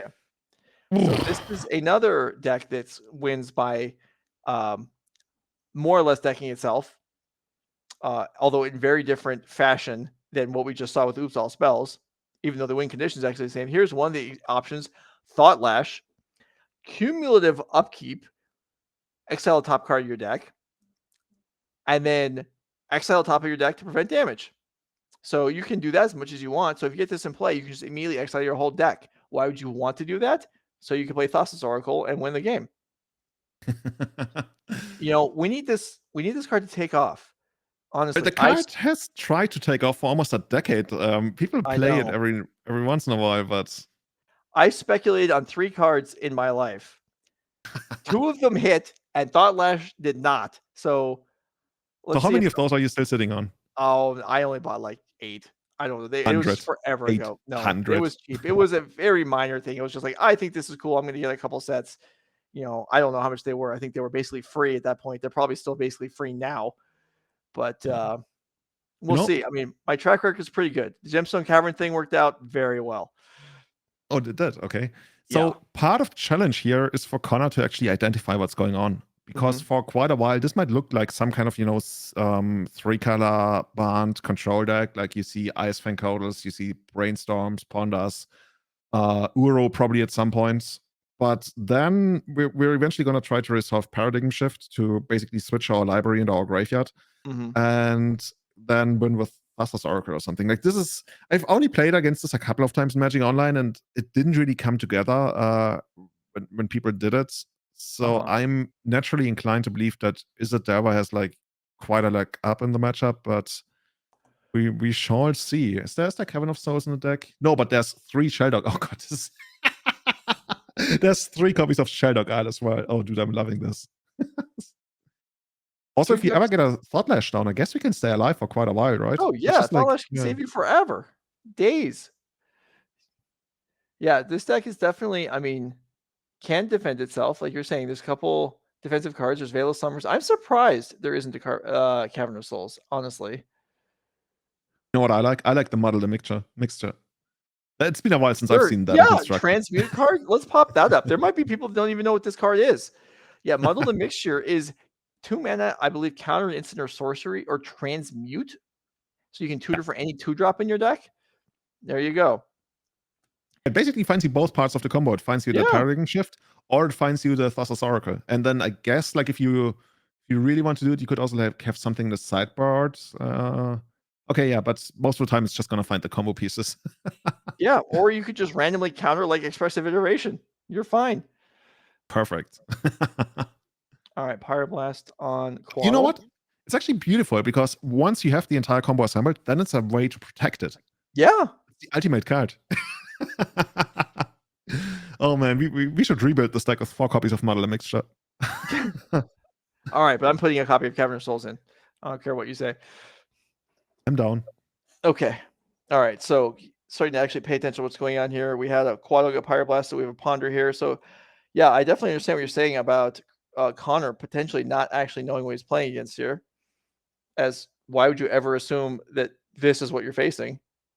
Yeah, right. So Connor might actually be like, I'm gonna play it somewhat slow, and then I'm gonna like kill you with like a Murktide, which honestly might still just work out that way. It could, but certainly there are surprises waiting in Christmas deck. I mean, Connor's gonna tap out for a throw with a Force of Will and then get Veil of Summer and be like, what is happening?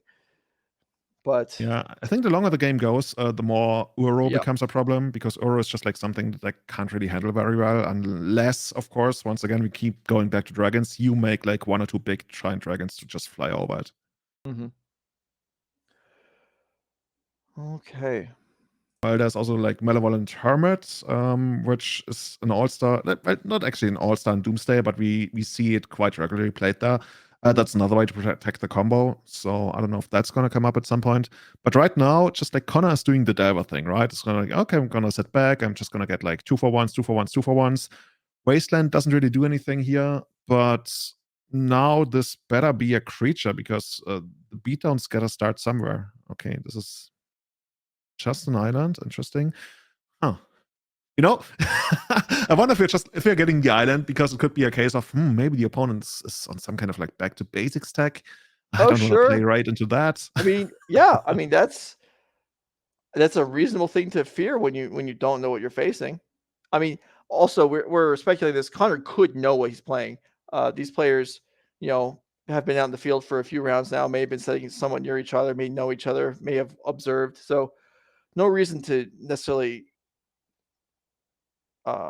say with certainty that Connor doesn't know that Chris Smith is playing Thought Lash combo, but he may know, he may not know.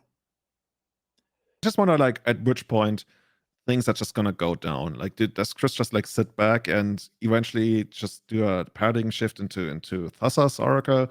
Because that could be like tricky, and you don't really need to do that, especially like when your Delver opponent is not presenting any kind of threat. You can literally just sit back and play. I can't even call it the control game, because there's not really ways to interact with anything. Connor really does, but just like make your land drops and eventually find Uro, because you've got some kind of inevitability. Okay, now the cat is kind of out of the bag. Sheldon Isle is somewhat of a giveaway here, and Connor's like, hey, what is that exactly? All right, yeah, it is Shelduck Isle. So that's if there's you look at 5, Hideaway 1. You look at 4, Hideaway 1. And then with 20 cards are left in the deck, in any deck, you can cast it. Did you know that they actually downgraded the power of Shelduck Isle recently? How did that happen? I think they errated Hideaway, that put the cards on the bottom in a random order. Chat, correct me if I'm wrong, but I think I think I read that. Which, in this deck could actually make a difference. Sure. Okay. Lotus Petal cashed in here to cast Endurance, which gets forced.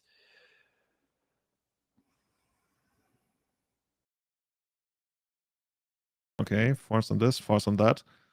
The thing for Connor really is, like, we need a creature. We have it now. I would guess it's gonna be a 3/3. Now especially now that we got the artifact. But it's still a long way to go. And it doesn't look like we got too many cards in hand now. Okay, never mind. We have 4, we're going up to 5. Yeah, still a good amount.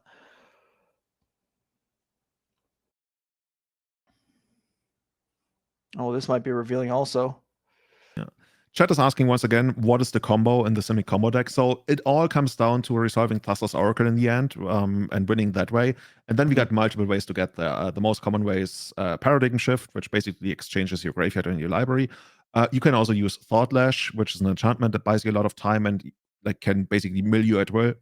Those are the ways that we're gonna do it. You can also have a setup where you have the Oracle hidden under a Sheldog Isle. So anytime you cast Paradigm Shift, you can just get satisfy the condition of Sheldog Isle to cast something from underneath it. And while doing all of that, you run your cantrips. You have your good green blue stuff of Iceland Codals and Uro. So every once in a while you might just like steal a game with Uro, which especially in this matchup could happen. Oh, never mind. While I was gone, there's a big dragon. No, there is. There's a lot of pressure on the board. Connor has come to party with looks like Yeah, that's the shift. 11 damage in the air. And there is the shift. I think it shuffles, right? Remove all cards from your library. Okay, shuffle your graveyard into your library, yeah. Yeah, so all those cards go into exile. And then your graveyard becomes. So you would still need a way to, work your way through everything that becomes your library now, because I think right now we are not quite there to cast Oracle and win the game. I mean, I wonder, I would guess this means that we have Oracle in hand because the Sheldog Isle was wastelanded, right? At least I don't see it anymore. Yes. Yeah. No, yeah, the land was wastelanded.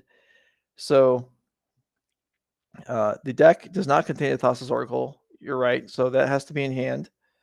Oh God, that's way too many cards that are still in our library. Yeah. It's like 10 cards or something, or even if it's just 8, it's like we're not getting there in time. Well, we desperately need, let's say, Iceland Codal. We need something, but we do have. Oh, we're not dead this turn. Okay, opponent's counting the number of those oracles, so there's like 2.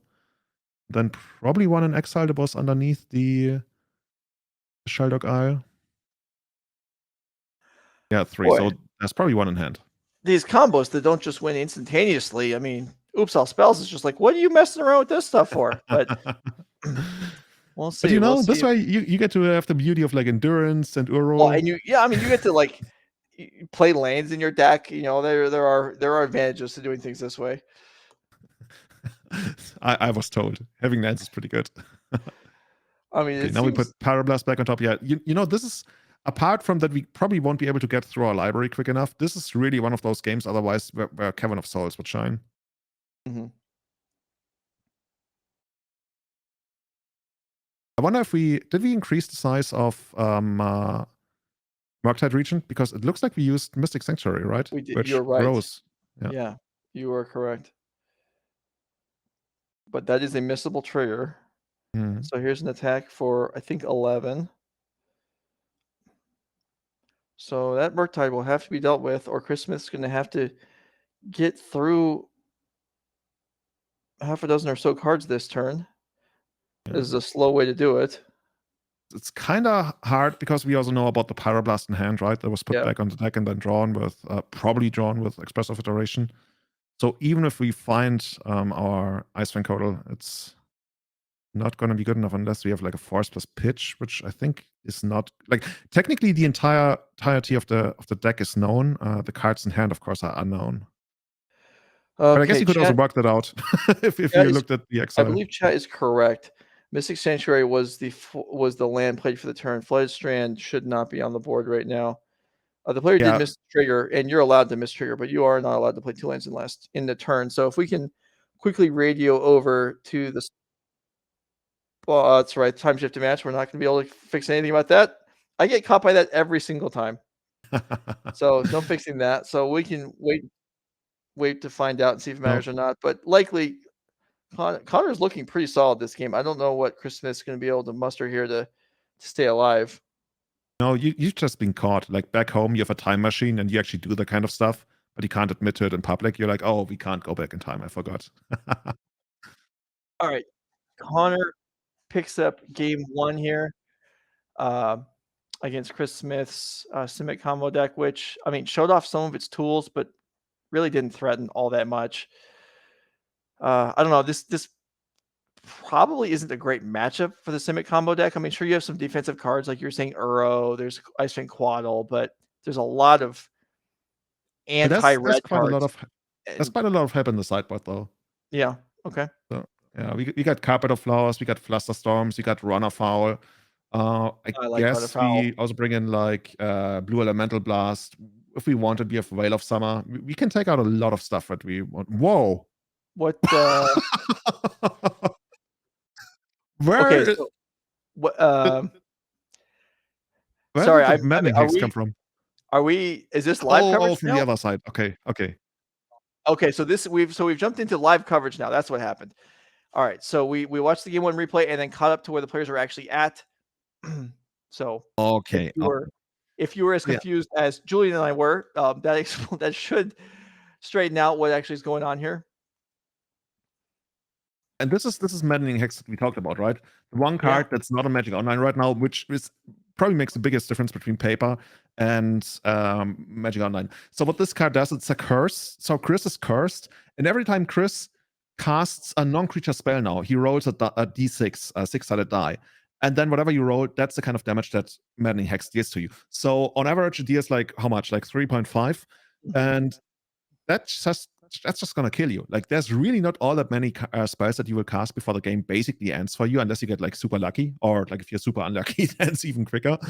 And that's just like such a great tool for all these Izzet Delver decks, for anything that's like, you know, mirror, mid-range, or even like some kind of like storm combo deck. Like this is such a catch-all for stuff. I've even seen it played in main decks.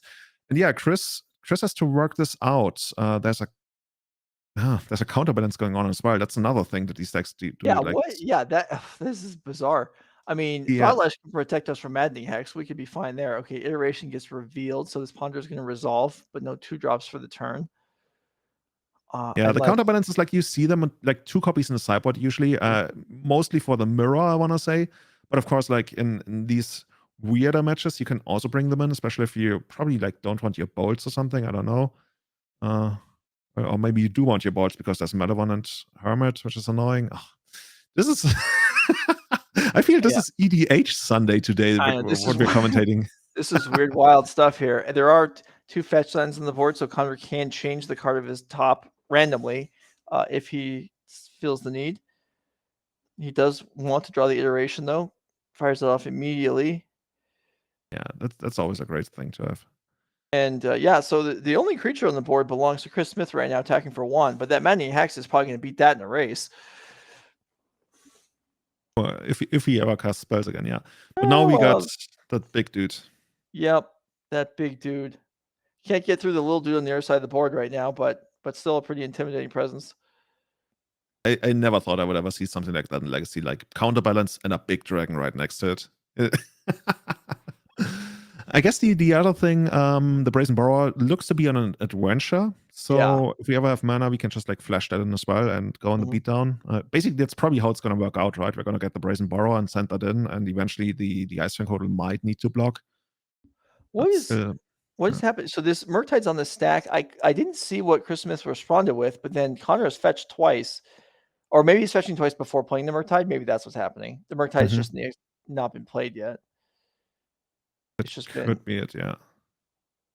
It's in the iteration zone. Yeah, that's what's going on. Okay.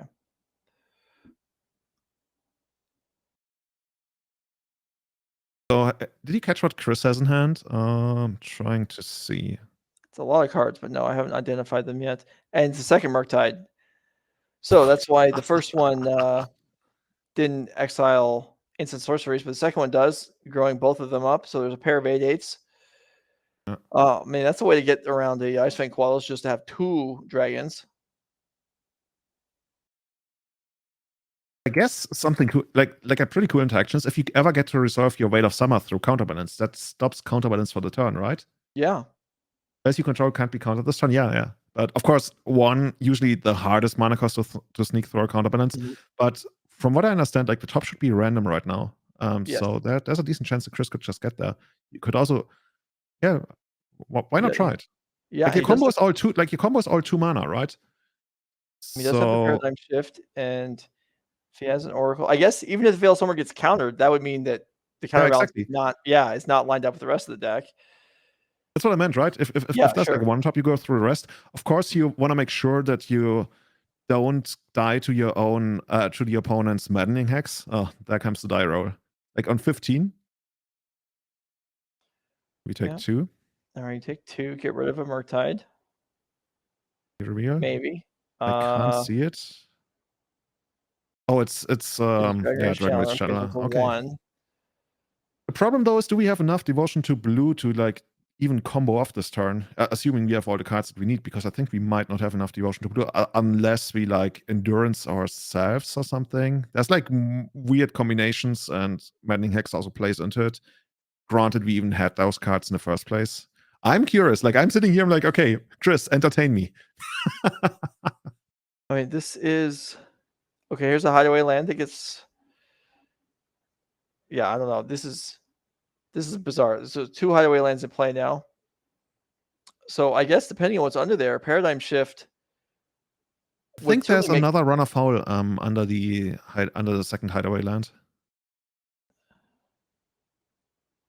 I'm pretty sure I saw a run of foul go under. Was it? Yeah, I think it was run of foul.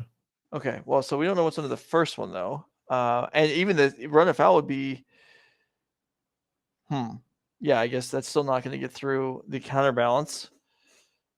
Yeah, But depending on you what would need to cast it like on the opponent's like next draw step or something.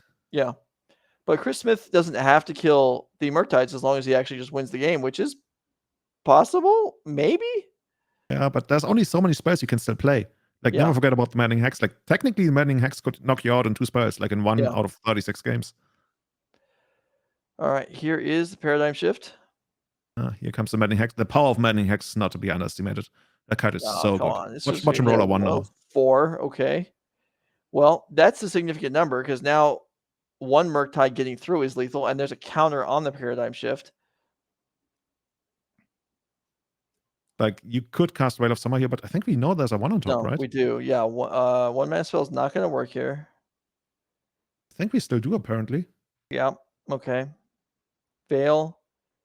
Maddening Hex, so we'll get another shot from that in, and then bang, that's 5, a 5. And then countered anyway. Now we literally can only resolve 2 more spells in the entire game, no matter what we do. All right. Well, okay, worth the shot. So he went for the Veil. It was like, oh, maybe he forgets the counterbalance trigger. Like I can respect that. Yeah, no, that's possible. It's like the chalice check thing. Yeah, it's fine. They're maybe not paying. People slip up. They get more interested in Maddening Hex and what else is going on. But yeah, that Hex did a lot of damage there. Those Murktides were going to do damage, and well, this Simic combo deck, that might have legs, but given the choice of the 2, Oops All Spells performed better this round. Yeah, and Chad already mentioning, right? Hex is absolutely insane, and I'm not sure how good it's really gonna be. Right now, my money is on very good, but like I mentioned, the weird situation where we don't have the power of the large numbers of games to figure it out, so it's all happening in paper now. Yeah. Okay, so we just went 2 rounds without a break, so we're gonna step away for a minute. When round 6 is ready, we'll be back up. We got 3 more rounds of Swiss and then the elimination rounds. So hopefully you'll enjoy us. Stick around for the rest of the day. We'll be right back.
All right, Julian and I are back. Julian and I are back here a few moments before the next round kicks off, and we've got Ethan Cummins dragged into the booth here, the Elves player we saw last round. So let's go ahead and put him on, and Julian and Ethan are going to discuss the intricacies, perhaps, of the Elves play and why Oops All Spells may not be the best matchup. Hey, Ethan, man, how's it going? It's going good. It's going good. How about you? Yeah, great. Having like every time we do this is amazing. I think we're not gonna go too deep into that matchup. You probably like know the ins and out of it. But how did you feel when you actually ended up having the Pact of Negation, right? So I originally went into it with he took a mulligan to 6, and that's what made me keep my hand with no free interaction. And I know I kept the hand with Reclaimer, Duress, and a Once Upon a Time. And the plan was my once is going to hit something relevant, hopefully an endurance, and I'm going to pray I don't get turn 1. And so half of that went well. I got turn 1, and I hit the endurance for the turn 1, but my opponent had the perfect 5 for exactly what I had, and I just kind of lost in game 3. Yeah. And like I usually like to call that like you're not playing the game to beat that kind of hand, right? I mean in this kind of matchup, unless you have like double endurance, and often is that really gonna happen? Yeah. But Ethan, tell us, your name is very much associated with Elves. Like when I saw it, I don't know, do you play online or do I just know you from the NRG series? I play a lot of Moto. I don't play much challenges or big events just because I like spending a lot of my weekends away from my computer and outside with friends or out playing paper events. There's a lot of RCQs in Chicago, so I've been spending a lot of time doing that. Awesome. So tell us. Sorry, you go. Yeah, but I play a lot of Elves. I guess like I like to put myself like in the sort of Elf cabal on the MTGO area. So there's like a bunch of us who just gather in Helen Newton's server, and we just have a blast talking about Elves and tinkering for a bunch of betas and updates. So I'm pretty well known in that server. Yeah, I think that's why your name rang a bell for me. Very much so, like when I saw it. Tell us, why is Elves so incredibly good right now? I think most people agree that Elves is, if not the best, certainly one of the best decks in the format right now. What's going on? Like, why is nobody respecting Elves these days? So a lot of people see all these spreadsheets from Bob Wong and the Legacy Data Collection, and Elves has, I think, a 35% win rate against Blue-Red. I think I've played it twice today, and I'm 2-0-4-0 against it. No, I lost a game round 1, but I think Elves is super powerful against. You have endurance, and that is a huge key in just Legacy right now. There's a lot of graveyard. You have a bunch of endurances, and I think that's a very powerful card. I also think Allosaur's Shepherd is the most broken card printed since Uro and Oko. That card is obscene. I think my favorite moment from today is I activated a Shepherd on my opponent's turn in response to a Rough and Tumble, and they scooped. And that felt great. That's very cool. I mean, part of the reason maybe like you're talking about people's, thoughts on the deck for over a span of years, and the 2 cards you guys mentioned, those are relatively recent cards. So maybe the people just haven't updated their mindset as the deck. Like, would you say the Delver matchup has improved dramatically since compared to several years ago? So I think the Delver matchup was our best matchup pre-Ragavan ban. Okay. They're playing a 1-mana 2/2 that loves to attack, and I'm playing a 1-mana 3/4 that just blocks their whole everything for days. And they cut their scariest card against us, which is Delver's Secrets. It's a 1-mana 3/2 that flips immediately, and it starts beating us down. And Delver's very hard to answer. So the best way to beat Elves as Delver is just apply a very big clock. Even Murktide is like, it's not great right now because I have registered Streakmaw today. I know it sounds very crazy, but my friend Runkor, he convinced me to play this nonsensical card that's dumb because it can be found off once upon a time, and it's a Doomblade. So that kills Murktide Regent. I think that's like one of the biggest discussions in the Elves community right now, right? What are we supposed to run in the sideboard with regards to removal spells? And a couple of weeks ago, or even like a month ago, the Shriekma card started showing up, and it's kind of cool, right? Like you mentioned, you find it off once upon a time. The only downside is you don't have instant speed, but you think overall, in the grand scheme of things, it's the right thing to do right now? I think it's good. I was a huge fan of Snuff Out and Run Afoul. Those are my two favorite cards to put in the removal spot. I like Snuff Out because it's extremely good against Hold Breacher, which was everywhere like 4 or 5 weeks ago, I think. There's a lot of Hold Breacher, especially on Moto. So I would play Hold Breacher then. But now I think Shriekmaw is correct, especially if I'm registering in a paper tournament, which is a different meta, because there's a lot more D&T in paper, and I think Shriekmaw is very good there. And then there's a lot of Delver here today. I know I came up with 3 friends. I came up with Isaac Bullwinkle, Jack Potter, and Don DeLozier, and all 3 of them have registered Delver. So Oh, there you go. All right. Well, Awesome. So what's your score right now? I am X-1, which is I think Right. it's 4-1. Okay, cool. yeah, you're 4-1 right now, so a couple of rounds left to go. Well, hopefully you can get back a couple of those, and we'll see you in the elimination rounds tonight. Good luck today, Ethan. Thank you. Thanks for joining us. Thanks for having me. And all right, so we have round 6 ready to go. So Ethan's gonna have to find his seat. We're gonna have to let him go, and we're gonna step away and then come right back. Round 6 will begin momentarily. This is Nerd Rage Gaming. Thanks for being here. We'll be right back.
All right, we're back here for round 6. Sorry about the bit of a delay there. The wrong players went to the feature match area. Got that sorted out. We have our intended players ready to go. It sounds like they're actually starting or on the verge of starting. We're going to watch Izzet Bullwinkle versus Warren Regnier here in round 6 of 8. And they did, in fact, not wait for us. Okay, so. How rude. Well, yeah. It looks like a lot of things already went down, but Yeah, it sure does. Well, it's actually probably turn 1. It's just that Warren did a lot.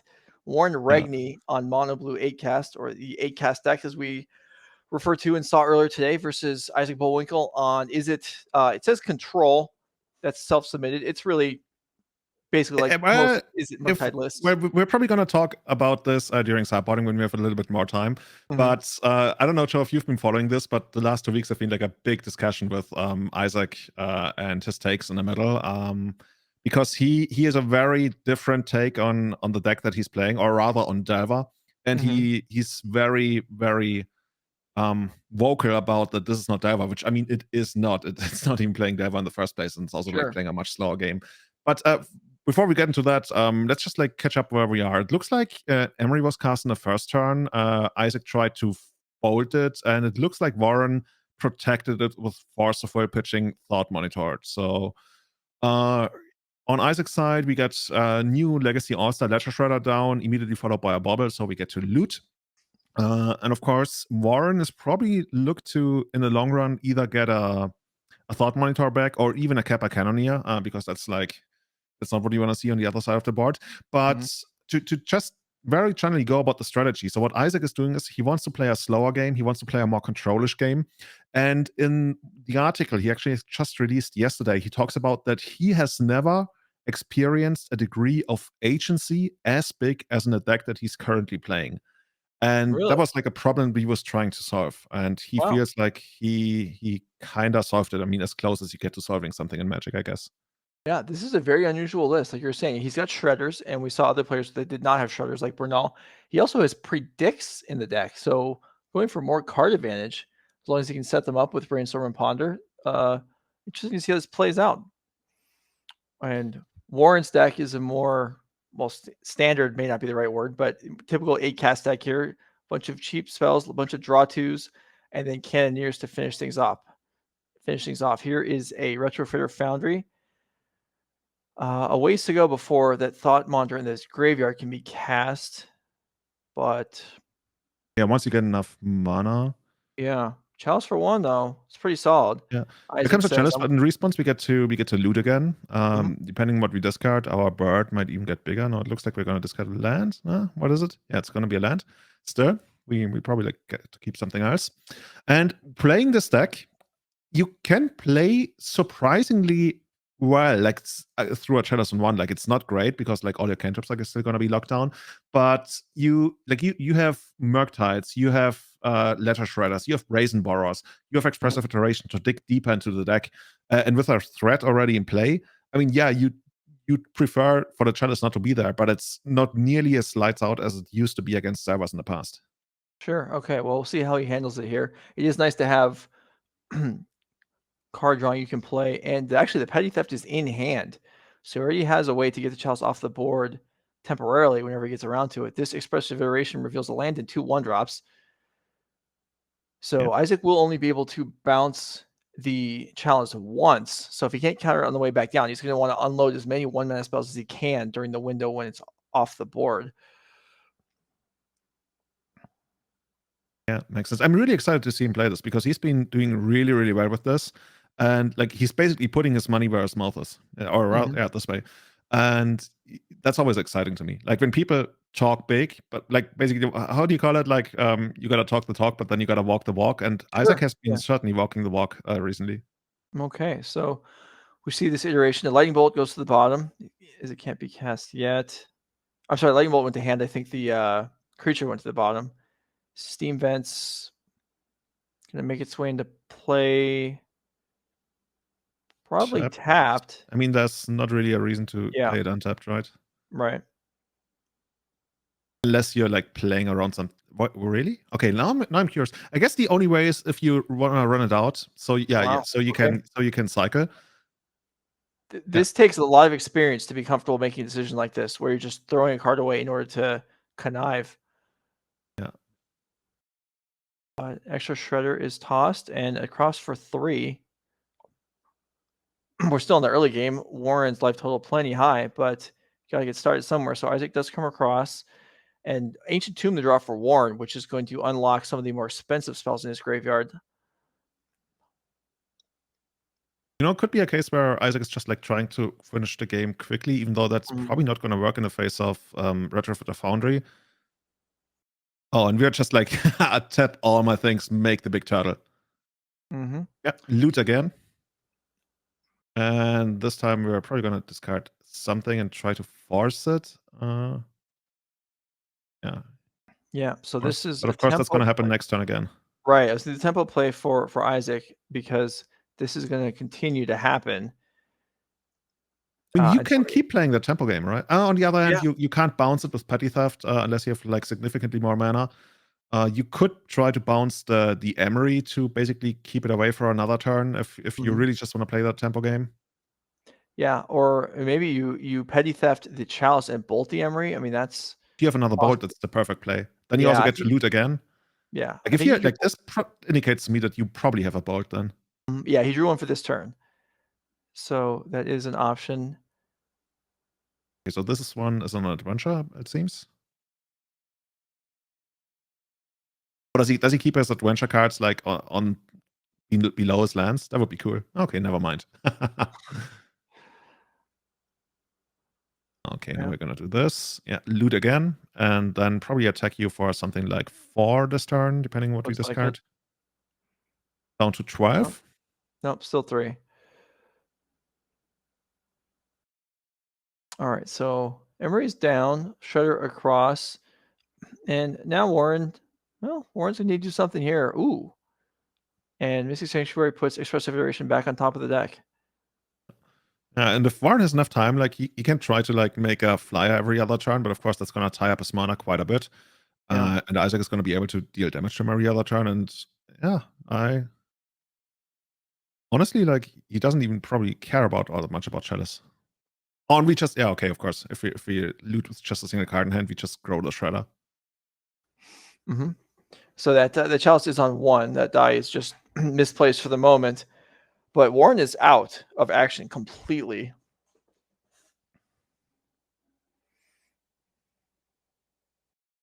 Yeah, we take 5 here. That's a land. Doesn't matter. You probably keep that land in hand, I would guess, because if we loot on the opponent's turn, then if we want to, we can discard the land. Okay, this is a very expensive Retrofitter activation as it costs 2 Lotus Petals.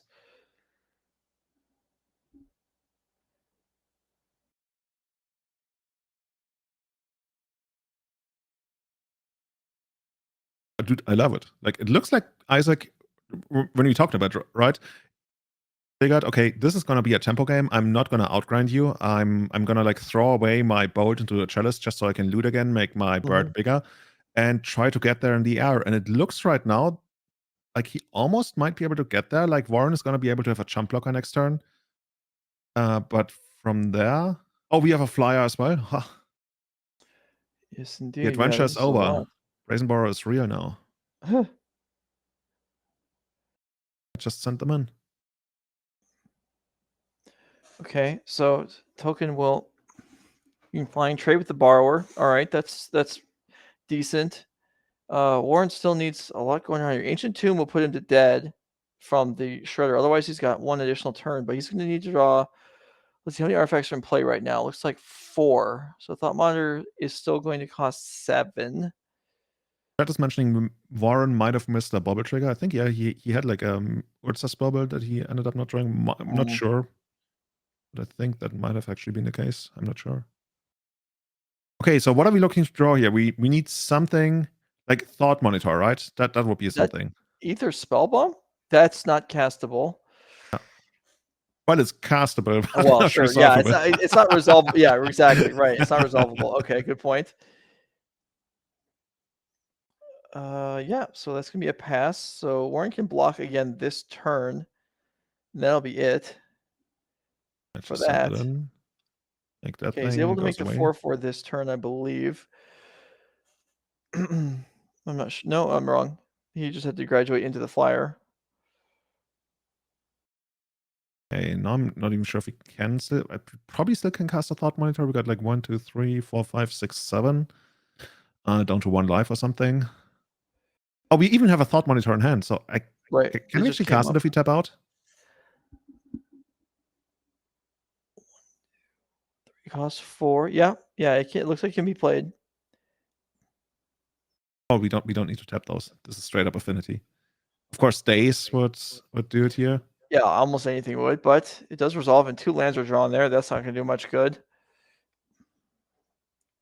Yeah, at this point you can just like literally put away your Ancient Tomb, just so you don't even consider using it. All right, attack, jump block. Isaac, nothing to add to the board. So, Warren, if you draw the 4th one, that would be That's not effective. it. Nope. Okay. And that's going to, well, maybe not. No, Yep. there's nothing. All right.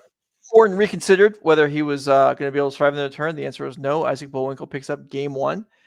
And now let's go look at the sideboards, and we can take a look at this Isaac Bullwinkle blue-red Murktide deck, which is a little outside the realm of normal. Yeah.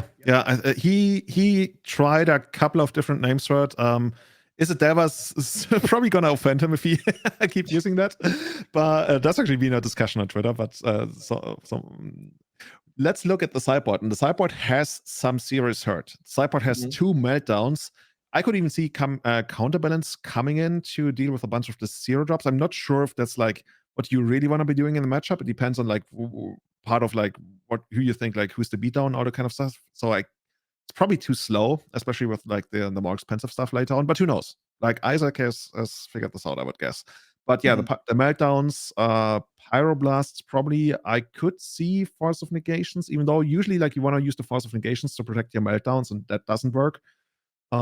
Maddening Hex, probably, right? Like there's gonna be so many artifacts flying all over the place, and if you take like 3.5 damage every single time, that sounds like an all-star card for the matchup. Yeah, so I was thinking of that too. I mean, obviously everything in Warren's opening hand is likely to be on the board before Maddening Hex gets deployed, but still there are so many draws, so many cantrip artifacts in Warren's deck that this Maddening Hex can have a big sway on the game, I think, even if it doesn't come down till mid late game. You know what I also see in the sideboard? And it's kind of cool that we get to see this exact matchup. I was wondering, why is there a Pyroclasm and not the Rough Tumble like we usually see in Delver? And of course, this is not Delver, just to iterate again. Do you know why we have Pyroclasm here? Oh, I thought you were going to tell me. You're asking me, huh? It's pretty straightforward. Okay, so I have to think about this. Let's see. Rough Tumble does 2 on the ground or 6 in the air, right? Exactly, yeah. I mean, I'm gonna help you out here. We can like board this in against Delver and take out their Delvers while none of our creatures die to it. Okay. Oh, that's very cool. That's really cool. And the other thing, like the thing I initially came up with, but I think that's much less of a reason, is technically we could bring this in against 8cast to take out all the side tokens because those fly too. I don't think that's good enough of a reason to bring it in, but it's a difference. But yeah, I like how this is like a smart choice where you be like, you know what? I can just like play Pyroclasm instead of Rough Tumble, even though people would like default to Rough Tumble. But in this deck, Pyroclasm makes more sense. That is an excellent point. All right, let's take a look at Warren's 8-cast deck real quick. See if it's actually 8-cast or perhaps 7 or 6. It looks like it's the full 8. All right, we've got a True Believer this time. And you see the other company cards there are the 2 size like you were talking about. Yeah, but nothing like that. That's the case with most of these 8-cast decks. There's usually nothing too super exciting in the sideboard unless it's like super dedicated head, like you see Hercules Recall here for the mirror. We probably bring in, I would guess, Force of Negations because we really have to fight over the meltdowns. Those are like a huge pain for us. But other than that, you could bring in like Soul Guide Lantern to like stem the bleeding of something like Dragon Rage Channeler or try to deny Murktide Region for a while, but not too excited about most of those cards. Yeah, it doesn't seem great, does it? All right, so let's go ahead and go back down and see if Warren can pick up game 2 on the play. Looks like we got a Thanks. Chalice of the Void in hand. Maybe we're gonna be able to make. Actually, this looks to be a Lotus Petal on the very left, so we could technically make a Chalice for 1 in the first turn. That's probably worth a pedal, and Warren looks like he agrees. Yeah, I was gonna say we need an explosive start. Oh, actually, there's a mock, so it doesn't even cost the pedal. That's excellent. And there's a force in hand in case there is a meltdown. But there's also an Emery. We could also make Emery on the first turn. Well, isn't that nice? I like it. So let's see, Chalice for 1. Yep. Emery into play. There's a meltdown in hand for Isaac. Mhm. And a force. Okay, so no, wow, and force back. And completely out of cards. Yeah, Warren Nice. is all in on this Emery. So this This is better my mostly first be turn. good. I'm gonna dedicate everything I have to this Emery. And yeah, Isaac doesn't really have much to stop it, at least right now. Did we forget the Emery trigger? It looks like we did. Oh, that's so Whoa. oh, that's horrible. Ah, now we can only get back the Lotus Petal. Oh, I'm so sorry for Warren. That's that is unfortunate. That is a fairly significant error. Yeah, Emery, when it comes into play, you mill 4 cards. Yeah, Warren missed out on that one. So Isaac does have the meltdown, so he's got a couple turns to develop here. And Yeah, basically, as soon as Isaac hits the second land drop, well, I guess that gives Emery something to bring back from the graveyard then in the mocks and the Chalice eventually. Okay, Warren has just realized that he forgot to mill. Head in the hands a little bit here. He drew another Emery off the top, looked at the one in play, and then realized what happened. But I guess if you drew one off the top, then you can still like cast that to get the additional mill 4. You can. Yeah, you can. He's now pointing out, well, this is something that can happen. Judge being consulted. This is not actually going to be a penalty. This is just going to be a missed trigger. And Warren will just have to recompose himself. Warren will just have to accept that he missed that and move on and try and I mean, this is what it is, right? It's this is just like the game you have to win from this spot. I mean, it's not ideal, far from ideal, but I mean, yeah, you get back the Lotus Petal. You probably honestly play the Emery, but if you were gonna play the extra Emery, then you would have probably done that before you get back the Lotus Petal. Okay, also, chat is like saying, "How is this guy 5-0?" I mean, seriously, like even the world champion makes mistakes, so cool down about that. I mean, yeah. Everybody has games and matches that they regret. That is not something specific to Warren Regnier. We've all done that. Here is the meltdown for 1. Going to clean up more or less everything. But only Emery stays. But yeah, now Emery can slowly rebuild, right? I mean, this is basically what we're doing. Like, so, okay, so what do we want? We want to draw a land here so we can. Okay, that's not a land. All right, if we had drawn a land here. Yeah, I was just like saying if we had drawn a land here, we could have immediately made the Chalice for 1 again. But yeah, it looks like Isaac will probably Pyroblast or rather Mental Blast the Emery here. I've seen a Pyroblast in hand. It's probably like a smart move to do. Yeah. But getting this Brainstorm out of the way, not too bad either. Wanting to do as much as he can before Chalice might make his way back onto the board. But certainly Isaac has been given a little bit of a gift here as far as Warren slowing down his development. One more note for production. I believe we have Isaac's first name spelled wrong. I believe it's 1 S and 2 A's. See, even we make mistakes. Yeah, exactly. Yeah, Warren forgets the mill 4.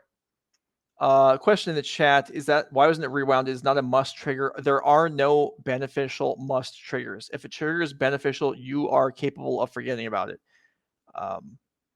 Yeah, like stuff that gets. I think that the way it used to be handled is they give your opponent the choice whether they want to put the trigger back on the stack.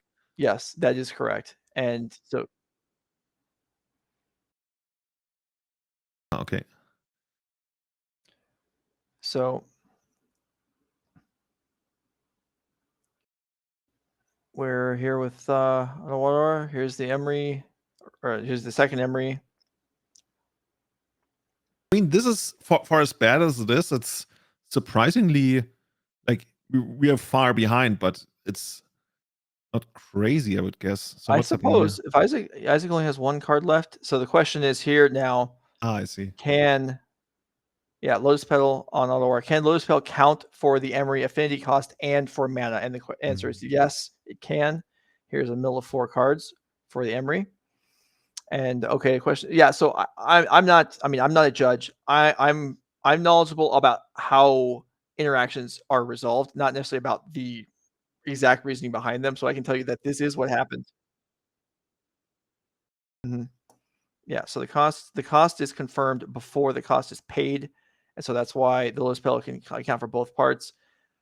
No, you learned that back in Mirrodin, whether you could use your Chromatic Sphere to pay for Thoughtcast while still having it count for affinity. Yeah. Oh, okay. Now with Emery Gun, yeah, it's pretty much all over. I mean, And it looks like Izzet at 6-0 is already locked for the top 8 then, right? Yeah, he should be. There's a Thoughtcast drawn. So Warren, yeah, with one blue source in play on about turn 5, that's not much to show for your opening hand here and what all you've done in the game.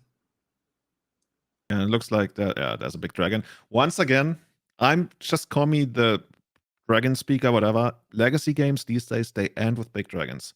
It's a double dragon. Let's do it. Sure. Overkill deluxe. Yeah. Okay. Gain control of all dragons, maybe? No? Yeah. Okay, GG. All right. Well, that one is done. Isaac Bullwinkle advances to 6-0. Would be capable of double drawing from here. Could play for seeding, but he is in top 8 if he wants to be. Warren Regnier got more work to do. Unfortunate, a bit of misplay there. But if you're watching this later on, pull yourself together. Everybody goes through these things. Everyone has lived through this and does it, and you just have to recover from it and keep going. Anyway, let's go ahead and go into our backup match this round. We believe we have it ready to go. So let's go ahead and jump in there. We have Michael Maka versus Mark Nabors, Sneak and Show, and Monterey Prison. And in the past, go back, middle of the last decade, any legacy event, you're gonna see Sneak and Show all the time. Now it's still present, but it's not as common as it used to be. Yeah, I think Sneak and Show, it's still around because the floor of the deck is still pretty high, right? It's just it's been overshadowed by most other combo decks, at least right now, like the Epic Storm and Doomsday. But it's not like people would just especially in paper, right, outright sell the deck because it still works, right? We see Michael here sitting here at 4-1. So why would you not try it if you have the deck? So yeah. I think it also it's one of those decks that has these dedicated followers of Sneak Show, of Show and Tell and Sneak Attack, and they will play it no matter what. And yeah. Sometimes that's just no feeling like getting Griselbrand to play and drawing 14 cards. I can see how this is addictive. Yeah, no, it's definitely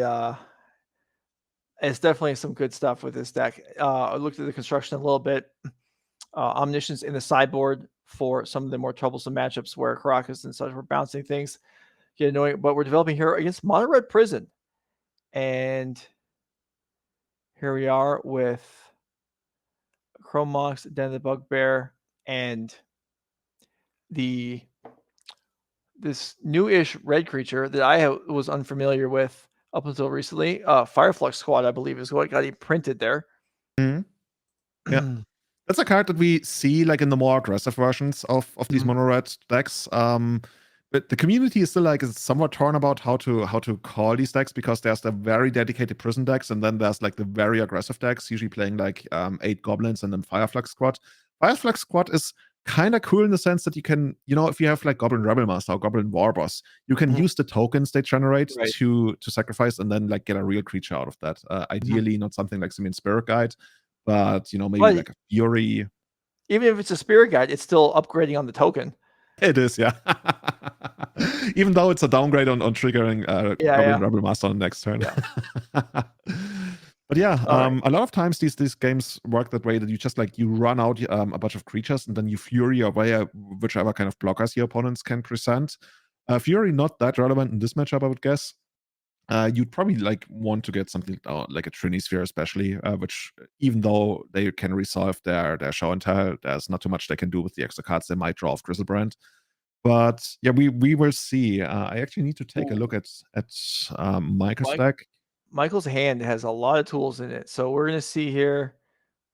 Here is a sneak attack, pedal available to activate, and a pass. Okay. So no creature Yeah. at the ready. I'll say this: if there's no creature, I don't really like playing the Lotus Pedal, as you're telling your opponent you don't have a creature. Yeah, that's true, but is your opponent really gonna act on that anyway? And I I'm mean, not on the sure. other side, if your Yeah. opponent plays like, let's say, like technically a Chalice for 0, even though they probably wouldn't do that, or a Trinisphere or something, then you'd rather have that in play. Also, like you're kinda like you could do something like get in Griselbrand end of turn. That doesn't really do anything, I guess, because Lotus Petal is gonna begin then. But yeah, we will see. All right, we'll see. So Magus the Moon should not be afraid of attacking into sneak attack mana, so it should just still continue to get in there, and there it goes. Michael down to 12 with Michael, quite a by the few way, is draws. also playing a very, very straightforward version of this deck. There's no omniscience going on or something. This is Right. just 4 show and tell, 4 sneak attack, 4 Lotus Petal, 2 Simian Spirit Guides, 4 days. Like I'm gonna do this, and I'm gonna do it hard. And I'm not gonna like tinker. Oh, we have like 4 Oh my show and tell goodness. in it. Wow, yes he does. Oh dear. Quads show and tell, or 4 twin show and tell if you were around yesterday. If we can find any kind of 4 actually, pair. we don't even need like payoffs, right? We already have sneak attack in play. Yeah, no, all we need is a creature. Yeah, 4 pair show and tell is not going to do it. Griselbrand would still work. Griselbrand as a blocker here would be just fine. What's your favorite creature? Simian Spirit Guide. Well, there's an Emrakul. That is not as good of a blocker. We have a lot of stuff that I guess we just like keep the creatures around, right? Yeah, well, yeah, we can't really get rid of the Chalice. I definitely don't get rid of unless. Well, maybe you have to. Maybe you honestly, have to. though, Maybe... well, if you keep if you get rid of the Chalice, then you can kill in 2 swings. Actually, what is the other one? The other one I think is a Michael's at Giant. 6. Michael's at 6 right now. I believe. So it has 12. I know, but I think 6 came across last turn. Okay, then it's pretty easy, right? Then we just so keep 6 in play and probably win. Yeah, I think it's just over. I could be wrong, but I believe Michael's at 6. But either way, even if he's at 12, like this is the exact right thing to do. You keep 6 power in play and the Chalice in 1. Exactly. Oh, okay, we're gonna try. Brainstorm into a Chalice countered. Yep, and there you go. Okay, so Mark does pick up game 1. Okay, we do a deck list. Let's go ahead and take a look and see what Julian thinks of as a pretty stock Stinging Show list and Mark Nabors Monterey Prison deck, which you can see here. So this certainly has gotten some new cards in the last couple of years, as the Furies you mentioned and the Fireflux squads. Also Fable the Mirror Breaker. Lots of new toys running around this. But basically, the main elements of the deck are disrupt you somewhat with Chalice, Blood Moon, Trinisphere, and then play not overcosted creatures that can put on quite a hurting if left unchecked. And the idea is that the Blood Moon and Chalice combination will let them survive unimpeded and get in for big amounts of damage. Yeah, you know what? We're just like here to tap out every single turn, put stuff onto the board, and hope it's going to be good enough. And I'm probably underselling it because sequencing is still pretty important for the stack. It's not like I guess a stupid aggro deck. I kind of like I don't know. I have a soft spot for these decks ever since back then when they were called like Dragon Stompy. From the sideboard, there's probably not too much to do other than the 2 blasts that we got. I can see a Trinisphere. And I don't know if that gun is going to be good enough. You won't be able to bounce Emrakul. And yes, you could bounce Griselbrand. You know, it doesn't exactly sound exciting to me. It's not great. Right. I agree. All right. So let's go ahead and look at Michael Maka's Sneaking Show deck. So you can see here, this deck, unlike a lot of these decks, this deck could have been played 8 years ago. No problem. Yeah, this is pretty much the same deck as it was back then. What do we have here? Like, what could we use? I guess Pyroclasm would be a really nice thing to bring in. Kills half of the board. Meltdown to get rid of. Yeah, Meltdown could be a thing, especially if you want to side something out. Anything that kills Chalice is probably decent here. You know, but there's also like the other school of thought. There's the school of thought is I'm gonna have the most dedicated combo deck here. I don't dilute it too much. I literally only bring in maybe. Actually, was I talking about Pyroblasts? No, you said Pyroclasm. Oh, that was the other deck. That was the other Yeah. deck. Yeah, true. So maybe we don't bring anything really. Maybe the two Pyroclasms, and then just like do our thing, because this deck is super turbocharged to just like do its thing as quickly as possible, and not like toy around with like 3-card combos of like, you know, show and tell omniscience into something, Right. which is usually like a way to circumvent hate bears, or like, So, you know. I'm sure if Michael had access to the sideboard, the deck list, and we can go ahead and go back down to the table and start game 2. If Michael knew Mark's list, that meltdown would come in, because you just got to have an answer to the ensnaring bridge. You don't want to just be dead if it resolves, and I don't think there's anything else that can answer it. I see what you're saying, yeah. And that's where we go back to the idea of it's not quite clear how you're supposed to build these red stumpy decks these days, because a lot of them don't play bridge anymore. There's like the super, like the ones that have been most successful lately are the super aggressive ones that don't play bridge, that barely play any planeswalkers at all. And then there's the other school of thought, which plays like, say, 7 or 8 planeswalkers and like up to 3 bridges, and they overlap like in their hate pieces, right? Even though like both usually don't play Trinisphere anymore, so maybe Michael would even like expect that. But there's also like not too much you can do about Trinisphere really, except for like try to melt down it for 4, which is. Yeah, I mean, Michael can rely on counter magic also to deal with something like that, and he does have some in his hand. We see a meltdown there, yeah. Yeah, so we did look at the ponder, and the meltdown did come in, which I think is just kind of a safe bet. In an ideal world, you get under Chalice, you get under Trinisphere, you cast your cantrip, then you show and tell something and just go to town. But games don't always play out like that, and it is nice to have an answer. Yeah. You know what I actually want to do if I'm Michael? I literally just want to show and tell an Emrakul into play, and not worry about anything else. I mean, of course, that's what you want to do in many matchups, but especially in this matchup, unless you think that there's going to be bridge, of course, which, like we said, could be a thing. And we know it's not, but could be. And yeah, then just do the thing. Because right now, I guess show and tell is going to put in a Trinisphere from Mark's end, potentially. Oh, we're going to cast turn 1 Trinisphere, which is kind of like a Time Walk if it resolves. Wow. Okay, there you go. So that is going to get dazed. Oh, and we pay. Wow. I have the monkey. And then forced. Lots of resources getting spent here on turn 1 on both players. So I think we saw an Emrakul in Michael's hand, right? We know about the land, about an Emrakul. Let's see if there's going to be a show and tell to go with it as well.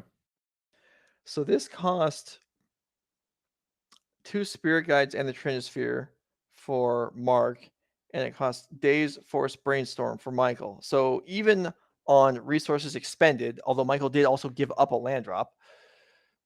Oh, and it looks like Mark is not going to be able to do anything. I would even consider meltdowning that Mox. I'm very aggressive with that kind of stuff. If I had a red mana and there was a meltdown in my hand, I think I would just like straight go after the Mox. But it looks like we don't have a red mana source. That would explain why the Michael felt the need to keep that transfer off the board, as he didn't have lands to develop, and I'm not sure he's got lands yet. We'll see. I think he found a Scalding Tarn, a Lotus Petal, and a Grizzlebrand. Oh, well, that's excellent, because he definitely needs a fetch land, because he's flooded on big guys at this point. Let's get rid of one of the big guys, and probably the Lotus Petal even.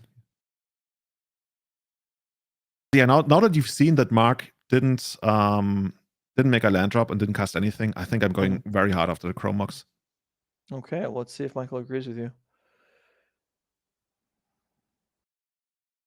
Seems possible. What kind of world are we living in these days, where these mono red decks are fighting counter wars with Spirit Guides to pay for days? Nice work. And yep, there it is. Meltdown takes out the Mox. Yeah, this is the Shattering Spree mode. Just like pay 1 mana, destroy 1 artifact. Yeah. Load the mana, sure. Yeah, I don't know that there's anything getting played here off of that, but okay. Yeah, we really want to draw Ancient Tomb now. Yeah, that would be excellent. Blood Moon, not the answer. So both players are a little short on mana here. Oh, and it looks like we actually brought Ooh. in Omniscience. Yeah. And that's, Really yeah. What is this? interesting. Oh, that's a blast, probably. Yeah, it has to be. I don't recognize that card, but it has to be a blast. So I'm a little surprised Omniscience came in. I mean, I guess. No, it's not really a way to beat Bridge because you still don't get past it. Yeah. Yeah, there's no alternate combo win in Michael Maka's Sneaking Show deck. I guess you could argue that once you have Omniscience and Grizzlebrand, you will eventually get past the bridge. Whereas Grizzlebrand alone might not get past the bridge. I'm not sure. I don't know. I don't know what that. I mean, basically because you get to cast all your cantrips that you then draw off the Grizzlebrand, whereas Right. otherwise you might need to pass the turn, and maybe that's gonna kill you or something. I'm not sure. Okay, so Chalice back on there, and Michael just waiting to draw another enabler here for his big creatures. Mark looking for mana sources here. There we go. Rabble Master. There's a Daze. It can be a hard cast. That just happens. No more monkeys. But next turn there's gonna be a war boss. And doesn't do anything. We pass the turn again. Yeah, the City Traders was a big draw here. Oh no, look at this. So we can actually get the war boss down, and next turn we can make the Fireflux squad. Oh, this is so good for us. Well, I say us. Well, I use us for the active player most of the time. I actually don't know if we can. I think the land that was drawn was Den of the Bugbear, which Oh, that comes to play tap. tap if there's more than two. If there's if there's already two land in play. Yeah, you got a good point. Okay, so I guess in that case we're just gonna rip a mountain from the top or something. Okay, we'll see what happens. Or maybe another monkey. That will also do it. But it's Legion War Boss by itself, I mean, it's a pretty significant clock. I mean, it just comes across for 1 on the first turn, but it goes, I think it's 1 and then attacks for 5 the next turn. And then proceed. And Michael just has nothing going on. Yeah, we got 2 Omniscience in play by now. We got a bunch of payoff cards, right? Every show and tell, every sneak attack, but those are really the only ones. Sure. This is going to be a redundant Chalice, maybe? Which is unnecessary, but there's no way for Mark to know that. I mean, there's also a world where you try to get as many permanents as possible into play, just in case like an Emrakul hits you. Yeah, you're right. As long as you're like 16 plus, you can do that. Yeah. No, you're absolutely right. As long as you're above 15, excess permanents do help. I mean, Chalice on 0 would cut off Lotus Petal from Michael, but it doesn't look like Michael is, like, from Mark's perspective, it doesn't look like Michael is stuck on mana. He's stuck on, he's drawing cantrips, he's drawing creatures, he hasn't drawn enablers. There's a Blood Moon. There's a Chalice on 0. Yeah. I like it. Yeah, there's an attack. One of these goblins will No. get a little smarter. Now, Mark also makes it so that if Michael actually finds a show and tell and happens to be on a sneak attack, or actually he would have cast sneak attack last turn. So yeah, he's not really cutting off that line because that line already existed and Michael didn't make use of it. Okay, pass the turn again. And how much damage is this going to be? 1, 2, 3, 4, 5, 6, 7. Yeah, Michael's dead in 2 swings. Yeah, it increases by 2 a turn. Although City Traders might allow. Oh, look at this. More. I think is that lethal? Those have haste, right?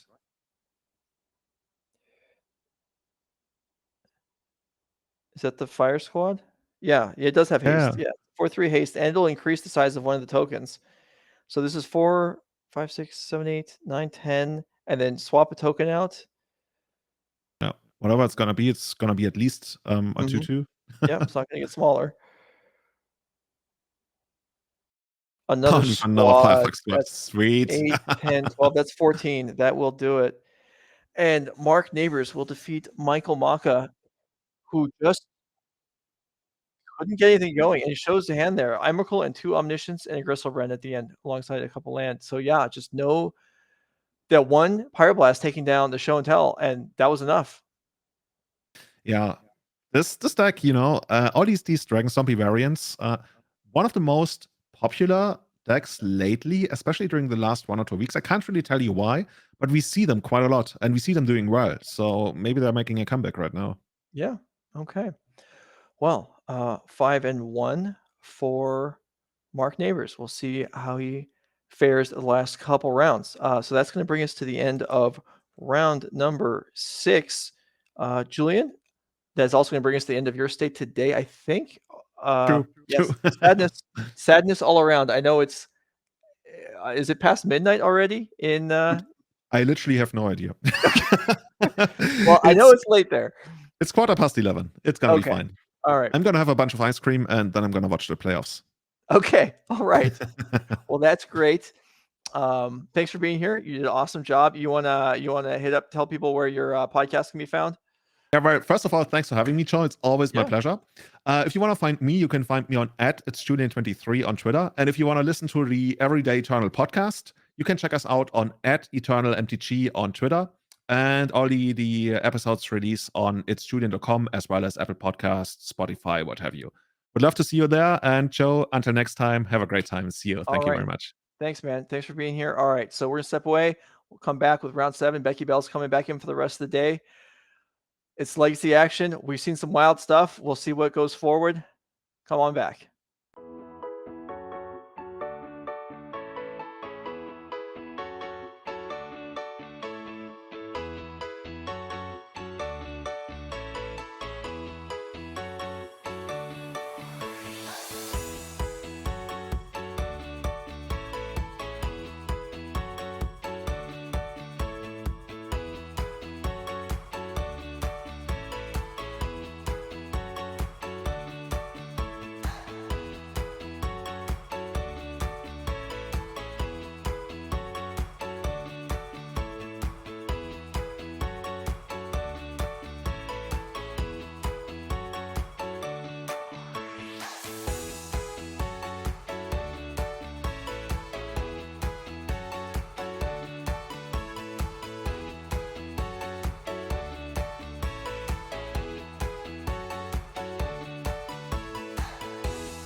All right, we're back, or at least I'm back. Julian has been replaced by Becky Bell for the rest of the afternoon. So those of you that were enjoying her commentary yesterday, we brought her right back for you. Good afternoon. Hi, I'm doing so great, and I can't promise that I'm going to be quite as insanely knowledgeable and I'm going to know every hex that comes on board the same way that Julian was able to, but I'm here, I'm going to do my best, and we're going to have a great time, and we're going to watch some Legacy. I'm excited. I've been very hyped about every deck that I've seen you and Julian cover earlier in the day, and I love that Julian was like, this is just like an EDH Sunday, and it has a nice like lighthearted feel. But that being said, our next matchup may be going to feel a little bit harsher than some of the other ones that you've been watching on the We day. have had, Oops All Spells, and we've had I Mono loved Red watching Prison Oops All and Spells. Sneak Attack, and this round we've got a Delver Mirror. Well, okay, I don't want to offend. I was told that might be offensive to some people. It's not call a it a Delver Delver Mirror. Mirror? It's even we even have a list as a Delver Mirror. Okay, Adam Wasburn-Moses is not playing Delver. He is playing very similar to the Isaac Bullwinkle deck list, which is more of a slightly more controlling blue-red mid-range list with no Delvers and with a couple predicts. Now, Isaac never drew one in the matches we had him on, so that's an interesting development. Whereas Will is playing a more traditional Delver deck and, well, actually has Delvers, so he's going to be lower to the ground. We'll see how this plays out. I thought his advantage might be being able to get under Adam Wasburn-Moses. That's clearly not happening in game one. Whoa. Oh, yeah, Day is going to make sure that this Delver is protected. So clearly thinking that this Delver might be an important part of the deck compared to Adam. Yeah, a lot of spells were just a whole flurry of spells were just cast on turn 2 there, on Adam's turn 2. But we're left with, okay, Delver and Dragon Rage versus Dragon Rage. No one has Delirium yet. Expressive Iteration got pitched to Forest, which is a pretty valuable card in the matchup. But Will wants to keep his board presence here. And we'll just see who gets established first. And this is going to be pretty interesting to see the difference of these two decks and how this is going to end up playing out. And I know that you and Julian were talking about it a little bit, but it's something that, especially like you've been saying, that this is kind of Isaac Bullwinkle's style of deck that he's created. And it's always interesting to then see like the person who came up with the innovation and has been like really working on it for a long time play it versus somebody who's like, oh, I think that this sounds like a good idea and giving it a try as well. Yeah, so Adam Wasburn-Moses here, plays a ton of Legacy as well. And getting set up here. So these predicts, really, they're going to be powered up by, of course, Brainstorm Ponder and also Mishra's Bauble to look at the top card of your deck and give you foreknowledge to name accurately on predict. So we'll see if that plays a role. Meantime, Adam with a bigger graveyard here, but no Delirium. So his Dragon Rage Challenge does not have to attack. And does Will Kowalczyk even have a second land? Please, player's 5-1, so likely a win and in for top 8. Yeah, that second land is also a wasteland, but considering that Adam has 2 lands and one of them being a polluted delta, I can't imagine that Adam would be too sad to be wastelanded here. Right. Will keep on that ponder there. So his Delver's still waiting to flip. And yeah, mills over an expressive iteration on the Surveil. So that's 2 that are gone. But yeah, he just doesn't have the mana to cast them yet. Yeah, a little unfortunate that the land that was found was in fact that colorless land, and this polluted delta gonna get sacrificed to just keep Adam in a great place. Steam Vents, because I saw somebody be like, why are they playing Steam Vents? And it's like, well, you need to have your 2 colors, as these expressive iterations on Will's side of the board are certainly telling. And you can't play 5 volcanic islands. So right. It's not like the old days where the only 1-drops were blue. Now we have Dragon Rage Channeler. Although I think this was developed when Ragavan was still in the lists. So even though that's gone, I think people just got used to having the extra red source, and so that's where everyone still runs. And a lot can be said for Dragon Rage Channeler still staying in, and the more that I see Dragon Rage Channeler in general, the more I'm just convinced that it's also just an insanely powered 1-drop. Definitely. Okay, another expressive iteration for Will. This one actually makes it into hand, although still can't be cast, I don't think. And now this 7/7 Murktide. I mean, this is what all these Murktide experts keep telling me, is that in the mirrors, Murktide is the king. So It certainly Will, looks better than this insectile aberration that just yeah, finally flipped for Will's side. Normally, when you're playing that Delver, you really want it to flip early, and now that it's finally flipped and it's facing down a dragon, I think that I would pick the dragon over the insect as well. yeah, dragons versus insects every time. Go with the dragon. I mean, it's just on size alone. You 7 versus 3. And even that's not realistic. It should be more like 200 versus a 1. Like, what's a mosquito going to do to, like, a fire-breathing, flame-breathing dragon? It's just nothing. That being said, mosquitoes, extremely annoying. Sure, annoying, yes, but not like life-threatening like dragons are. So Adam gets going here. Can't express federation into a ponder, keeping a lot of her surveil triggers. Oh, I'm sorry. The shredder gets binned this time.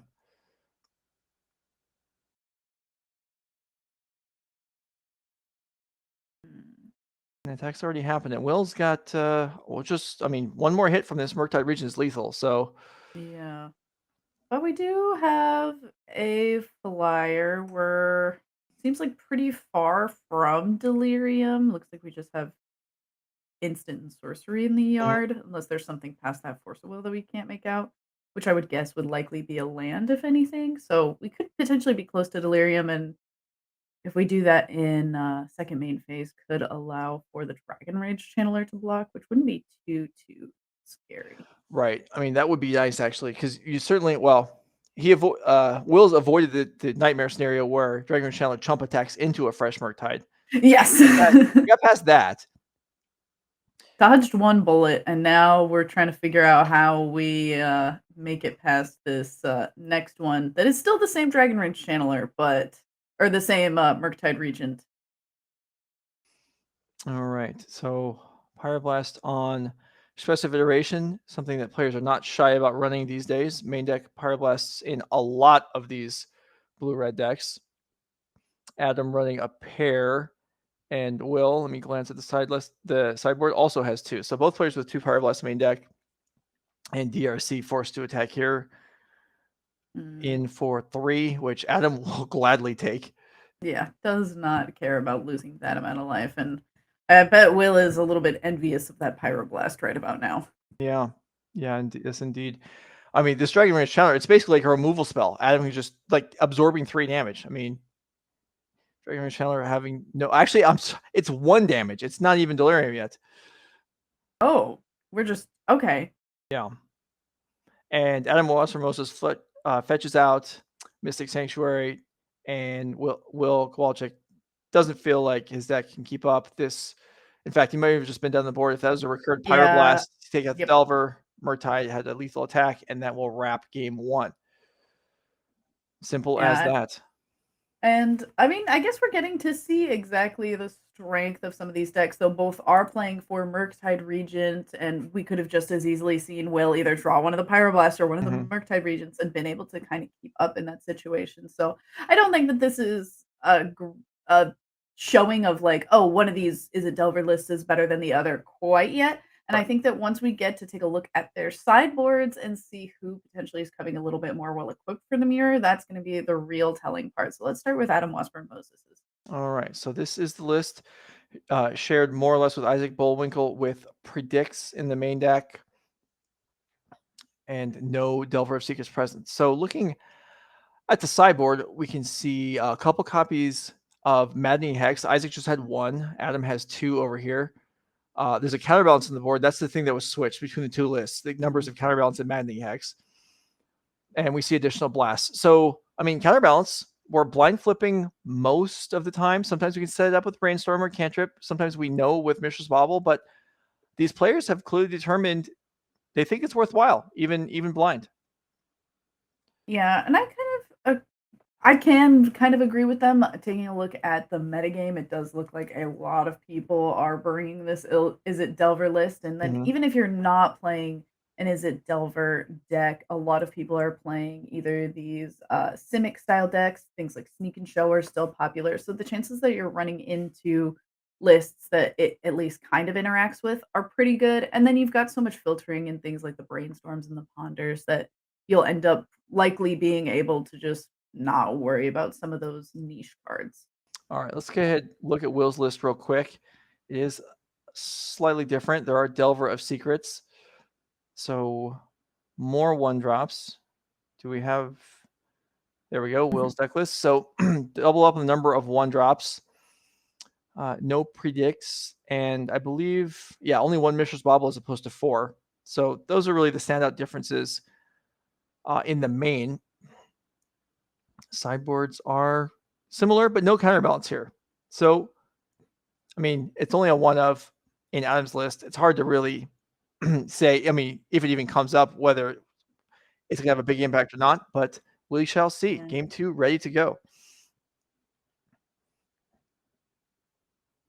All right, and Will going to be on the play here, deciding to go ahead and take a mulligan. Looks like Adam has decided to keep 7, which that potentially feels like it could.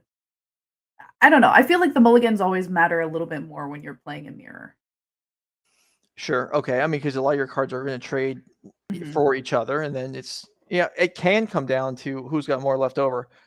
There's also, I mean, there's so much. I mean, the number of iterations cast, really, I feel like, I mean, not I feel like the hyper relevant cards are the iterations and the Murktide regions. However, Adam has shredders and Will does not. So there is more ability to filter lands out late game. Will keeping 6 and on the board with the 1-drop once again. Oh, it looks like actually Will might have kept 5. Oh. Which a little bit more rough for Yeah. sure. Especially we talked about it. If you're in a mirror match, both of you mulliganing, you're gonna end up with a lot of these 1-for-1s bolt to take down the channeler, and we'll see if Will have a follow-up.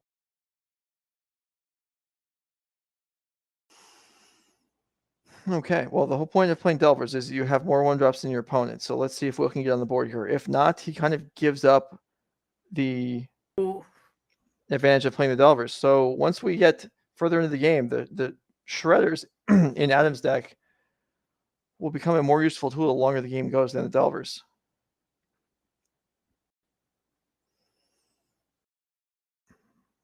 All right, so Darcy into Bobble in response and bolt it.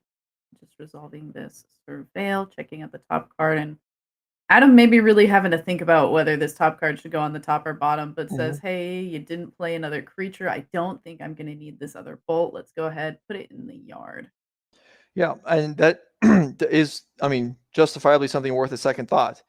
You know, Lightning Bolt does kill everything except Murktide Regent for the most part, and while Murktide is the most important creature, it's not the only one that can make a difference. Also easier to kill all these creatures in sideboard games as the number of blasts has come in. The number of blasts have skyrocketed from 2 to probably something like 5. Yeah, exactly. Helps out quite a bit, and we'll see if this Ponder is going to be able to help out Will here. There are enough cards in the graveyard for Murktide. There is a Wasteland to take out Adam's Volcanic Island, and there's always, there's always the opportunity or the possibility in these matchups that someone ends up short a land. Ooh. And there we go. So, I mean, Will having to expend resources, Pyroblasting a Brainstorm, but Adam is stuck on one island for the moment. Yeah, you're trying to decide what's scarier, being stuck on one island or having 2 cards in hand, because Will definitely lower on card advantage, but if Adam can stumble on lands for long enough, Will could probably find something to start to lock this game up, and Darcy, good direction to start in. Mm-hmm. Yeah, if there's a Hydro Blast. So when I was talking about the blast, I was talking about the red ones, but blue ones work too. You take care of those Dragon Rage channelers and Adam with 2 of those Hydro Blasts in the sideboard.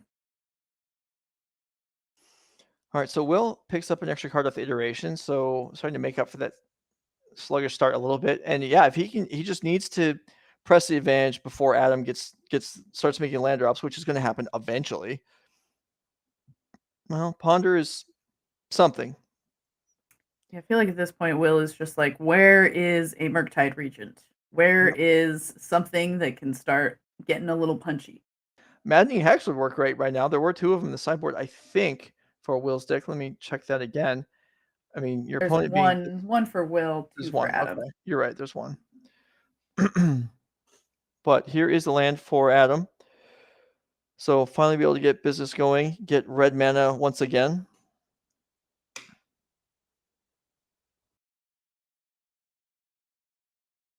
No real need to do anything here, as he's got a lot more cards than Will does, and if his the board is stable at the moment, just bide his time and prepare. But if you got something, I guess you can deploy it. Looks like it's going to be a Murktide. Yeah, I mean, this is kind of a great situation for Adam. Yeah, I was stuck on lands for a few turns, but all things considered, if you're going to be stuck on lands and your opponent isn't going to commit anything to the board or have anything be able to stick onto the board, the only thing that even got to attempt it was that Dragon Rage Channeler that we Hydro Blasted. So I don't know. Still got to feel pretty good considering that you've got about 4 to 5 cards in hand, and the only thing you're staring down is this 1/1 Delver on turn 7? Yeah, something like that. All right, special iteration exchanges with Pyroblast. So Will continues to try and keep Adam light on lands. And flips a red blast. So that's a nice card to draw, but more importantly probably is that the Delver actually gets to swing in for 3 damage. Oh. Taking a look at Will's top of deck with that Mishra's Bauble. Going to be able to draw 2 for turn and for that Bauble going into this one. There is what I think was a Pyroblast in hand, so we could take care of that Insectile Aberration if we're worried about taking too much damage. But with 2 mana, you got to be a little bit careful about how you're expending your resources, and at least trying to get back up to the same amount of lands kind of makes sense, but I guess just going to draw out that blast that we know about. Iteration on a red blast. So again, no card advantage progress for Adam. And then here's another Murktide. So this red blast got drawn out by the iteration, and now the Murktide comes down, and it's the biggest creature on the board again. And Will empty-handed. My. Draws Pyroblast anyway, surveils a polluted delta into the yard, and I believe at this point likely has Delirium. Yeah. And I believe I think 6. Yeah, so 6 damage comes across. Yeah, and I thought we missed the 3 last turn. So Adam down to 6 now, facing lethal damage with a whole pile of cards in hand. All right, blast back. Don't draw a bolt, please. Cross fingers. All right, in the pass. All right, we have another Pyroblast, but that doesn't take care of Dragon Rage Channeler.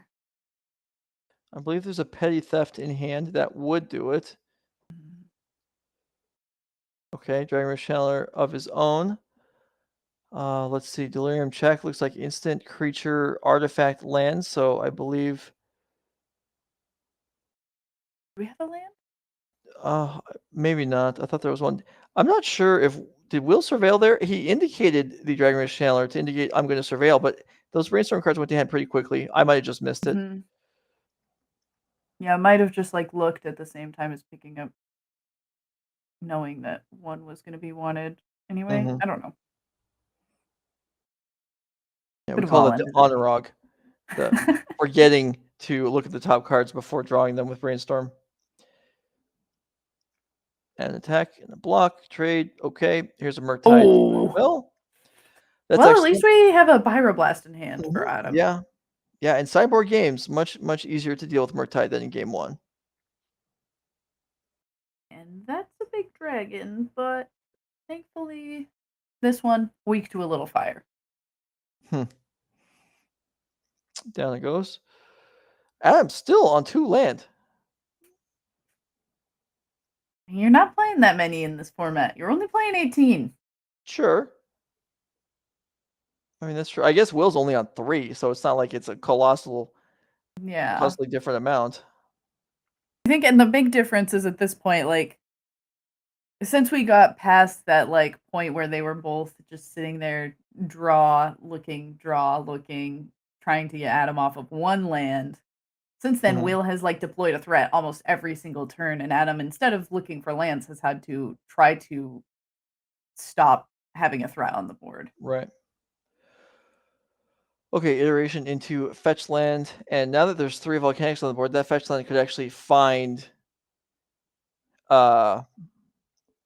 Mystic Sanctuary to recur the iteration, if that's what Will chooses that he wants to do. Looks like that is going to be the case.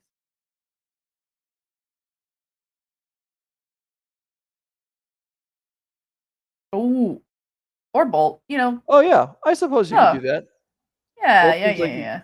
Bolt seems like a winner when your opponent's at 3. Or yeah. We're once again, instead of thinking Bang. about going for lethal, we are continuing to look for the fancier plays. Mhm. It happened to us yesterday. We're doing it again. Also, in our defense, Will didn't have the graveyard fanned out. Probably safe to assume that there was a bolt somewhere in there, but Yeah. All right, so Bolt gets blasted, and then another Murktide comes down.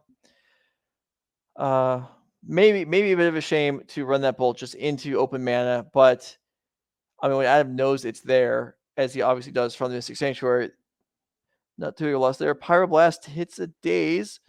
All right, so the game continues on here with Adam at 3. Given that development, one wonders whether if the Murktide was played first, that could have gone a little differently, as Adam, knowing about the Bolt, wouldn't be able to commit mana and then run into a daze there, or if he did, would have lost the game at that point. So we go on, we go forth. Murktides and Expressive Iterations seems to be all that Will's drawing this game. And Blast, I guess he should draw something in the neighborhood. runner blast. 4, yeah.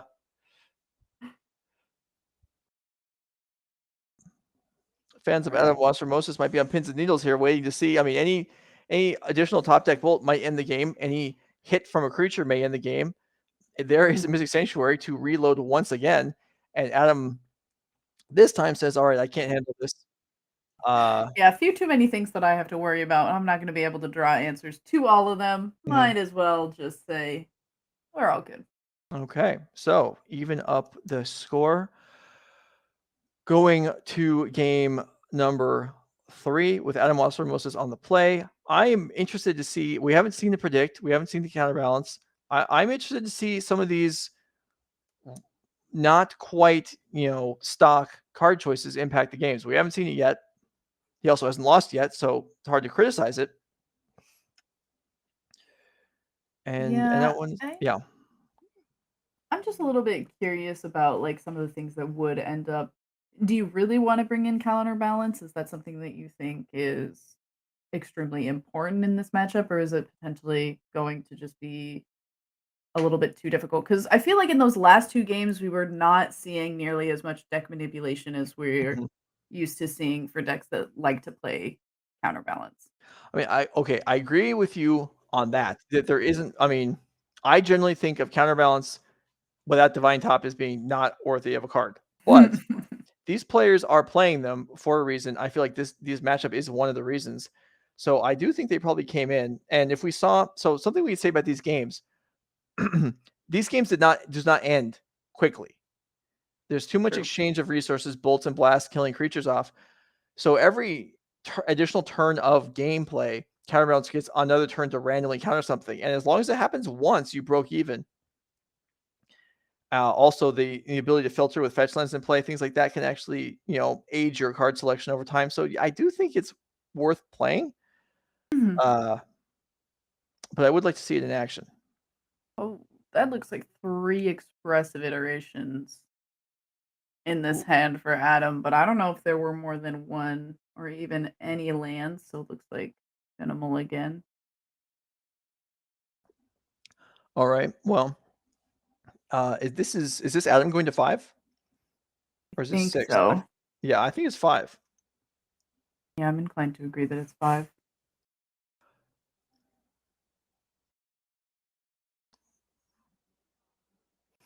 I miss the old days where you could tell how many mulligans they were on just by how many cards they drew. You're We don't have that anymore. I making mean, I guess it. it's the same now. We just have to wait an extra 10 seconds for the cards to go back. But I don't want to wait 10 seconds. I want to know immediately. I think in Anyway. some ways we all kind of do. Adam Wasburn-Moses satisfied with 5, although your standards on 5 go down considerably from 7, and opens with just a couple lands here. Wow, just a lot of fetch lands in play for everybody. Yeah, nobody drew 1-drops this game. And I'm trying to decide. You fetch first. No, you fetch first. No, you fetch first. Come on, boys. No, I'll Nobody's playing drop. Stifle here.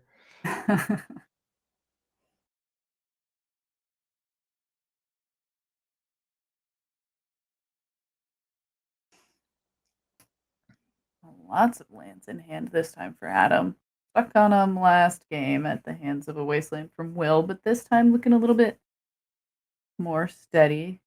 Though All right, Will also doing that. Yeah, so nothing much happening so far. So let me ask you this. Adam Wasburn-Moses reaches his deck is on the left, and he reaches out his left hand. Will has his deck on the left and reaches out and draws a card with his right hand. Are you a same side person, or do you reach across? Oh. Now I'm trying to think what I do. I don't even do I even know? I think I'm a deck on the right, hand on the right. Because I'm right-handed, and I would be too worried about dropping my deck if I so the reason I thought of that was because I just saw Will reaching across. I was like, yeah, this doesn't look, obviously it's not a big deal, but it's not as convenient as when it's having on the same side. Whoa, I'm even more confused. Will doesn't draw the card with the same hand every time. He drew with his left that time and drew with his right the previous turn. Just a loose cannon. I have never seen such a thing. Maybe it's it's a mental tactic. Sure, yeah, okay. I don't. Maybe if you're like, I really, really need help. Maybe one hand is lucky, and you reach with that hand when you need a top deck. Otherwise, you just go with the other. I'm not sure. Could just be like if you switch it up and you're using different muscles in your body, it helps keep your brain a little bit more aware. So you're avoiding fatigue by alternating which hand draws the cards. Interesting take. Maybe that is in fact the secret. Adam Wasburn-Moses, I don't even know what this is bizarre to me. I focusing on stupid things here because it's late in the day and late in the weekend, but Adam drew with his right hand that time. So both players are alternating which hands draw off the deck. I don't think I've ever done that. My left hand draws off the deck every single time. I don't know. Let us know in chat. Am I crazy here, or is this a little unusual? All right, here is. What does the hot hand mean? Somebody said you always draw with the hot hand. What does that mean? Which hand is the hot one? Does everyone have a hot hand? I'm looking at my hands. The one that did well recently? I don't know. I'm not familiar with that either. Anyway, while we talk about this for a minute, nothing has happened on the board. There has been a couple of cantrips that were countered and resolved. Here's a brainstorm from Adam. Got wastelanded back down to 2 mana, down to 2 land.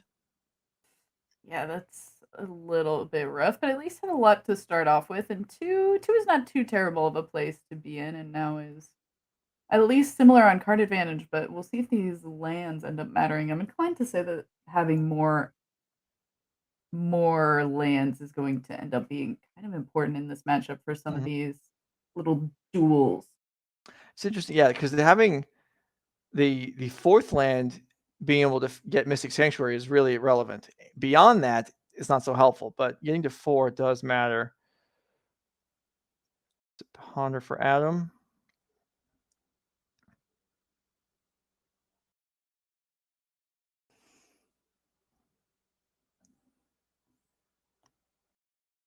It's gonna be, we're really pondering, really thinking, and well, this is so different of a game from yes, it is the last ones that we watched. Yeah, maybe the players are all the creatures are at the bottom of both of their decks. Oh, there we go. One. We found a Dragon Rage Taylor.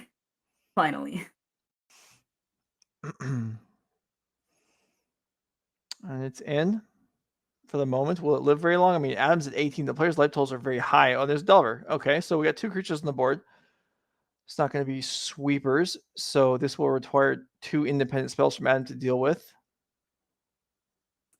Yeah, Adam not playing in the festivities, so can't take care of both of these at once. Also, we might have delirium, so maybe wouldn't even take care of Dragon Rage Chandler.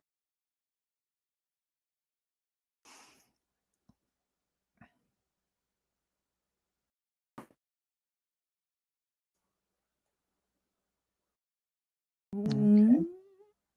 Bolt takes down Dragon Rage. There are many more spells that can kill Delver than there are that can kill Dragon Rage Channeler in the matchup, so that makes sense. Also, it probably was dealing more damage, so we don't know, and Adam doesn't know if the Delver is going to flip this turn or not. Despite being wastelanded, has been able to draw quite a few more lands and get pretty close to back up to speed with Will here. So despite this being a lot slower of a game and a lot less creature-centric, there's a lot of cards in Graveyard, and feel like, yeah, I was about to say, we're about to fight over some Murktide Regents, and let's see how this is going to end up going. Exile those. All right. Adam's not going maximum size here. He could have gone a little bigger. Instead, decides 6/6 is good enough.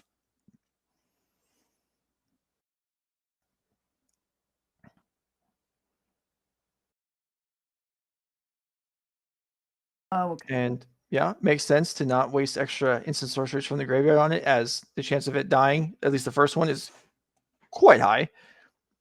There are now more blasts in the deck than there are Murktides in the sideboard games. Yeah, and waiting to use that Pyroblast to be able to get that extra Surveil off of the Dragon Rage Channeler, and now a Murktide of Will's Own. Yeah, all for himself. And now, 3 creatures versus none. Adam's going to need to get to work all of a sudden. Yeah, where's Damnation? What is with you guys calling for Damnations? I'm only doing it because Julian did it earlier, but mine's even sillier because obviously neither of the Izzet players are playing Damnation. Well, neither was the last time he asked for it. That's fair. All right. Fetch from Adam. This being the 4th island, Mystic Sanctuary is an option. There it is. Picks up Iteration. Trying to recover some ground here.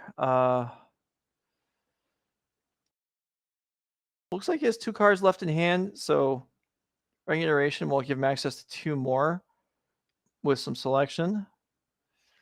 Needs help. Especially needs to remove that Murktide. Wow. That Talk hit about the a light. difficult card to see on camera. I think that's Counterbalance. Lightning Bolt in response. I mean, that has really caught the light at a crazy angle to glow like that. Yeah. Yep, that is the Counterbalance from whatever set it came from. I can't remember. It's the Amaket Invocations. Yeah, I did open one of those actually at the Pro Tour side event, Sealed. I opened one of those, just like that one, and people nearby were chuckling. Oh, Joe opened Counterbalance and he plays Counterbalance. Yes. Yes, quite funny. Thank you. Wait, yes, it was riotous. Let me tell you. And then this is Maddening Hex. Yeah, so I like that Will is turning it for Adam to read it. Adam's also playing Maddening Hex, but this is a curse, so it actually gets played on the opponent. Fair enough. I feel like everyone's still I guess every time that I've played a curse in Commander, I still keep it near my vicinity. Ooh, solid 4 damage there. Plus the attack that came in last turn. Adams, this is going to get troublesome real quick here. The Hydroblast, Blue Blast cards can take out the Hex. But one of them's already been played. And I think you said there were 2 total. Yeah, there's 2 total, but we do have this Mystic Sanctuary, and we could pull a Will last game and just daze something to be able to return the Mystic Sanctuary. All right, Lightning Bolt attempted. Dragon Rage Channeler on the top for Counterbalance reveal, so that does get countered. So Counterbalance even in card equity so far, and Will's Delver doesn't flip again. Oof. I feel like this Will's Delvers have been a little bit Crappy? I don't know. Not feeling very buggy today, I guess. No, they're not. Petty theft Oh. for the Dragon Rage Chandler, which might have had intentions of blocking here, and the life totals update. Adam Wasburn-Moses is at 4, which means any additional spells he casts have the potential to kill him 50% of the time.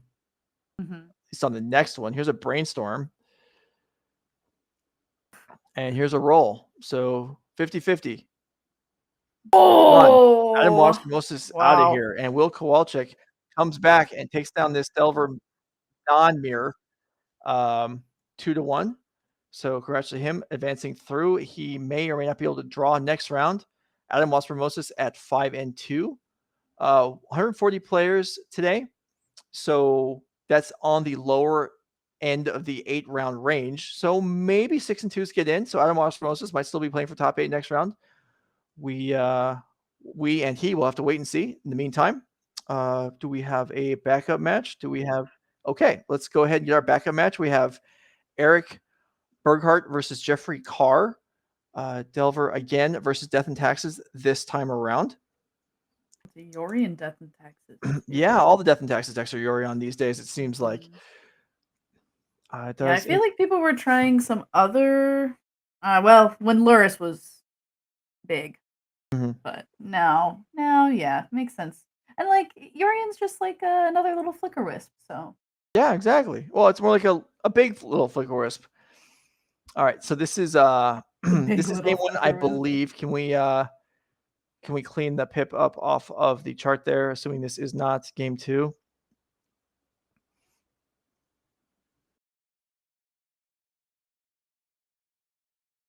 yeah, All right, there we go. So this is game 1. And you see this is playing slightly accelerated pace as this match was underway at the same time as the match we just watched was. So we're just catching up, time traveling a few 20 minutes or so into the past. And yet we found another Delver deck. And this one also, well, we'll see. Maybe Jeffrey Carr's Delvers flip more than Will Kowalczyk's. Certainly gotta hope that you're getting a little bit luckier than Will, even though Will did end up taking that game and maybe potentially showing off the strength of Maddening Hex despite being in the face of a counterbalance. Yes, indeed. I mean, Maddening Hex has been the top. Everyone talks about the card, says it's very strong. And it certainly looked okay there. I mean, it did some damage. It did maybe 8. Was it? I think it was 2. Yeah, I think it did 8, but Yeah. that's still kind of a lot for. It is for 3 mana. That is a decent chunk of damage. Ether Vial and Chitte here for Eric. Fine development. Although 2 Delvers here. Okay, we'll see it. Can we see it? No. Delvers never flip. Yeah, do we have a way to manipulate the Well, there was a Brainstorm last turn, but then a Fetch Land was played, and this is a Brainstorm again. So this is maybe after the first trigger missed. Yeah. So one of them will gain flying this turn. Yeah, better one than none. Yes, sure. Absolutely. Reveals iteration. So one Delver takes to the air, sprouts its wings. In for 4. No Vilded, Mother of Runes or such to block. It would be interesting if decks in Legacy played Giver of Runes instead. Does the 1/1 Delver not even attack because it's afraid of getting picked off? Bluffed Vial activation. Nothing doing for Eric Burghardt.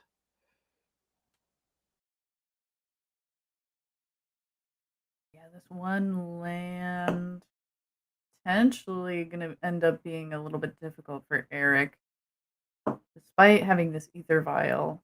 You can't I guess there's a Rashad important hand, so okay. There's at least that. Oh, did we just not? We got Wastelanded last turn. Oh, that's what happened. Okay.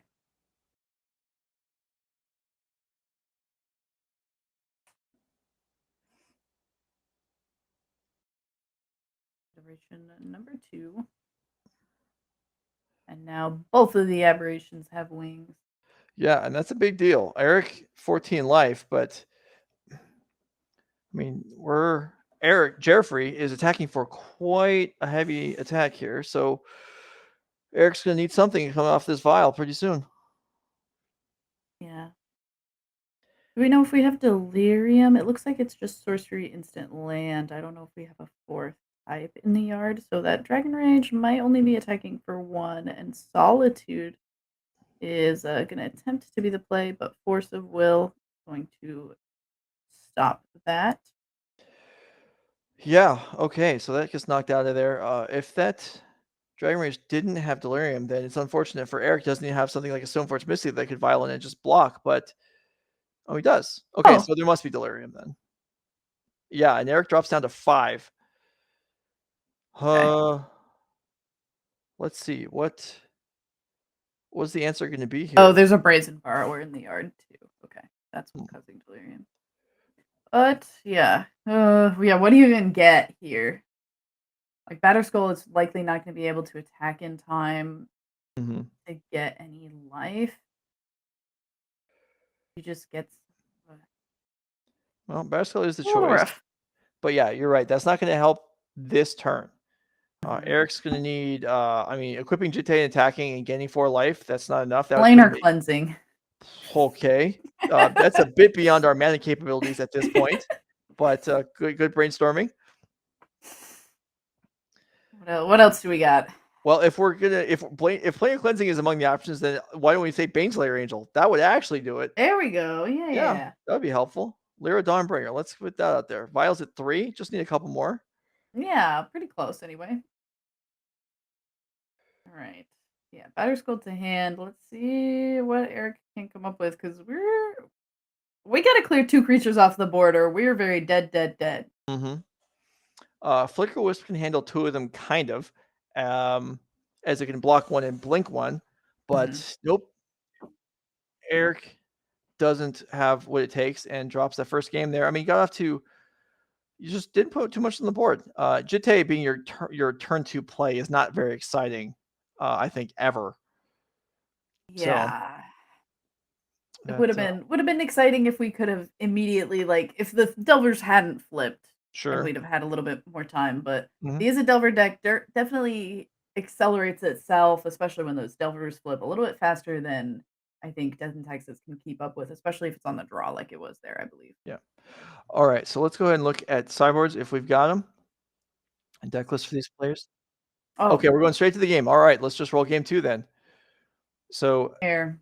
We can take a look. What are you thinking Eric Burghardt is going to do to try and get this game back? Well, there was chat questioning. We saw that Marshall's in play. Chat questioning whether there's actually a black splash in the deck or not. Wow, there's not a black splash, but there is a red splash. All right. Well, There enlighten are us. 3 plateaus to be playing 3 copies of. Do you want to guess in the sideboard? In the sideboard, I'm going to guess Pyroblast. Yep, and Is 2 there- copies of Red Elemental Blast. All right. Do we have? We saw one earlier today where there was Magus of the Moon's main deck. Do we have that here in Eric Burghardt's deck? There are 2 copies of Magus. Okay. I'm not sure those necessarily would have stayed in, but there's something that we saw in the list earlier. Mhm. I believe that was Ethan Cummins' deck list. So Jeffrey Carr up a game, Eric Burghardt down a card, and game 2 is underway.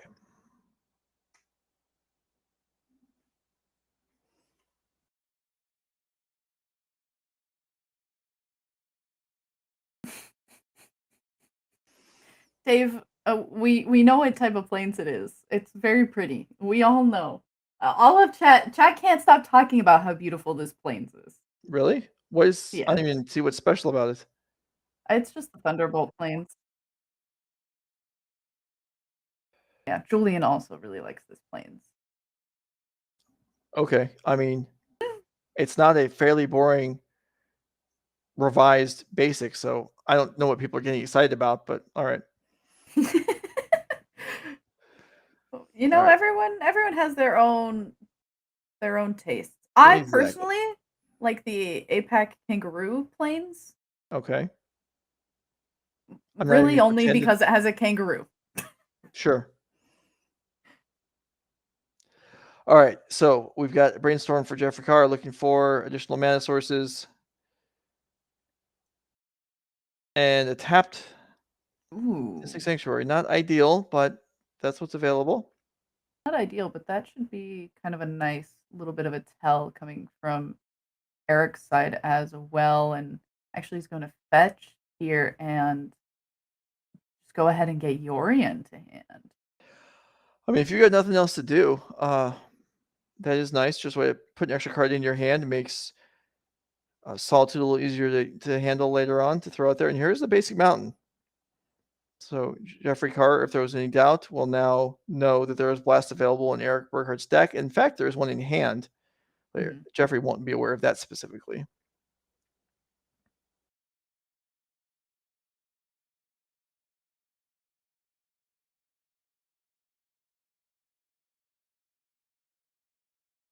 Yeah, it's a little interesting. The deck has obviously changed a lot since I played Death and Taxes. I don't think I've played Death and Taxes since Companions came out, so I'm quite far behind. But seeing the deck has gone so far as to splashing red for Red Elemental Blast certainly says a lot about how often you are likely playing against decks. Right. Like this is a Delver deck. Yeah, so Julian was saying, actually, I think I said that wrong. Ethan Cummins was the Elves player, not the other Death and Taxes player. But Julian was saying that this is actually been a fairly recent development, is putting Magus of the Moons into the main deck of the Death and Taxes decks. Here is a Spirit of the Labyrinth, capping players' ability to draw cards each turn at 1, which Expressive Iteration does not care about. Yeah, nice little work around there. And speaking of that, Expressive Iteration did allow for us to flip into Insectile Aberration, and that rhymes, which extra fun. Did we? Oh, we're just looking. Okay.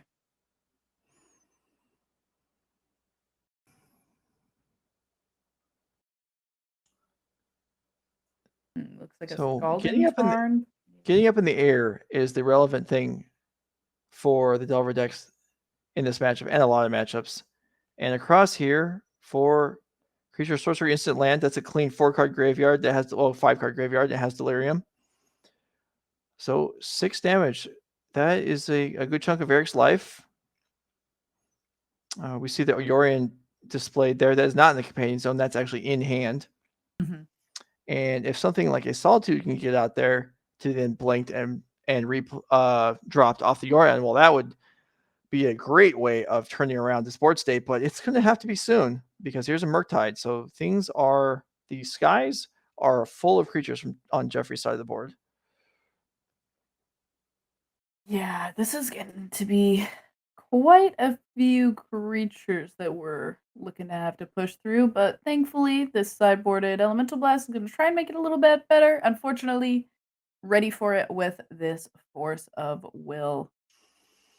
Yeah.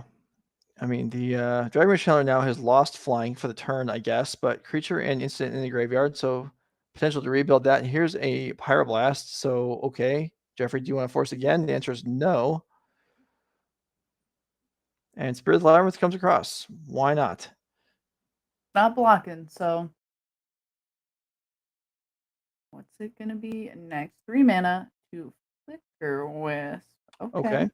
Flicker Wisp, excellent. I mean, this isn't the greatest Flicker Wisp of all time, but resets the Delver and then can block and trade if the Delver manages to flip back over, which, well, okay, strike, not going to be able to block and trade. Yikes. All right, Jeffrey Carr coming up all aces there. 4 damage across this time.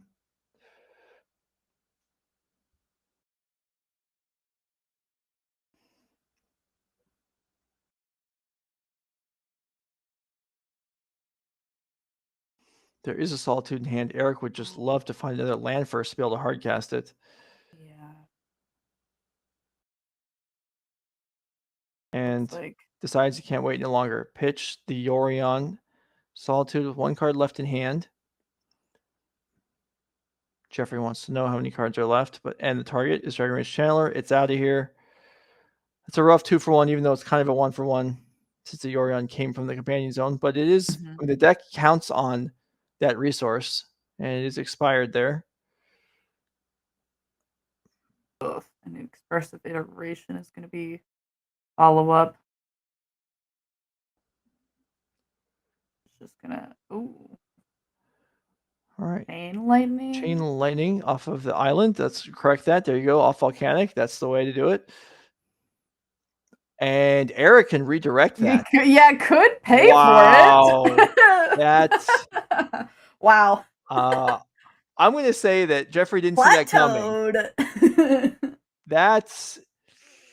That was costly. Yeah, that's a little bit rough. And now Spirited Labyrinth, only creature in play, but there are 3 cards in hand for Jeffrey Carr. And just has double bolt on turn. So even though the chain lightning took care of that Delver, it's just not enough. We had the bolts for days, more than enough to take care of that game. And fortunately, Eric Burghardt does take an L that round. Yeah, that's tough because if I'm in Eric's seat and my opponent makes that play, I get excited. Yeah, we did. We both did. We're not even playing, and we were like, "Oh, we can redirect." Yeah, but if you're in Eric's seat, you're just like, "Oh, my opponent messed up. Yes, I'm gonna regain the advantage. I'll cast a Solitude. I'll have a lifelinker. I'll dead." Oh, yeah, and then your opponent's just like, "I just have 2 bolts. You're at 4 life." Can you beat that? No, you're not playing Force of Wills in your deck. Sounds like a personal problem. Yeah, so. I mean, you should have played Counterbalance with Aetherell on top of your deck. Yeah, you're shown that this round. Weren't you paying attention? But no. All right, so Jeffrey Carr is through. That's the completion of round 7. We got one more round of Swiss. We'll have some win-ins for you next round, and then we'll get the top 8 shaped up and see how it looks. This is NRG Gaming. Thanks for being here. Stick around. We'll be back in a few minutes.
All right, we're back.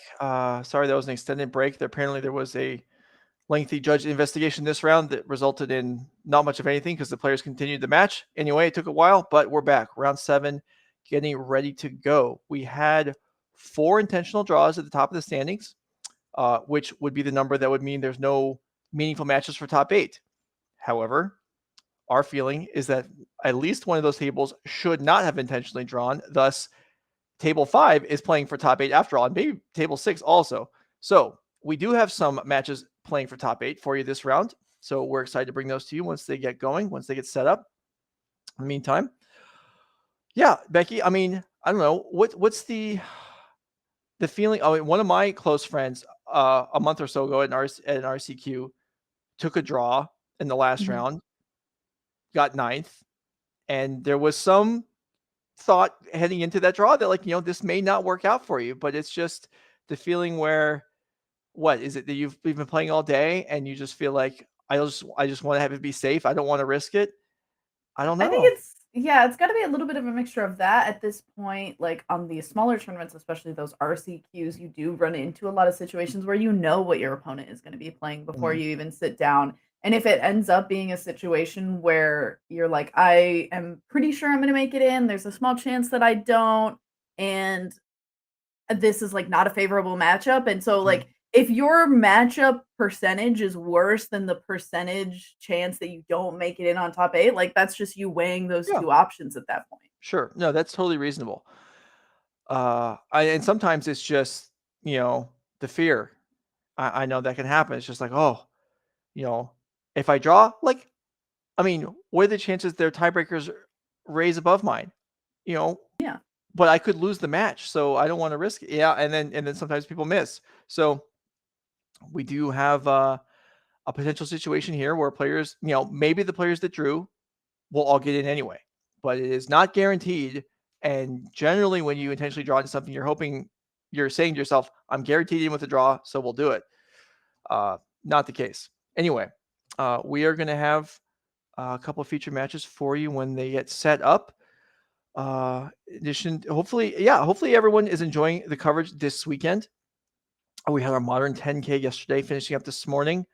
We attempted to put 2 players into the regional championship in Atlanta. Turned out one of them was already qualified, so we put 1 additional person in. There's also a modern RCQ going on right now on site to put another entrant in. And I can say that going forward the next few months, the 10K events at Nerd Rage will, same as this weekend, the 2 finalists will earn invites. The 5K events will also award an invite to the winner. The reason that's not the case this weekend is because we're running Legacy 5K, and Legacy is not a permitted format for these RCQ qualifiers. So what are you going to do? So that's why we're having a separate one. We're still giving away the invite. That's why there's a modern RCQ going on right now. Okay, featured matches are shuffling up. Let's go ahead and get over there. So we've got Jeffrey Carr and Jack Potter playing for a potential berth in the top 8. I can tell you that if Jeffrey Carr wins, I'm sorry, they're both 6-1. All right, They're both 6-1. Okay, so never mind. Scratch that. They are. Yeah, and this is interesting. We are going to be seeing kind of a lot of Izzet Delver of the like top 8 players in the first 4 tables. There's actually there's 4 Izzet Delver decks, but then there's 4 other unique decks. So like all things considered, it is both varied and not varied.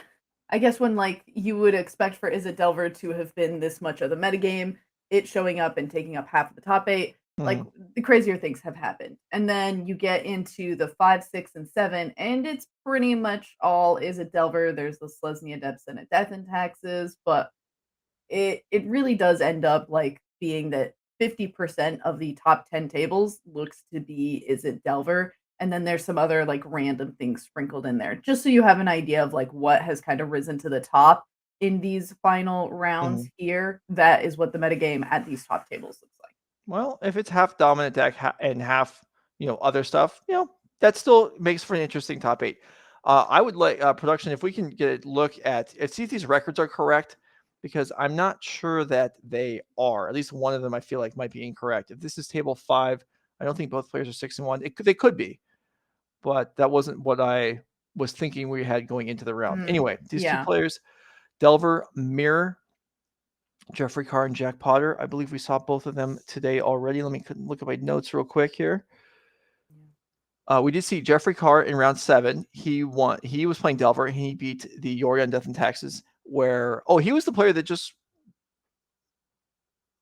Yeah, he beat the Death and Taxes deck, surviving that Chain Lightning reflection. By just having 2 lightning bolts to finish off the Death and Taxes player anyway. Yeah. I mean, however you do it is fine. It works.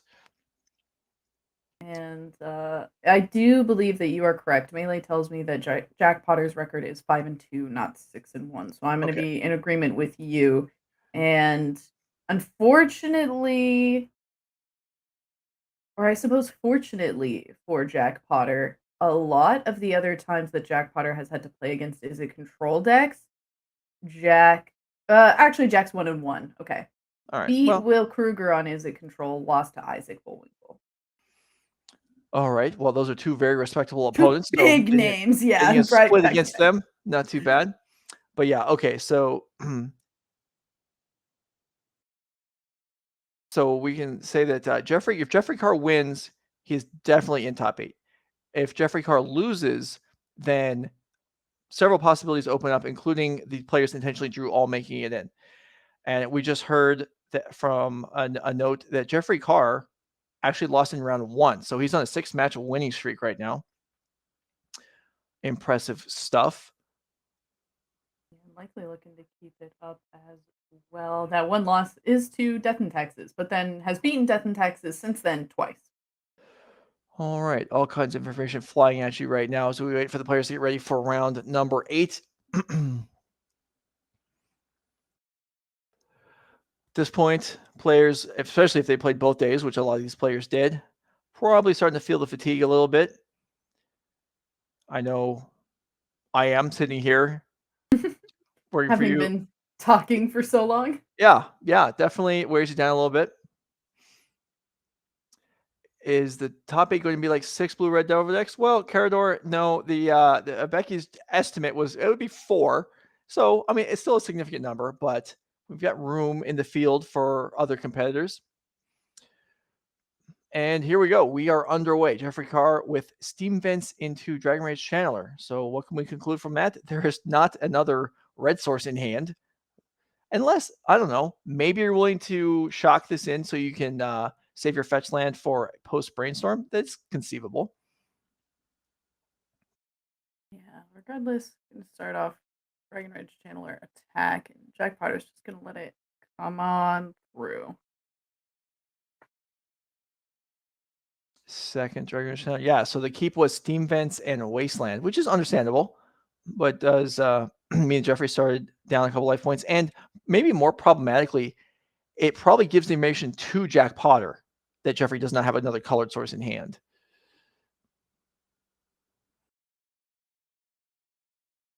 Yeah, Wasteland's got to be a little bit spooky, but the coming down also does televise to Jack, like, prioritize these basics where you can, and so that could potentially end up being a little bit worrisome for Jeffrey going forward as well.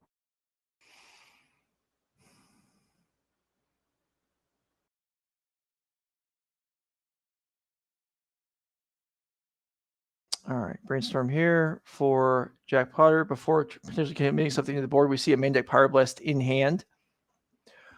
Let's go ahead and get a count real quick of main deck Blast. Last round we had 2 for both of our players. Each. Here we had 2 each, and this round we have the same. Yep. You honestly could probably get away with just playing all 4 main. Like, there's just so much filtering. You could probably get away with it, especially now that you play Dragon Rage Channeler, like the Surveil. You can surveil them away. If you're going to be like Jeffrey, you're going to see 3 of them. Yeah, and having Ledger Shredder also helps filter them away, although neither one of these players are playing Ledger Shredder. These are both actual Delver variants, as opposed to the last couple of rounds where we saw some decks with Shredders and with Predicts. These are both Delver originals. And a trifecta of Dragon Rage Channelers for Jeffrey here.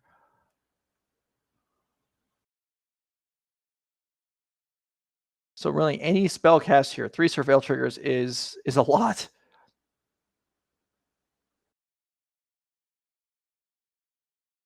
And Is- I wonder if Jeffrey might gun that Wasteland before Jack untaps, but he decides not to.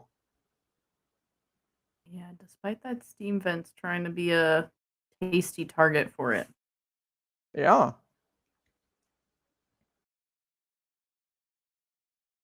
All right, Jack Potter with approximately 9 cards in hand at the moment, but shortly returning a few to the deck.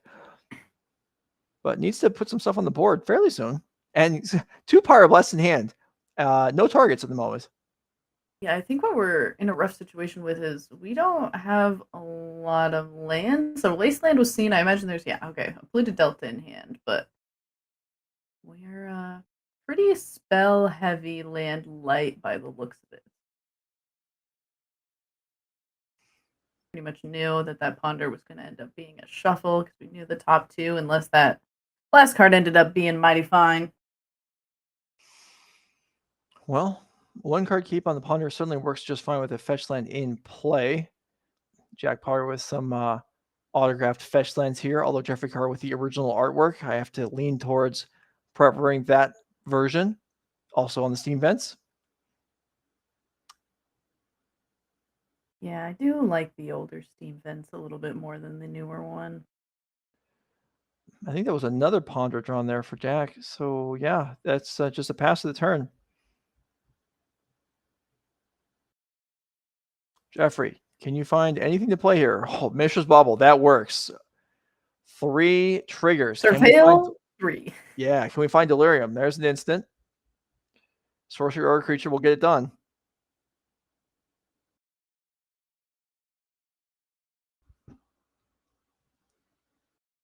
Hand looks like Daze, Petty Theft, and Murktide Regent. So that's that don't help. Yeah, no, it does not. What's this last card? It can't be a instant or sorcery, or you would just. It's another bolt. Okay, Oof. so with a land in the graveyard, 3 Surveil triggers, and an artifact that can be sacrificed in play, Jeffrey Carr unable to find Delirium, and that's going to cost him 6 points of damage this turn.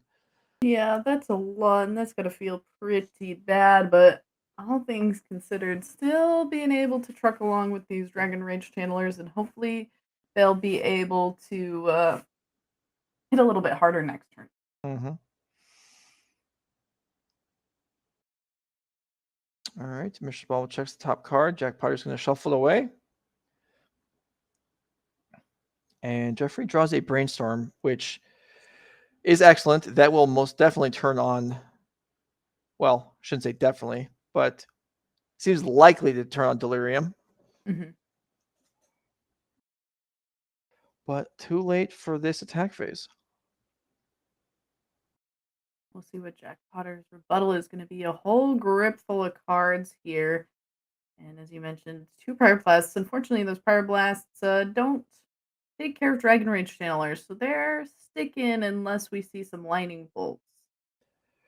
Here's the hard cast Daze and 3 Surveil triggers. All right. Daze in, land in, and Expressive Iteration in.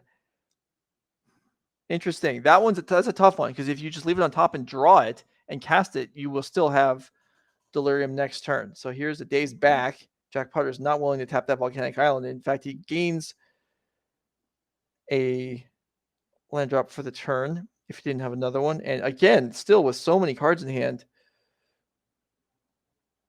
But just nothing happening on the field, and doesn't really see a way to get rid of Dragon Rage Channelers. And now that they're 3/3s, and if you've got 1 land in play, like, I don't know that you're really keeping up with what Jeffrey Carr has on the board here. Right.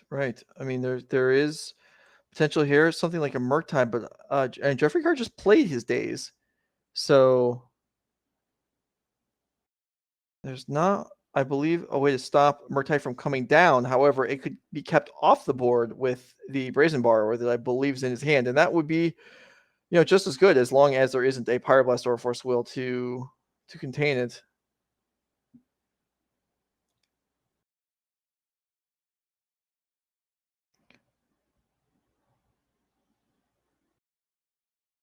All right. Well, Jeffrey Carr is definitely looking through the graveyard here. Lining up a Murktide, perhaps? No. Wow. Wants to keep Pyroblast available, but is he just accepting too much damage here in the process of doing that? I think it's way too much. I think the moment that you put yourself, like, by taking this next attack, you're accepting that you're in bolt range. And sure, there's 2 bolts in the yard for Jeffrey Carr, but where are those chain lightnings that we saw? Like, are those main? Are those side? It looks like it's just 1 in the main board. So we know that there's an extra little bit of power there. But even then, like, if you take all this damage from these Dragon Rage channelers, which I'm assuming is going to happen. Well, yeah, I mean, that's a non-flying Delver, so there's no block here. We've gotta somehow find a lot of things, because we will have to not only answer a bolt if Jeffrey Carr manages to find one of the 2/3 remaining, but also an answer to the 3 Darcys already on the board. Right. Yeah, and that brainstorm, the surveils were kept. So, I mean, what are we keeping that's not a lightning bolt? There it is, bolt, and Jack Potter's out of here. Game 1 for Jeffrey Carr. And that was just, boy, that was an example of a game where that was really a tempo game. I mean, Jeffrey was less card efficient, but just played more spells, put more on the board, and Jack Potter just couldn't develop, couldn't get anything going. Yeah. Saw the Pyroblast instead of the lightning bolt. Yeah, and that didn't was answer huge. the If those 2 creatures on the Pyroblasts board. had been 2 lightning bolt, chain lightnings, shocks, whatever, he would have been much better off. Let's okay, so we all look at the sideboards. Jeffrey Carr up a game with the Delver version of the Delver deck. I can't believe that's a distinction we have to make, but there we go. In today's day and age, it's something that you gotta mention. And we Right. know that Jeffrey is playing that 1 copy of Maddening Hex, and we know that that does come in. This is the 2 counterbalance, 1 Maddening Hex. So we'll see which one of those is going to end up being the case here. Is playing 1 Hydroblast and those Pyro and Elemental Blasts. So lots of additions that can come in for this matchup. Yeah, probably, potentially, and probably all 8 of those cards you just mentioned.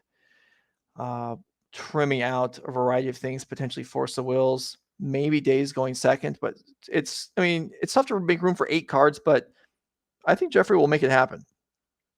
Yeah, And and it's then one of let's- those things where maybe you take out Delver of Secrets. Everyone else is doing it. Why not? I suppose. Yeah. All right, let's go ahead and look at the other version, which I think might actually be the same. So Jack Potter also playing close. Delver, also playing 1 Brazen Borrower, also playing 2 Pyroblasts. Also playing 1 Chain Lightning. Wait, I Yeah. think this actually might just be pretty much okay, there's a Force of Negation in the sideboard. There's only 1 Maddening Hex and 1 Counterbalance. But Playing 2 Surgical Extractions here. okay, but very similar stuff. In game 1, yeah, looks like identical. So Jack Potter and Jeffrey Carr of similar mind about how they wanted to navigate the main deck. And the way these things go, it's probably all, a shared deck list with 900 other players who are also playing Delver all over the world. And this is the list that they have come to. Yeah, you think Delver is popular enough that many people are playing similar main decks and we're not seeing 2 people who drove here together? That's also possible.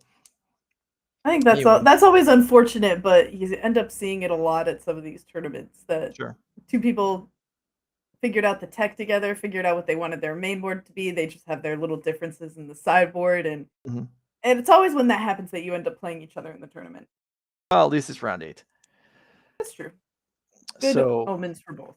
Appealing cards: Hydroblast, Pyroblast, Red Blast, Counterbalance, Maddening Hex, maybe Unlicensed Hearse. I don't know. Cutting the graveyard down for Murktide Region before it gets into play is good. It does not effective after it's in play. At that point, you have to start eating your own graveyard, I guess, to grow your Murktide Region. And it's also there's no artifact removal here, so it potentially is a threat that could survive all manner of removal spells if it grew big enough. I don't know. We'll see. Anyway, players looking at they're getting ready to go for game 2 with Jack Potter, by virtue of losing the first game, being on the play this time. Unless he really, really thinks this comes down to card advantage, and maybe he would choose to go second, but I'm not expecting that. I highly doubt it, considering that we saw Jack Potter have card advantage that whole last game and still end up losing. All right. And Jeffrey Carr doing some pile shuffling, some pile counting here. How many more years until we can rid our game of pile shuffling? 5?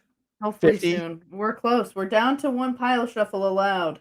I don't know. I think You think it can't come soon enough? somewhere out in the future, there's going to be some colony on the moon of Jupiter.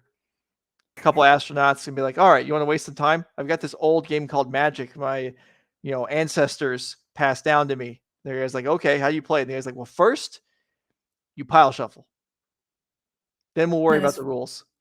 And then his friend is like, that sounds ridiculous. Why would you waste time doing that? And the other astronaut's like, you're right. More likely, he's like, oh, I don't know this game, but I do know about pile shuffling. All right, so Jack Potter getting things going here with a couple lands.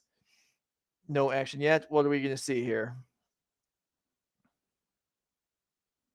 I mean, I feel like this is how every Izzet Delver deck in the second games in the mirrors, for some reason they just can't find creatures and they sit there with their fetch lands and they're like, you fetch first. And it just goes back and forth. And then finally one of them is going to break it. We've learned lessons from the past that may not apply anymore. I mean, yeah, you don't want to fetch first because they could have Stifle. Well, no one's playing Stifle anymore, but we may not have unlearned the lesson. Let's get some make Stifles great again in the chat, please. Ooh, thank you. that would be cool. That would be something. Stifle does have, there was in some of the deck lists I looked at this week for Legacy, but not overly common. It shows up with Friction Dreadnought occasionally, but we don't see those too often. All right. Just a pass, no play here. Maddening Hex in hand for Jack Potter. Delver Secrets in hand for Jeffrey Carr. So yeah, nobody wanted to commit anything to the board on turn 1.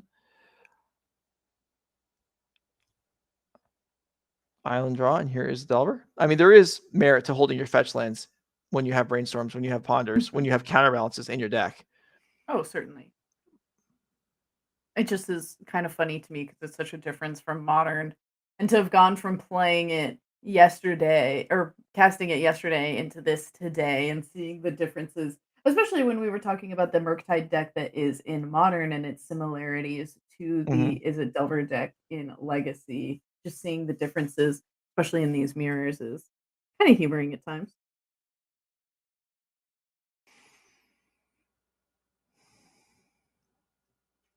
Okay, if you're Jack Potter, you just run out Maddening Hex on turn 3. I mean, it's super strong and it's nice to get it out early, but I'm not sure you can. Scared of it getting countered. Yeah, or... I mean, we're trying to figure out what cards get boarded out here. I mean, maybe it's some 1-drops. Certainly, we haven't seen too many flooded with them yet this game, but it seems likely to be some of the conditional counter magic that gets taken out. So maybe you feel like you're safe running it out there.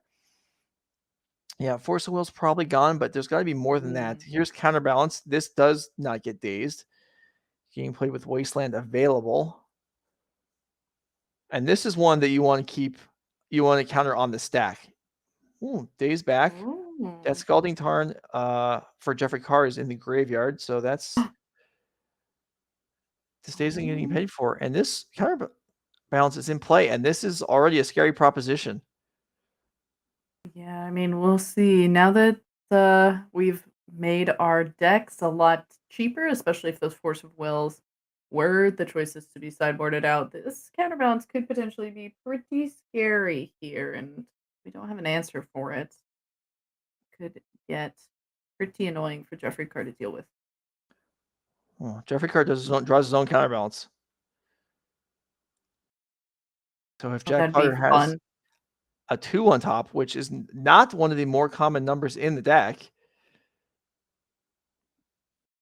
I can't tell what that is. Looks like it's a Delver of Secrets. It's a Delver of Secrets. Okay, so Counterbalance on both sides. Now, this is something that back in the countertop days was unlikely to happen very often, but here we have it. And how do you navigate this? Well, you want to try and load up multiple spells in a turn so you can cast one and then you know what's on top. And if it's countered, you cast another one that's a different mana cost, or you double up on the same mana cost if the first one gets through. But this is a nuisance until you can get a Pyroblast through to get it off the board.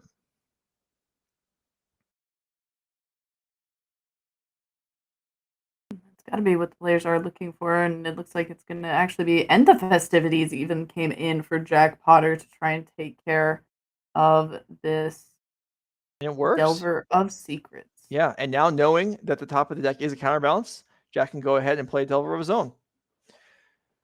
Jeffrey draws another counterbalance, which is not redundant once there's fetch lands in play or brainstorms to cast in between triggers, but at the moment is worth nothing. Oh boy. Yep. Ouch. Well, there you go. Expressive Iteration, cast into blind flip, Expressive Iteration, which also flips the Delver. This is pretty punishing for a completely random interaction. Yeah, this is definitely. I mean, but weirdly enough, watching both players have this counter spell war back and forth every single time they try to cast a spell is weirdly fun to watch. I mean, it's exciting. I'm sure it's aggravating every time you get a spell countered. Yeah. I know it Would has I been like for me to in the be past. playing it? No. Yeah. Is it kind of fun to watch? Yes. Sure. Would it be fun to watch a bunch of times? No. But it is, since this is the first time I've seen it today, a little bit tickling. All right, here's Murktide. All right, that one hopefully is going to resolve. Well, it may not. Okay, Volcanic on top. It gets through, which also means if Jeffrey has another land, he could Pyroblast Jack's counterbalance now. But he does not. Oof.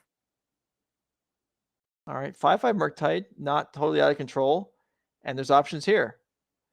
Petty Theft gets through.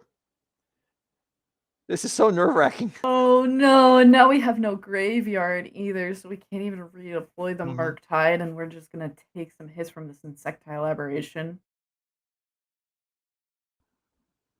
And even if we play Dragon Rage Channeler, like, it's pretty far from being able to block. It's as far away as it gets. Yeah. I mean, there was a residue of a previous graveyard. Aside from that, yeah, there's just straight up nothing in there. Here's a Ponder. Jack Potter knows top card of his deck is a fetch land.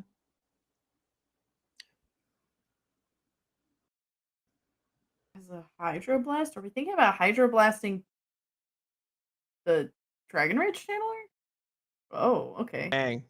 Hydroblast into revealed Pyroblast. Question from the chat. What is the card on Jack's board? That is a Insectile Aberration, the backside of Delver of Secrets. Just not the art style you're familiar with. I relate. Believe me.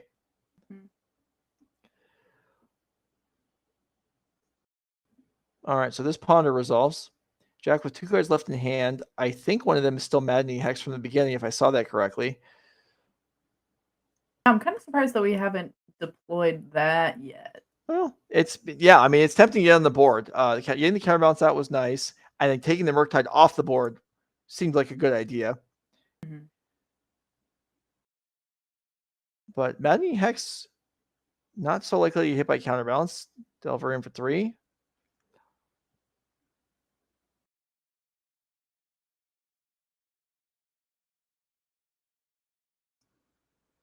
What's the decision? Well, Jack's trying to decide, what do I run out here? What can I intuit what's on top of your deck? And what's going to be my decoy card if I want to do that, or he also has a fetch land. If they're calling a judge over, there may be a question about counterbalance and triggers and fetch lands. I can tell you that if counterbalance is going to trigger once per spell cast, so whether the top of your deck changes, you only get to resolve the trigger one time. So you can, if you flip and miss and then fetch, you don't get to trigger. You don't get to flip again. That's what having a second counterbalance gains you. Oh, maybe the question. Okay, according to chat, potentially Jeff didn't draw from the Ponder. Okay. Well, that, unlike the miss trigger with the Emery we saw earlier today, missing a draw off Ponder is not something you can do. So that would be fixed by having Jeff draw a card. The fact that it's potentially known information makes this a little awkward, but it will have to be sorted out. This is not something that can just be missed. And unless the judges decide Rewani is unreasonable, I don't think that would be the case. I think there would just be a draw here to make up for the missed draw here.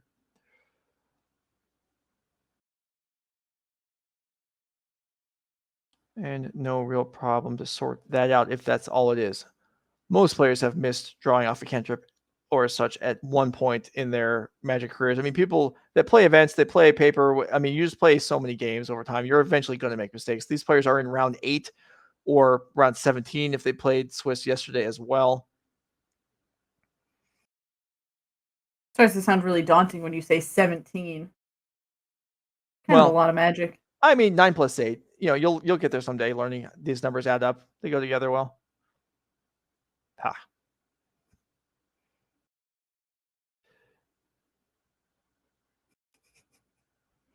Seems like a rough spot to be in, and something else has to be wrong here if it's taking this long. Perhaps is that if a spell was, I don't remember the timing of what Jack cast, but if the spell was cast after Jeffrey was supposed to have drawn, then the counterbalance would have revealed a different card, and that is potentially messy.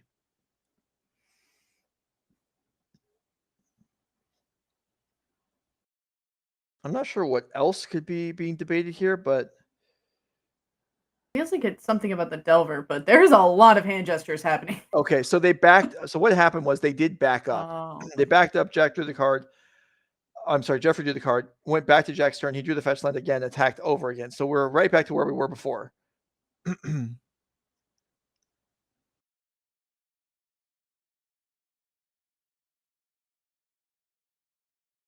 Now we're going to see Maddening Hex. Yes, Nice. we are. Let's see. Do you have a 3-drop on top of your deck?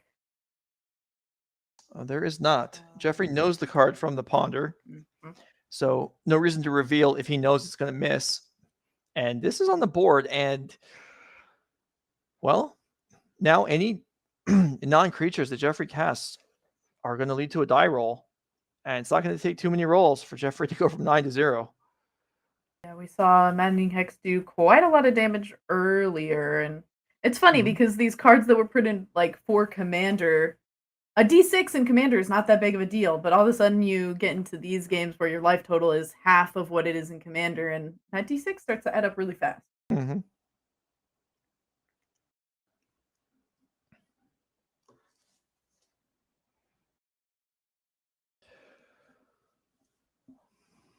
All right, Delver's in Bolt.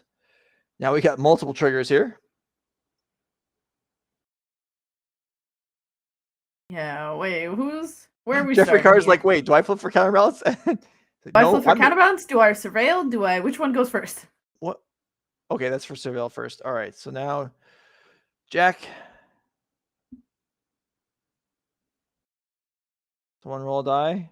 Here it is. 1. Okay. Best possible for Jeffrey. I feel like that's definitely the least damage we've seen a Maddening Hex do on the day. This was more important. Revealing a 1 is better than the rolling a 1 in this case. Mm-hmm. So let's see. Jack's going to fetch the thin out first.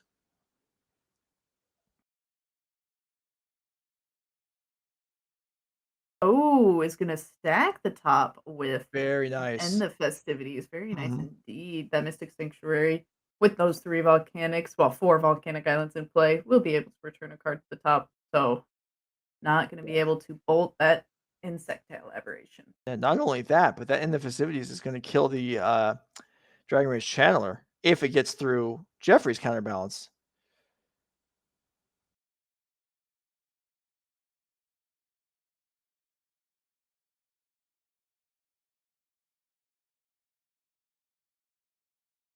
Up here, it looks like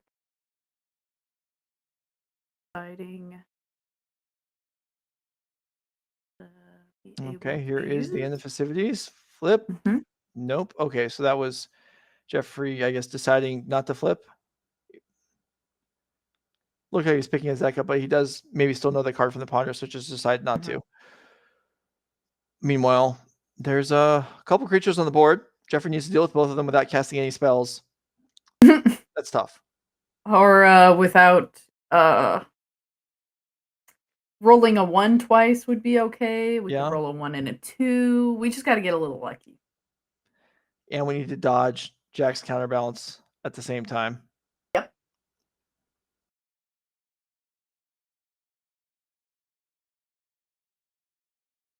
All right, Murktide Okay. dodges. Oh, dodges counterbalance, revealing a lightning bolt on top. So Jeffrey Uh-oh. better hope his counterbalance comes to party this turn. 6/6 Murktide. We're not there yet. That's not enough. So this bolt's got to be stopped, and one of these creatures has to be stopped. Bolt gets through. Okay, and that does it. So Jack Potter will even up this match at 5-2, being paired up this round. I don't think Jack Potter is playing for his second top 8 of the weekend, but it's possible.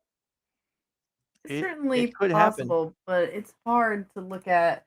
I mean, we are pretty sure that some amount of people who drew, because the top 4 tables drew, but we're Mhm. pretty sure that some amount of them are not actually going to end up being live. At So, but least even then, the table on table 4 is going to end up being 6-1-1, which would still be better than the score of 7-2 from Jack Potter. all right. So So we'll see. Meanwhile, I want to. You're the art critic, or you're the artiste. Let's go back and look at the table. I want you to tell me evaluate this deck box artwork, because it the deck jumps out box, at me. it's Yeah. Yu-Gi-Oh! Oh, that's It's just a Dark Yu-Gi-Oh Magician character. in Yu-Gi-Oh! Yeah. All right, fine. See, I don't even Yugi recognize any of Moto. these things. I thought that looked pretty cool, just as like a drawing that some very Mhm. talented person made on this person's deck box. But no, that's just like a production item. Yeah, it likely Oh. is, but it is still very cool. Sure, not as cool though. Yeah, I am inclined to agree. As Alright. somebody who's a very big fan of all personalized items, I like when people have like personalized tokens. People have specifically made deck boxes, which has kind of been like the draw to me to Commander, is people are a lot more accepting of alters. People will like commission like custom made deck boxes for their like style of deck. And that's just something that you don't really get to see in a lot of these, which maybe we need to get some of these legacy players to make themselves like a little insectile aberration deck box or something, especially since we've been making jokes that a lot of the legacy play right now was like EDH Sunday. I used to see, I remember back in years ago, I feel like we saw more very beautiful altars on cards in Mhm. Legacy. Now the cards are so expensive that it's hard to justify doing that. I remember a long time ago seeing Lion's Eye Diamond, a set of Lion's Eye Diamonds that had been done by some professional artist, and I was told, oh, these were like $200 each. Now Lion's Eye Yeah. Diamond might be more than $200 each, and the altar ones are Yep. probably less.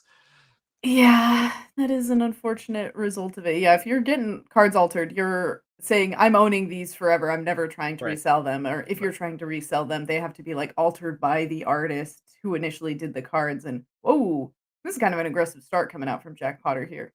Well, you never know. I mean, we talked about this.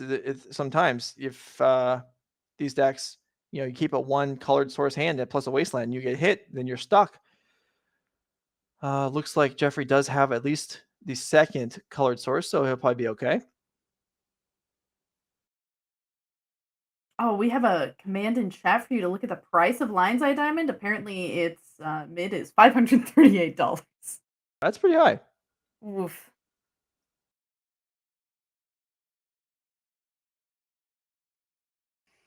All right, Delver on the board for Mr. Potter. Unlicensed Hearse in hand for Jeffrey Carr, so that did come in. Ooh. Well, takes out Delver. All right, can we land something of significance? Hearse, counterbalance. Yeah,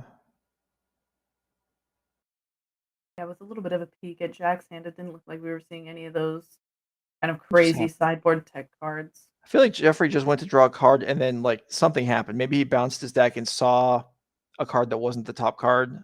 Mhm. That's what happened. All right, so he saw the second card and immediately stopped, and I could see it in his his physical reaction. Something is like, oops, I made a boo boo. Someone should do something about this. Judge. Yeah, am I disqualified for this? No, it's fine. Mhm. Okay, continue. It happens. Human error. Draw that top card, and Ooh, maybe that aggressive wasteland is going to actually really end up being worth it, considering that there's only one volcanic island in hand for Jeffrey Carr, and it looks like that unlicensed hearse costs a lot, as well as that aggressive iteration. And woo, Wow. woo, woo, Okay, I like woo. this from Jeffrey Carr a lot because Jack Potter now effectively doesn't make a land drop this turn, and Jeffrey Carr doesn't have a land drop to make next turn, so replaying his volcanic, isn't a cost at all. Unless he draws land, which, okay, he did. But he's probably happy about that anyway.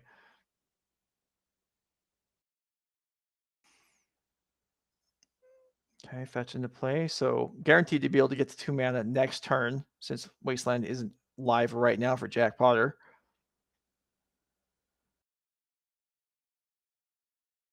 Yeah. Jack Potter has played as many rounds as I've commentated so far this weekend, as he made it all the way to the finals this morning.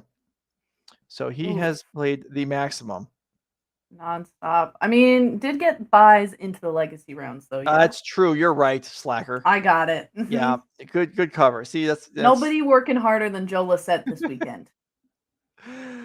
Well, maybe some of the judges on staff. I know they put in long hours also. Because they have to be ready before the tournament and afterwards. That's true. I can scram. The judge staff. All right, so petty theft on Brazen Borrower. This would actually be a nice spot to have a counter since Brazen Borrower gets to be recast later on. And blocks Dragon Rage Channeler. Yeah. And Insectile Aberration. All right, well, so a Delirium to Dragon Rage Channeler.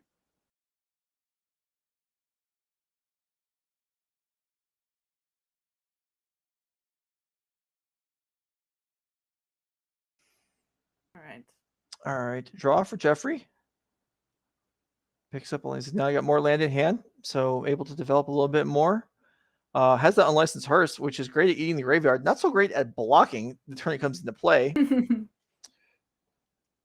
So here's an iteration. And a problem with the hearse is if it doesn't come down very early, you may find yourself unable to find a window to actually cast it in.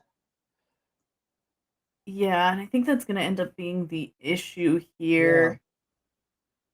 Yeah. What are these choices? I believe that middle card it looks like Wasteland, Maddening Hex, Counterbalance?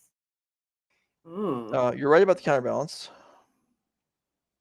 And Jeffrey's going to grab that one. And I guess the Hex is just going to be exiled. That's gotta kind of hurt to see two like pivotal sideboard cards off of that and not really be able to cast either one of them. Right. Yeah. And not even getting 2-for-1 out for Expressive Iteration. That is disappointing. Dragon Rage Channelers coming in, doing a lot of damage as they are Delirium. Delirious? Delirious. Yeah, there I you got go. there. I don't know. Maybe they're deliriumed, but delirious sounds better in addition to actually being a word. Let's go with that one. Agree. Let's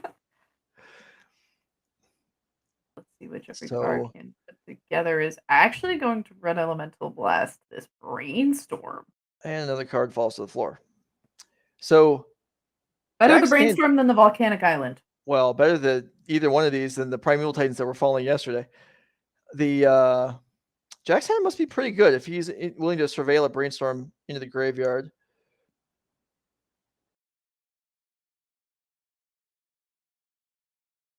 And yeah, I mean, Jeffrey's at 5. These creatures just swinging in here.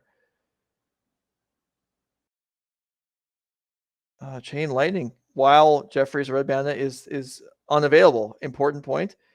And that's it. Jeffrey Carr just cannot manage to get onto the board. Draws up a couple sideboard cards, but in the face of the aggressive 1-drops, is just the time isn't there to put them down.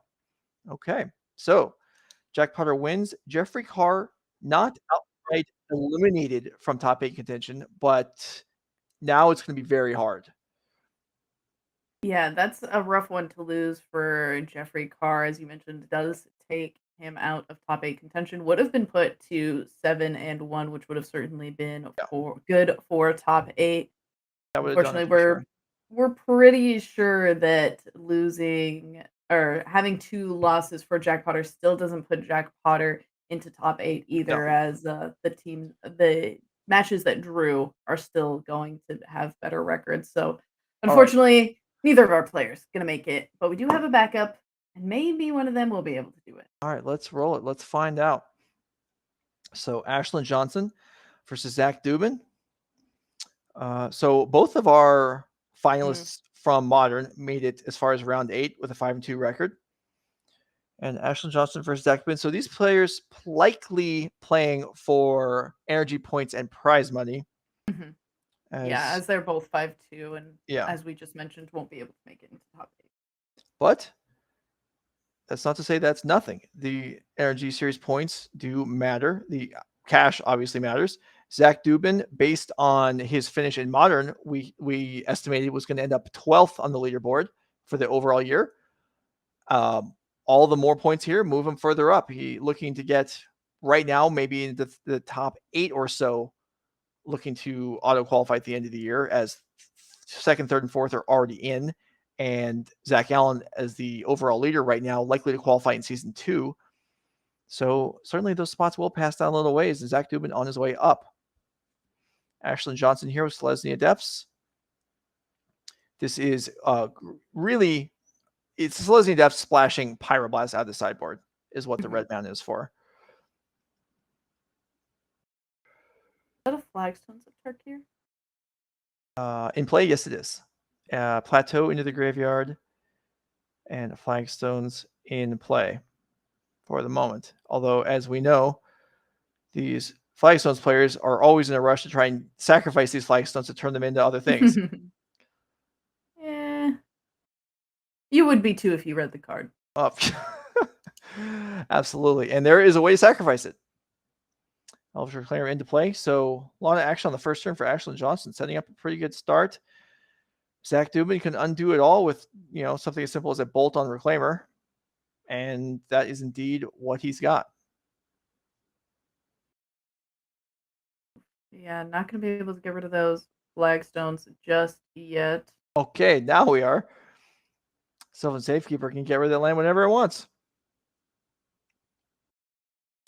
But not going to get rid of it at an advantage. I got really surprised when that art popped up on the... I didn't even realize there was another art for Sylvan Safekeeper. Is that shameful to you as an artist to not be aware of all the potential arts? Not to me as an artist, but to me as a Magic player who usually keeps up with all of the different various arts. And I would like to think is pretty good at noticing most of them. Well, we'll just say that you and I are in the same boat. I mean, consistently don't recognize the artwork. I mean, for you, it might be once a weekend. For me, it might be 20, but it's the same affliction. You're right, of course. All right, another Reclaimer number 2. Yeah, and this one is protected from bolt by virtue of the Sylvan Safekeeper. So, yeah, we'll see if Ashlen's able to get something going now. We did see this earlier when we saw Ashlen Johnson, I believe, stuck on Mox Diamond in one other land for multiple turns. See if she's able to further development a little bit here. We know the Reclaimer will help with that.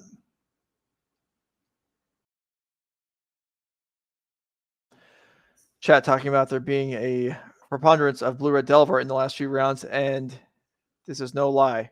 We definitely tried to feature other decks as the day went through. Just like yesterday, we were trying not to feature 4-color, especially mirrors, in the early rounds, but the decks do have high win rates. So as we move through the day into the later rounds, that is what we end up with. Not exclusively, but certainly majority.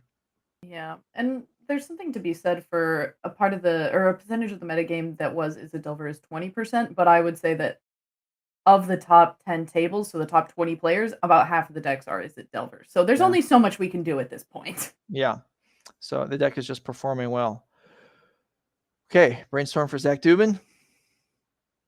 Gonna set up some future turns. Ideally put a creature out this turn. We have, for Ashlen Johnson, we saw one Swords of Plowshares. These Selesnya Depths decks, for some reason that's hard to say.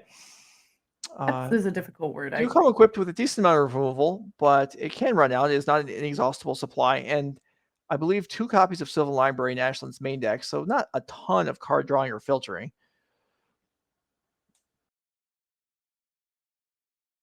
Being stuck on this amount of land is certainly looks to be starting to hurt Ashlen's place in this game. So we'll see if she's going to be able to recover from it. And earlier in the day, we saw Ashlen take down a game by getting pretty punchy with some souped up Elvish Reclaimers. So could be nice to see that happen again. Yeah, well, it won't be too much from this point. This Reclaimer is going to... So the Flagstones of Trocaire will fetch up a land here, and then the Reclaimer will fetch a land. So Ashlen will actually net a land here. Mhm. One of them is forced to be a plains or a forest. There you see a plains. Dual lands are acceptable. And then here is a forest from the Reclaimer, which is able to fetch anything. So yeah, now she's a little more set up. Wasteland proof for the moment. Yeah, which has got to feel good considering that Zach has simply telegraphed one by keeping it in play.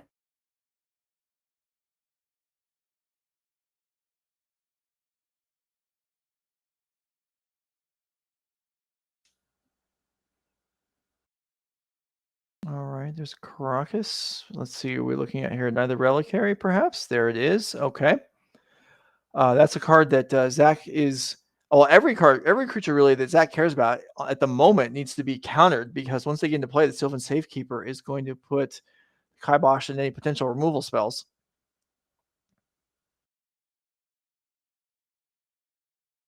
Is that a surveilled Force of Will? Mm-hmm. No, it was a surveilled, Oh. I believe, Dragon Rage Channeler. The Force of Will was Oh, yeah. fast. Okay. Yeah, to take out the knight. Okay. And land count in the graveyard, I think, is 2.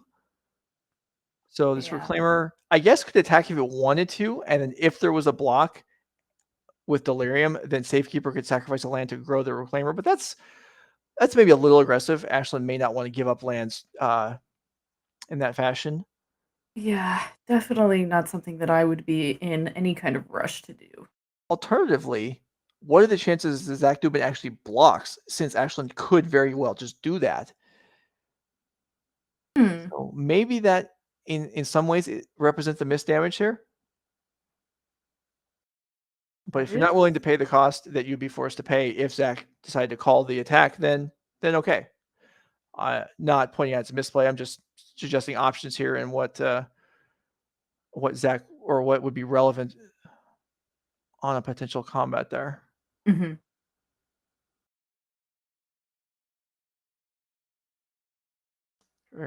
Kind of looking a little frisky, decides to jump halfway across the board and do a pirouette. And now it actually attacks for 3. Murktide Regent will clean most of the graveyard up. And now Ashlen's got some real threats to deal with. That Murktide Regent, we've been talking about it time and time again. I feel like for a small moment in Legacy, Kappa Cannoneer was the biggest and meanest thing that people had to deal with, and now all of a sudden Murktide Regent has said, step aside. Yep. It's my time to shine. There was definitely a weekend where we had a Legacy event, and Kappa Cannoneer was all the rage. And while it's still played, Blue Red Delver has reasserted dominance.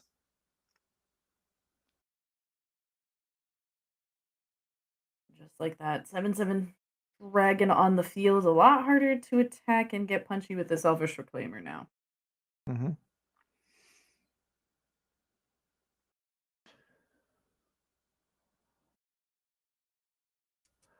And with Wasteland sitting there for Zach Dubin, no real opportunity here for Ashlen to attempt to put together a Merit Lage combo.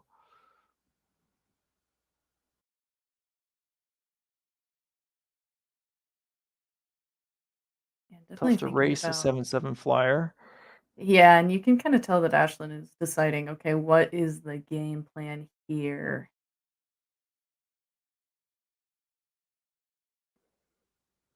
A little hard. We can take a look at what is being exactly played in this quote-unquote Right. Selesnya depth list and see Yeah. what things there are. And there are 4 copies of Swords to Plowshares, and that could be a way just to clear this off the board and only really start to tussle with some of these smaller creatures that Zach Dubin has. Yeah. There's also a couple of prismatic endings. They're obviously not going to hit the Murktide. And the question in the chat, Maze of Ith. There are no Maze of Iths in the main deck. There are also no Maze of Iths in the sideboard. So not super easy to deal with this. There is a Dark Depths finding its way into play.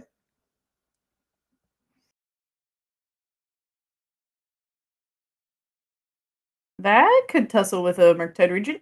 It certainly could. I'm not sure it can get through the issue of the Wasteland.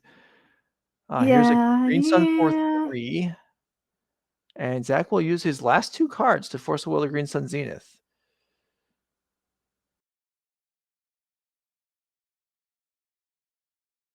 And Ashlen forced to just pass the turn.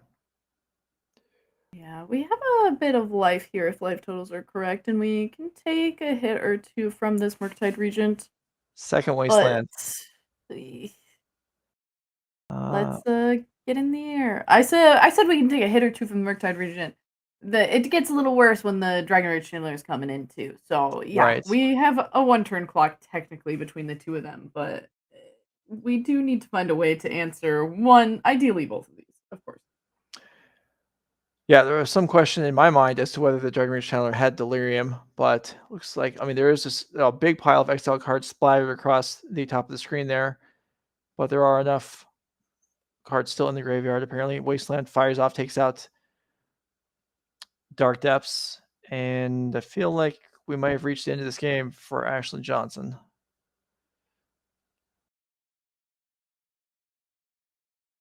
On Garden Hand, Mox Diamond. That's not going to help. I feel like the other card in hand is a Swords to Plowshares, though. Okay, well, if that was the draw for the turn, well, that would certainly turn things around. If that was indeed an attack for 10 last turn, so Ashlen would be at 7 right now. It is a Swords after Safekeeper attacks for 1. Okay, so yeah, we believe that Ashlen should be at 7, which now means that we're on like a 3-turn clock and crossing our fingers that Zach doesn't draw a lightning bolt.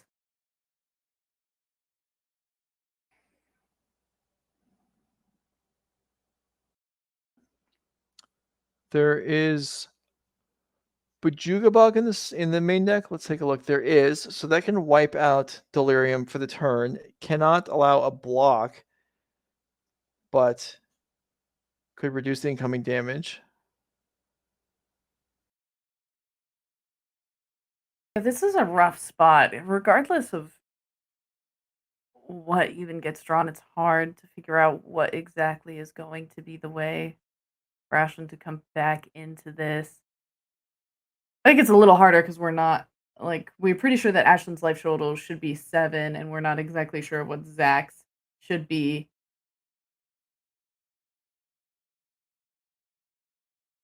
And I'm a little confused by the scooped up pile of exile cards. Right. Yeah. Oh, Bajuka Bog. It's all exiled now, so 1 damage comes across. The attack with the Sylvan Safekeeper now looks a little iffy, as the Bajuga Bog would have allowed the Safekeeper to trade with the Dragon Rage Channeler. Well, okay, Prismatic Ending takes it out, no problem. So there you go. That worked out great. Attack across. All right. All of a sudden, this is how we get back into the game. Okay. Yeah.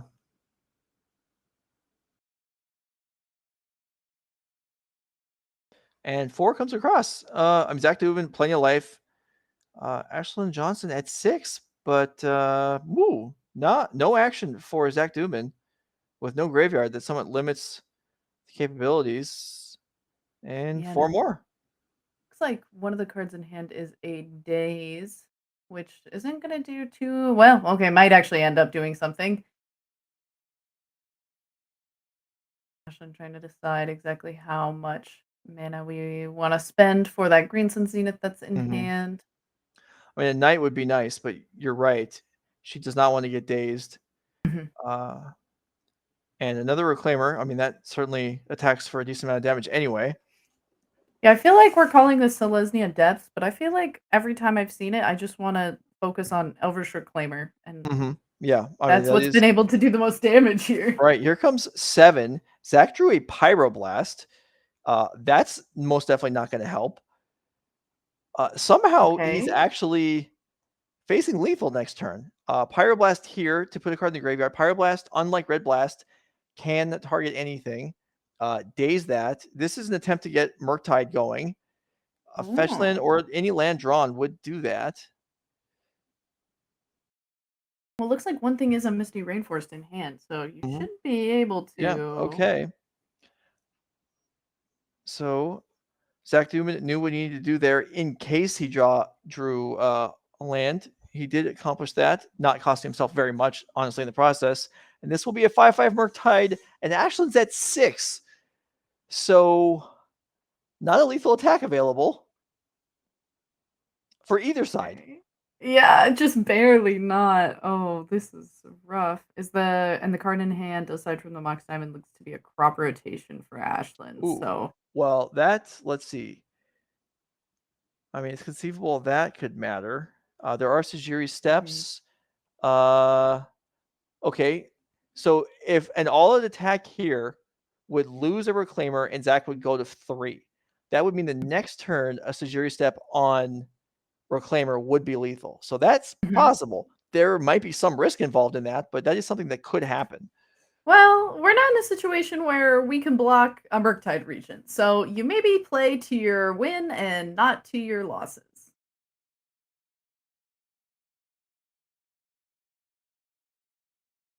Whoa! Oh. Okay, well, that simplifies things considerably. Ouch. Murktide gets wiped out. Ashlen attacks for 7. A nice top deck there from Ashlen. And the draw was a lightning bolt. So Zach would have won this turn on the attack. Wow. Regardless of whether Ashlen decided to force the issue or not, Zach's lightning bolt would have put that game away. All right, let's go ahead and look at deck lists before we start game 2. That one certainly was a satisfying game. All right, Zach Dubin, blue-red Delver. Again, the Delverish Delver version. We've seen some spell hate being very relevant in the last couple rounds. This sideboarding is going to proceed a little bit differently. Yeah, Darren, that was instead of like other UR Delver players, people are making a lot of comments about the main deck Pyroblast. Zach is only playing 1 main deck Pyroblast. A lot of other people playing 2. Zach's only gone down to 1. Unfortunately, it was one of the top decks in that game that made for an unfortunate end there. And looking at some other things that could potentially be brought in this matchup. Well, we got Submerge. That's a clear winner always against these green-based creature decks, whether they're Merit Lage decks or not. We dodge a lot of the potential sideboard cards here, though. Price of Progress, maybe. That's definitely going to do some damage to Zach as well. I don't know. I don't know if I love Maddening Hex here. I don't know if I love Counterbalance. I don't know about Unlicensed Hearse.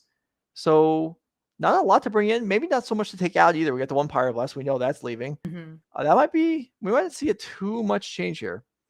Yeah, I was going to say the same thing. I feel like I would end up keeping a lot of the same cards already, maybe shaving a few things for...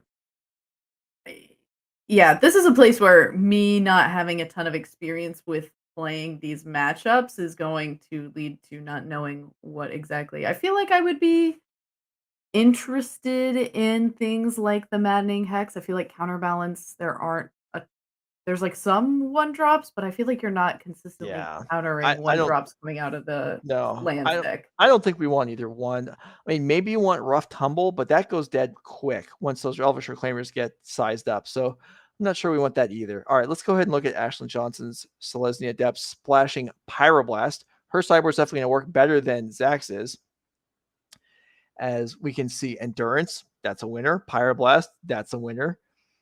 Choke, definitely a winner. Yeah. All right. So she's got plenty to deal with.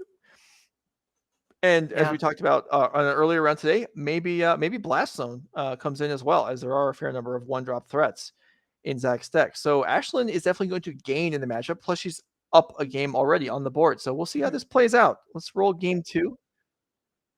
All right. We're already in progress for game 2. All right. Let's bring it down. Not too far. Looks like so far we've gotten to make use of that Pyroblast at least. Yeah. Or tried to, and it got forced. Right. Either way, that's likely a good exchange for Ashlen.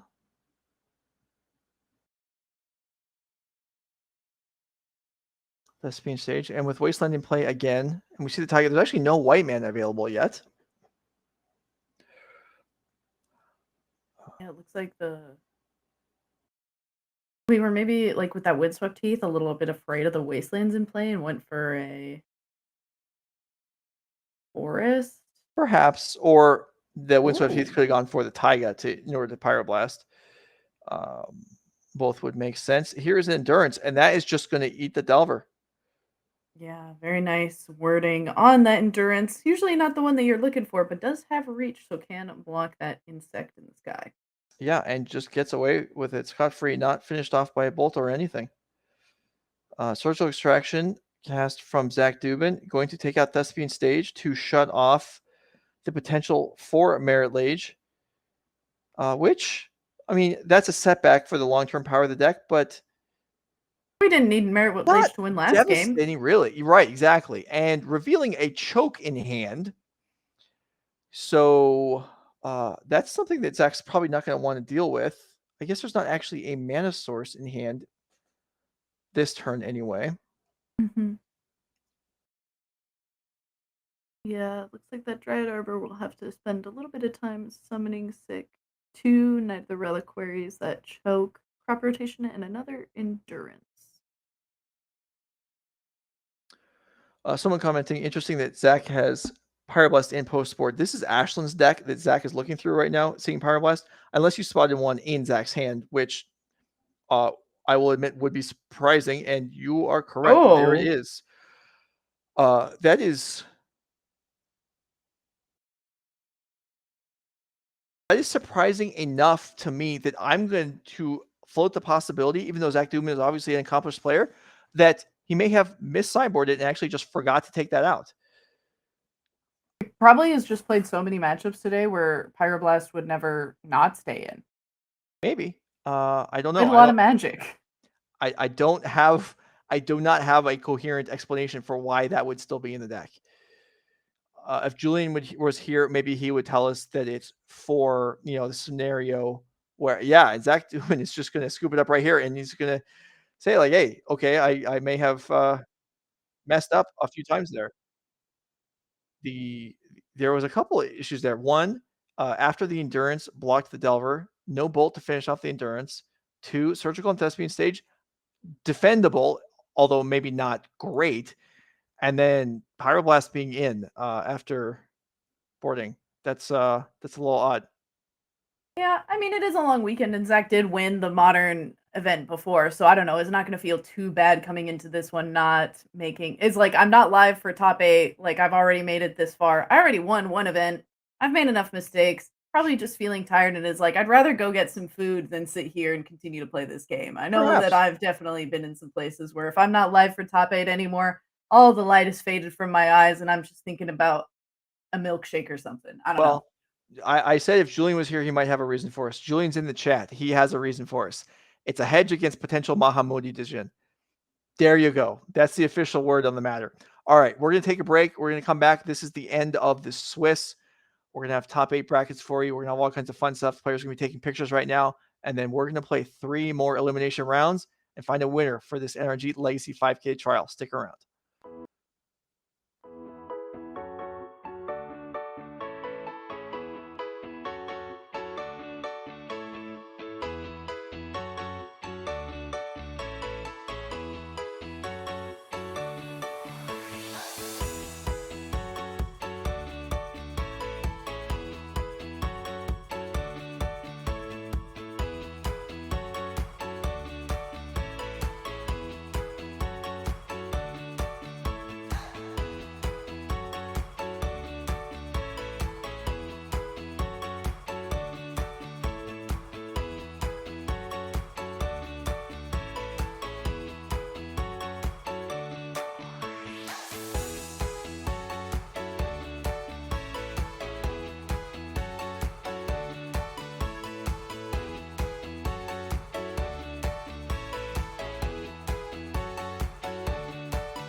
All right, Becky and I are back. We're here for the top 8 of the Legacy NRG 5K. If you've been watching since day one, round 1 of the Modern, you're a hero. You're a champ. People should follow you, but instead I'm going to ask that they follow us because we're the ones providing the content. You're just consuming it. All right, let's go. Top 8 bracket. Becky, what do you want to see? Here we go. There's a lot of things that I want to see. I am actually happy with the deck that we're going to be watching. I do kind of wish we could have started with the Oops All Spells deck, just especially because I'm anticipating that match will be kind of fast, as it does either do the winning pretty quickly or do the losing pretty quickly. But we are, in fact, going to be watching Rodney Bedell versus Will Kowalczyk. Kowalczyk, yeah. Kowalczyk, thank All right. you. We got Green-White Depths against Blue-Red Delver. So same matchup we just saw. Other players in the top 8. So we said it's about half Delver. In fact, we ended up with half Blue-Red, maybe not all Delver. Isaac Bullwinkle does not refer to his deck as Delver. But we've got Mark Nabors on a Mono-Red Prison versus Joseph Bernal with Izzet Delver. Isaac Bullwinkle on Izzet Control-ish versus Ethan Cummins on Elves. Barry Piotrowski with Oops All Spells did make it in against Don Delosier playing as Delver. Okay, so there is the field. There's what we're looking at right now. We are starting with Rodney Bedell against Will Kowalczyk. Let's go ahead and take us down. The players are ready. Let's get over there. This has been a really long day, a long weekend for everyone involved. You at home, us doing work here, players playing. No reason to make them wait any longer. We are off. At all. And there are a few kind of spicy things about this Selesnya deck that we're going to be seeing Rodney playing. It is pretty similar to the one that we were just seeing, and going to be a similar play to, I feel like, what we were seeing Ashlen do a lot of on previous rounds as well, which is Green Sun Zenith thing for a Dryad Arbor to start off. Okay, so a good way to start off with a Yavimaya Cradle of Growth. Rodney Bedell first. Interesting. Did we?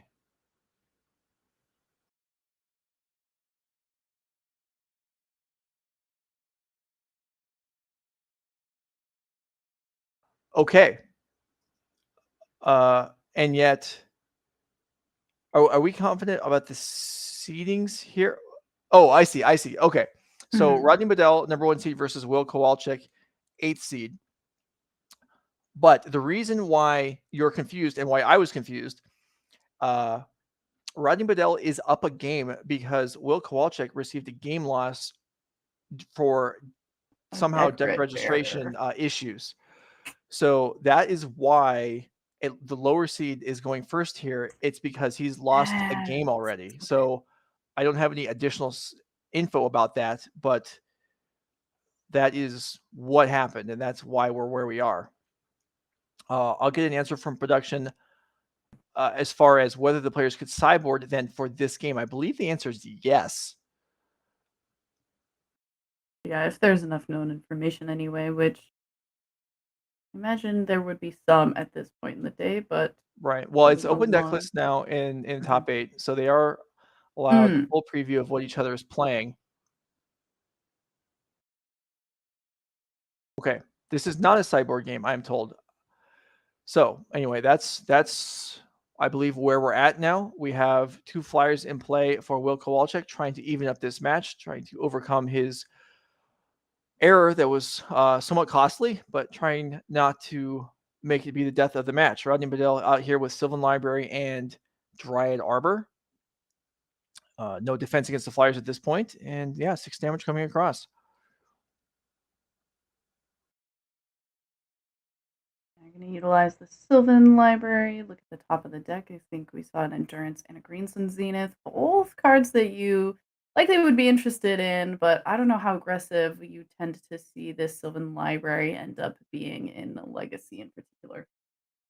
Yeah, well, 1 card to turn is all you really need. This Selesnya deck's not looking to play 2 or 3 spells at once, and 1 Endurance seems like plenty right now. And then if there's a Green Sun, next turn you Green Sun for another one if this one doesn't resolve. Yeah, we'll see how Will intends to rebuttal here. Starting off with that Misty Crack to see We're going for that final volcanic island. Looks like it. Why not? So Will Kowalczyk here. Potentially, you could be suspicious. Your opponent's got Sylvan Library and had nothing to do. So maybe you do actually worry about endurance here. Unfortunately, Dragon Rage Chandler is not good at playing around endurance, as it, even if you want to, if you're aware of your opponent having it, if you know they have it, Dragon Rage Chandler still attacks into it. Is true. Brainstorm on the stack, and it looks like Rodney is going to respond by just saying, "Here's an endurance. I don't want a large Dragon Rage Channeler coming in." Right. So this would prevent Murktide from coming in. It does allow the Dragon Rage Channeler to survive. Someone mentioning that this is Naya. So this is green white depths. The red mana is similar to the other one. Is I believe we're just splashing for Pyroblast out of the sideboard. And Minsk and Boo. Oh, this deck has Minsk and Boo too. Okay, This deck so has Minsk and Boo. all right. Well, then maybe we can get a look at that, as we did not see it on camera the other time. The other deck that we saw that had it. Oh, it's not available in our card search, which fair enough. But that is going to be the final card, or the other reason to be splashing for red here. Yeah. And it is the Timeless Heroes version of Minsk. Very exciting card. Yes, and hamsters indeed. Hamster planeswalkers that attack fairly hard and draw lots of cards and do damage. Basically does everything. It's like a flame-tongue ancestral. Well, I would play one too then. Yeah, why not? And it's a planeswalker. I mean, everyone loves planeswalkers. That's It true. can't get pyroblasted. I mean, these are like massive pluses here. So yeah, I guess it Yeah. is just Naya. We'll see. Oh, how this all plays out. It is listed as Selesnya Reclaimer, but those are self-reported. I do also like the name. Well, it was initially listed as Rogue deck list. Oh, I see. That was what Rodney put it as. We've changed it to Selesnya Reclaimer. Okay. Well, I was not consulted on the naming. All right, so an attack comes in anyway after that endurance, and here we have a bolt to double up and finish off the endurance, but it will take down the Dragon Rage Chandler, which is probably what Rodney is hoping to achieve here. And Expressive Iteration, after this is very nicely done, after the Surveil, a crop rotation, but crop rotation gets Force of Willed. That crop rotation may have been looking for Sejiri Step to save the endurance. This is a lot of work for Will Kowalczyk to be able to 2-for-1 himself. It ended up being quite a bit more involved than that. But the creatures will eventually trade, and 3 damage from the Delver will come across. Yeah, you're saying it ended up being a little more involved than then. That seems to be putting it lightly, but is going to be the case. And take a look at some extra cards because of that Sylvan Library. Decide to draw that one. And looks like we have a Swords to Plowshares in hand. Very nice choice of the Neon Dynasty Kamigawa basic lands. So those swords get cashed in. No reason to. We have another endurance. So that will clean the graveyard once again and allow the swords to be saved for something a little more substantial like Murktide Regent. Yeah, and also just stop it, as Will only has 1 card now. Oh, had 2 cards, now has 3. Okay. I was like, when you only have 1 card in hand, you might as well try to keep them off of the Murktide Regent as much as possible, which I think is the reason that you would end up deploying something like that endurance on your main phase. Okay, Dragon Chandler and a fetch land. Will with just 1 card left. Rodney with only 1 or 2 cards, but Sylvan Library accounts for quite a bit. And Rodney forgot to use Sylvan Library for the turn. Well, these things happen. But is now going to ask about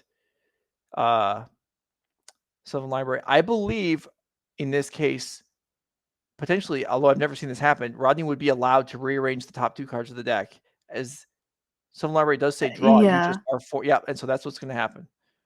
And I guess you could still pay life and draw one of these as well. This actually is completely the only restriction with the first card drawn into hand is that you cannot return that one to the deck anymore.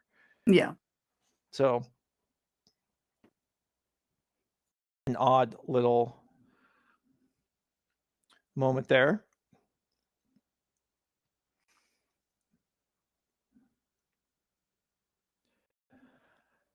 Green White Depths don't does like have. either. Go ahead. Oh, I was gonna say, just doesn't like either of the cards that we rearranged anyway. Is gonna Mhm. Yeah. make sure that they're shuffled away and into a different order anyway. Yeah, it is nice. Green White Depths has numerous ways to shuffle the deck between fetch lands, crop rotation, green sun zenith, elvish reclaimer. It's a wonder the turns they don't shuffle. Yeah, And people asking what decks made it in. There were 4 Izzet decks. Only 3 of them really being Delver. One of them is just an Izzet-ish list. Mono Red Prison, Oops All Spells, Elves, and this Selesnya Reclaimer deck. yeah, Oops All Spells making top 8.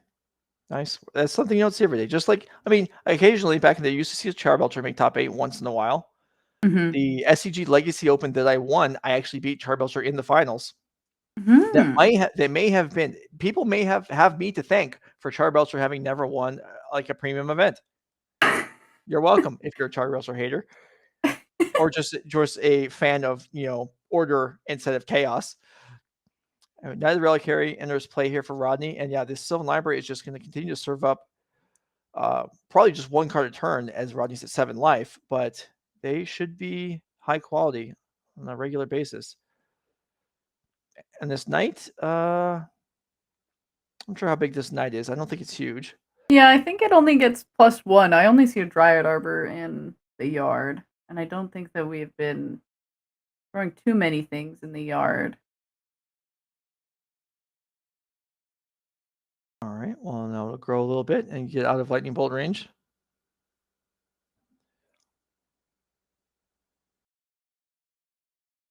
And unlike the last time we saw Green White Depths, which was only half an hour ago, where Wastelands were constantly in play on the other side of the field, not so much this time. So Rodney is a little more free to attempt Merit Lage combos and things like that. Mm-hmm. Yeah, and we'll see if that even ends up being the game plan. It could end up being the way that this game is finished, but a lot of these smaller creatures have been holding down the fort solidly well. Mm-hmm.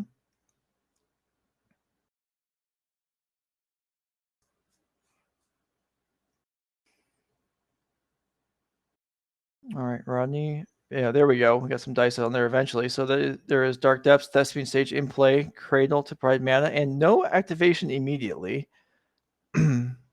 So not sweating a potential wasteland here with Crop Rotation in hand and Reclaimer in play. I suppose that does make sense. Although with Crop Rotation in hand, Merit Lage itself is pretty safe as well.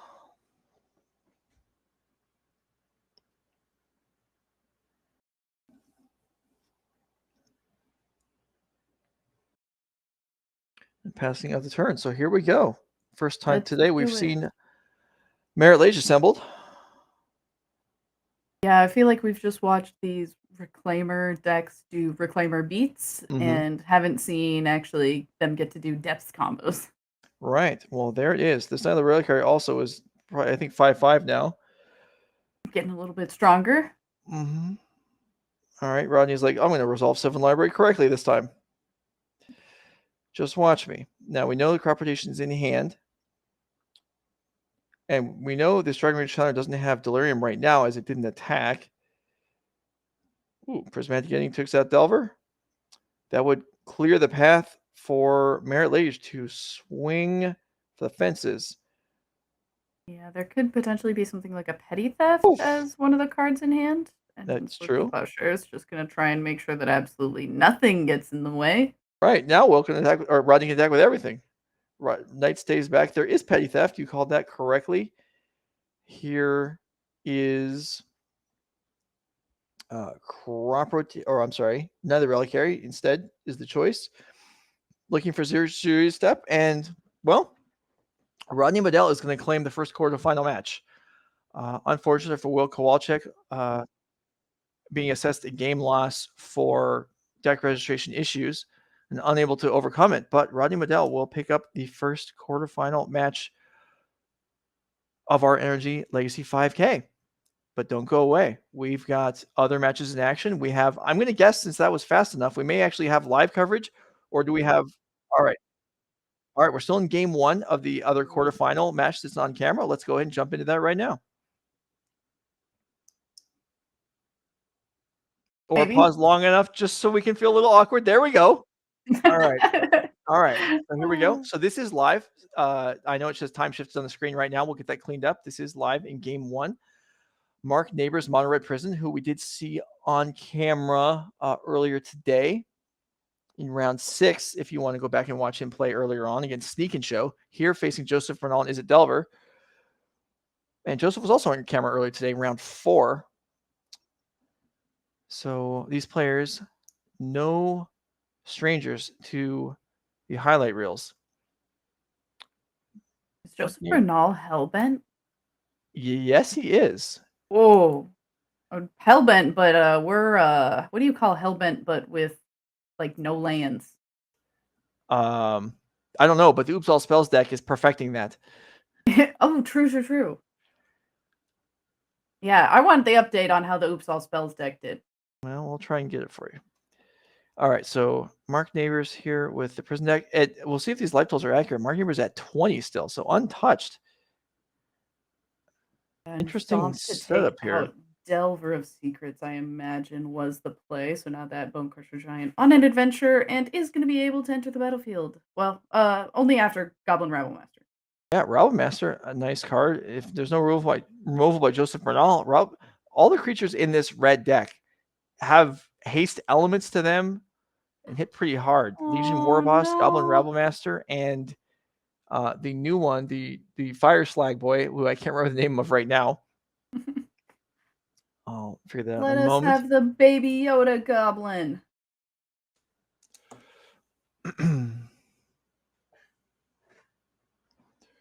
Fireflex Squad? Is that the one Is you're that what trying it to is? come up with? Yeah, that's what. Fireflex Squad. Yeah, the commander card? 4-mana 4/3 haste guy. Yep. Tell me the name again. Fireflex Squad. Okay, Fireplug Squad. All right. Put it up on screen, Dave. Ooh, Magus of the Moon is coming in. Not really gonna do a ton of damage here though. No, but this Rabble Master will do plenty of damage. Yeah, the Rebel Master is definitely making up for it for sure. Yeah, this is an attack for 6 this turn.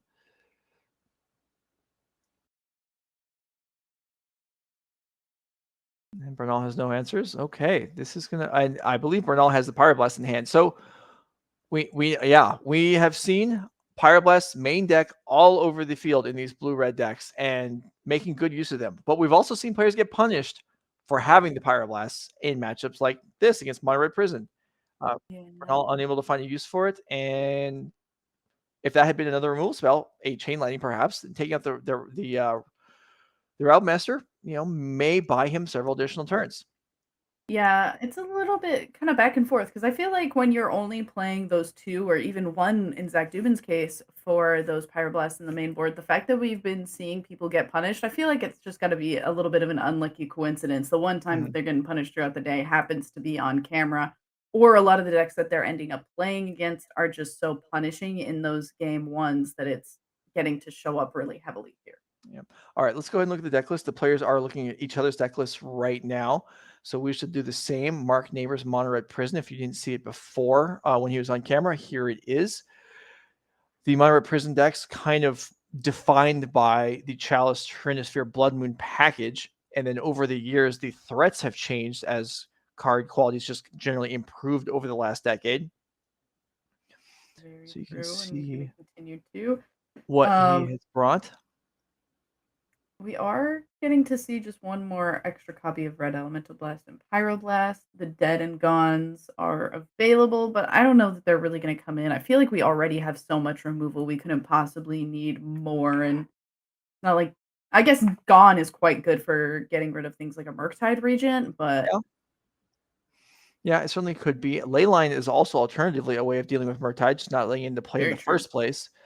Obviously, there is some risk to plays like that, as I believe the other way to make use of the cards are imprinting on Chrome Mox or pitching to Fable of the Mirror Breaker, which might be enough actually to justify bringing those in because they are reasonable. And then Yeah, it if we feels look like at a little less fixing than the Izzet version, though, which, yeah, we can go ahead and look at. so we'll look at Joseph Bernal's Izzet Delver list. Playing kind of the outlier blue-red deck in Modern yesterday with Snapcaster Mages. Here today with Delvers, Dragmage Channelers, 2 Brazen Borrowers. Almost every other player that we saw in the field with Izzet Delvers playing 1 copy. And a couple Pyroblasts. So definitely has a few cards to board out. Yeah, things like the Young Pyromancer to come in and at least do some blocking, trying to amass some things might be kind of nice, especially because a lot of these other things, I don't know that they look very, I mean, Meltdown might be kind of nice to get rid of some of those accelerating artifacts, but this feels a little bit like you're not going to want to bring the Pyroblast in. Flusterstorm seems kind of medium. You're not really surgical extracting anything. So some of these cards feel pretty middling, and we might just have to deal with putting in things like the Young Pyromancers and maybe Meltdown and hope to be able to use it to get rid of some of the peripheral artifacts. Yeah, no, I agree. I think Pyromancer seems solid. I think Meltdown seems okay to break up Chalice of the Void. Hitting Chrome Monster, that's nice, but hitting Chalice of the Void could be relevant. And really, there's nothing else here that Bernal wants, I don't think, out of his sideboard. We saw one other player bring in, Pyroblast against a non-blue deck. Didn't work out too well, so Bernal unlikely to repeat the feat and see if it works better for him.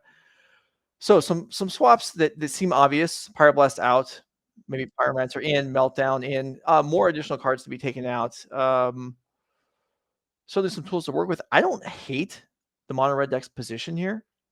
It is frustrating that the attack squad all involves going through on the ground. The Young Pyromancers are good at coming up the board, and there's not really much removal in the mono red person deck. I mean, there's some, but Young Pyromancers, if they make it onto the board, they're not, they have a good chance of living for quite a while and messing things up, being in the way in general. Yeah, it's not like this mono red prison deck is playing End the Festivities in the sideboard or anything to be able to really quickly clean up a lot of those things. And instead, again, does have the Dead and Gones, which could potentially come in. They're at least pretty good at clearing up those smaller creatures, as well as at least being able to bounce and deal a lot of damage to those Delve Dragons as well. It just is an interesting little bit of a difference, and it will be interesting to see how Mark Nabors decides to navigate it. Yes, indeed. So the players are getting ready for game number 2. Mark's still consulting the sideboard. Joseph Bernal doing his customary pile shuffling. You see that in chat there, Becky? You see that? What, the pile shuffling or? No. Someone saying my hairline is powerful. Not a compliment. There's a reason I have bangs. It's so that nobody can see my hairline. That's what you got to do. You just got to get bangs. But look, I have a full head of hair. Why would I want to cover that up? That's fair. Yeah. I mean, I do too. Well, sure. But you're amazing. I'm just average person, average Joe, actually, by definition, but have a pretty solid head of hair. All right. So looks like sideboard consultations are over with, and we are ready for game number 2. So let's head back to the table. The 4 and 5 seed, Mark Nabors, did win, was on the play game 1, will not have the advantage in game 2. Everyone's telling you look good. I think your hair looks great. People are being shady. It's hard being next to me in the hair. I know. For starters, I mean, unless there's really good lighting, no one's even going to see me because you're just putting out more wattage. That's true. Yeah. It warmed my heart a lot yesterday when I got on camera, and one of the first comments was Chandra came to commentate. Yeah, that was a good one. That was really good. All right. They don't call me Becky with the good hair for nothing, okay? Okay. It's a Beyonce reference. Oh. I'll tell you because I don't know how familiar you are with Beyonce. I mean, I know a couple of her songs, but probably not the ones released in the last 15 years. I'm familiar with some of her family members. I know she did the Super Bowl halftime show. Yeah, true. Yeah, I mean... Yeah, any Beyonce fans in chat? And if you are a Beyonce fan in chat and you want to let us know, hit the follow button. Exactly. I'm not promising that we'll tell her that you followed us because of her, but Joe claims to know some of her family members, so we're not saying that. I meant I know of her family members, not Oh, I know them okay. personally. All right, that's fair. Okay, maybe I phrased that incorrectly, but that's what I meant. All right. So in the meantime, we have Ancient Tomb, Chromax eating up a Simian Spirit Guide, and a Chalice for 1 in play. So those meltdowns that we talked about would be pretty good here for Joseph Bernal, as it would be a 3 for 1. Yeah, and we'll see. Did those meltdowns come in? Are we going to have a way to easily remove this Chalice for 1? We're going to find out right here. I'm not going to make you wait until next week. It's a young Pyromancer. All right. Well, that does not conclusively prove to Mark Nabors that Bernal doesn't have meltdown in hand, because maybe he would lead with that. But Nabors, well, I'm sure will make every effort to maximize his time with having Chalice and Mox on the board, especially Mox generating mana. That is a Den of the Bugbear. Here is a Rabble Master. And okay, Bernal, you're going to make some tokens? Well, Nabors going to make some tokens too. I stand corrected. Just kidding. Yeah, no Goblin Rabble Master for Mark Nabors. What do I think Beyonce would think of turn 1 Chalice? That's a good question. As somebody who's a big fan of turn 1 Chalices personally, I would just do the put a ring on it mention. See, I know that one. Hey, see? Yeah. Yeah. Baneslayer Angel, I can see your halo. Ooh, I know that one too. See, I know more than that. See, okay, you got it, I'm all Joe. over it. I'm all over it. All right, so young Pyromancer and token in play. Enthusiast, Joe. Game. Yeah. I like how you couldn't even say that without laughing. All right, Wasteland takes out Ancient Tomb. And yeah, so this Chalice remains on the board. Does Mark have more mana? It looks like the case is so. Den of the Bugbear number 2. All right. Not getting a whole lot of help on what that card might be. And if it gets countered, then we don't have to worry about it. That's true. Looks like All right, you will be dazed. And we're getting, all right, young Pyromancer also getting to do quite a bit of work. Yeah. And so this is kind of, okay, Fable the Mirror Breaker is the double-sided card. That is obvious, but it didn't occur to me what double-sided cards were in the deck. So already there's also Shatter Skull Smashing. Okay. So a problem here for Mark Nabors, like we said, not a great way to deal with a bunch of tokens, and falling behind on the board. Not easy to catch up, maybe. Yeah, we're going to really, I mean, I mentioned that in the festivities earlier, we're going to really change our mind about playing something like that in the sideboard for Mark Nabors after this match. Mm-hmm. Instead, just 2 lonely, well, I guess they're not lonely because they're together, but 2 Den of the Bugbears in play and facing down a lot of elementals. Yep. The nice part about young Pyromancer is you start to not even care about the Chalice because you're just like, we'll still cast things anyway and be able to make some creatures. Right. Yeah, and I mean, okay, another Wasteland. And Mark Nabors' life total falling. Bernal in for another 4 damage. And yeah, there's just no real convenient way to clean these tokens up. Red Blast the draw. That's not getting through the Chalice. Even if it was, there's nothing to do with it right now. Mm-hmm. And here they go, sideways, and Mark falling very quickly here. And another Pyromancer. Yeah, I'm not even sure there's an out here. Yeah, the Pyroblast looking pretty sad in hand in the face of young Pyromancer. Okay. Tokens cleaned up, board cleaned up. Take a look at these sideboards once again. And yeah, what are we thinking that we're actually going to see different? Maybe make a different idea about those dead and gones. If they didn't come in initially, maybe we need to bring them in to get rid of young Pyromancer. I mean, that's fair. Dead Gone would do it. There are fiery confluences in the board. Having seen the deck lists beforehand, now that we're in the top 8, Nabors knew what he was facing. So whatever he decides to do is probably what he did in game 2, so it should stay the same in game 3. Yeah, this deck not having a ton of differences, I would imagine, between play draw, aside from maybe choosing to shave some amount of chalices in certain situations because they do get a little bit worse. You're a lot better in a deck like this where you have City of Traders and Ancient Tomb to being able to play it on turn 1 regardless of player draw, but it is still a lot more potent to be on the play, be able to have that chalice down for 1 before your opponent goes to take their turn 1. Yeah.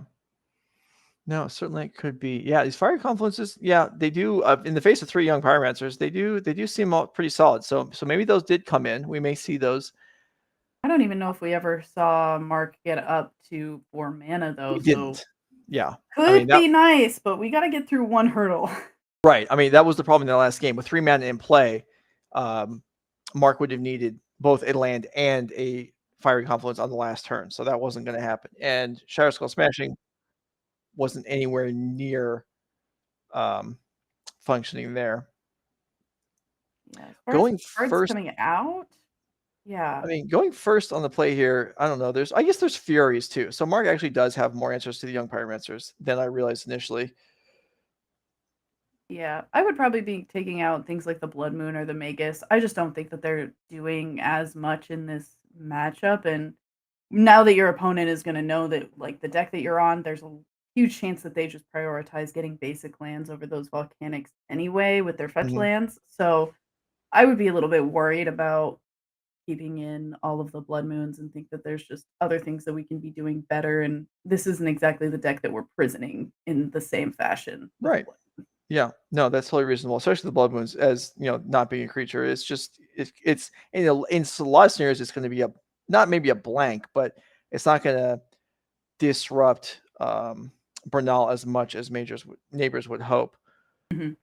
All right, so if we're ready for game 3 here, okay, we'll take another glance at Bernal's deck. I think probably not going to too much is going to change here. The meltdowns are either in or they're out. I doubt Bernal's going to change his opinion on the matter just because of what happened in game 2. I guess Force of Negation is better when you're going second. You're more afraid of your opponent locking you up early, but still, I mean, that game Chalice came out on turn 1 and Bernal. And it didn't even matter. Yeah, Bernal didn't even remove it, and it was just there, and the young pyromancers just went around it and threw it and across it and just ignored it completely. So decks are being presented. Let's go back to the table and see if we can find our second semifinalist.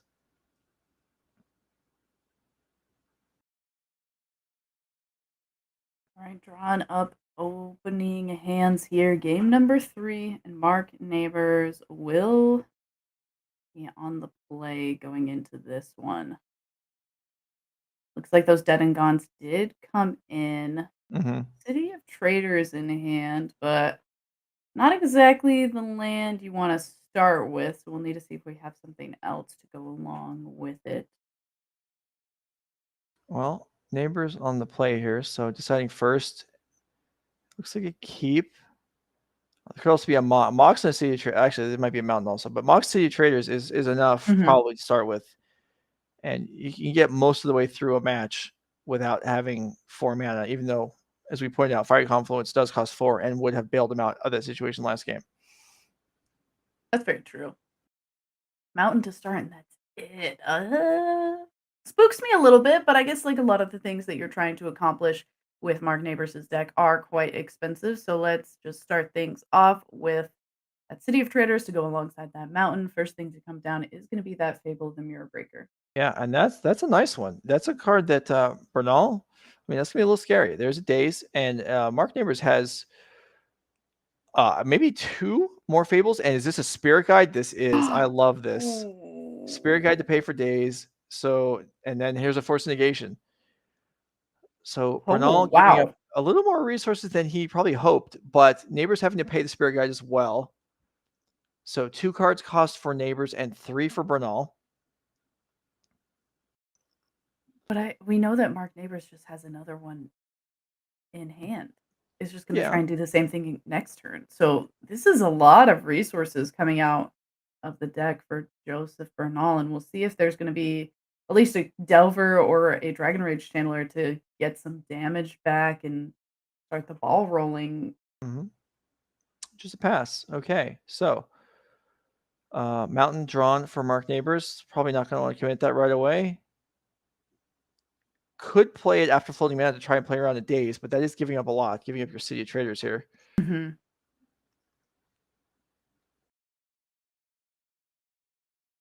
All right, the last one was Okay, Mark is going to do that. He's going to give up the city to have a mana floating. Here is Fable the Mirror Breaker once again. yeah, last one got a lot of resources thrown at it, so we'll see if we can get some more resources out of Joseph Bernal this time around.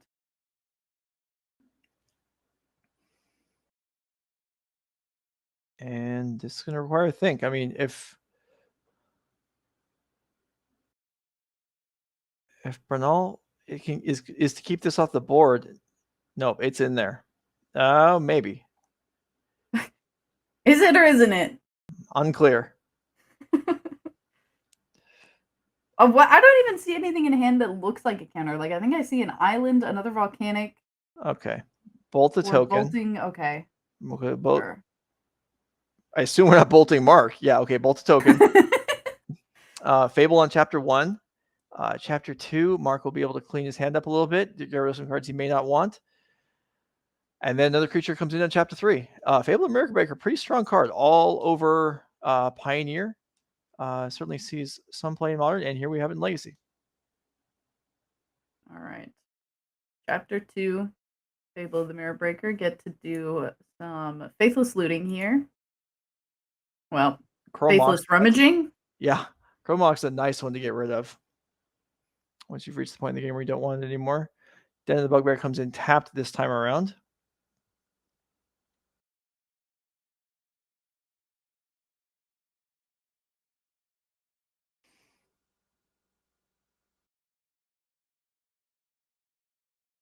All right, looks like Joseph is going to start off with that expressive iteration, has a Wasteland, and is going to say, I don't even want to worry about Den of the Bugbear. Let's stay on the same amount of lands and, yeah, not have to worry about any of those little goblins coming out to play. But speaking of goblins, let's bring out Kiki Jiki. Well, with the reflection of.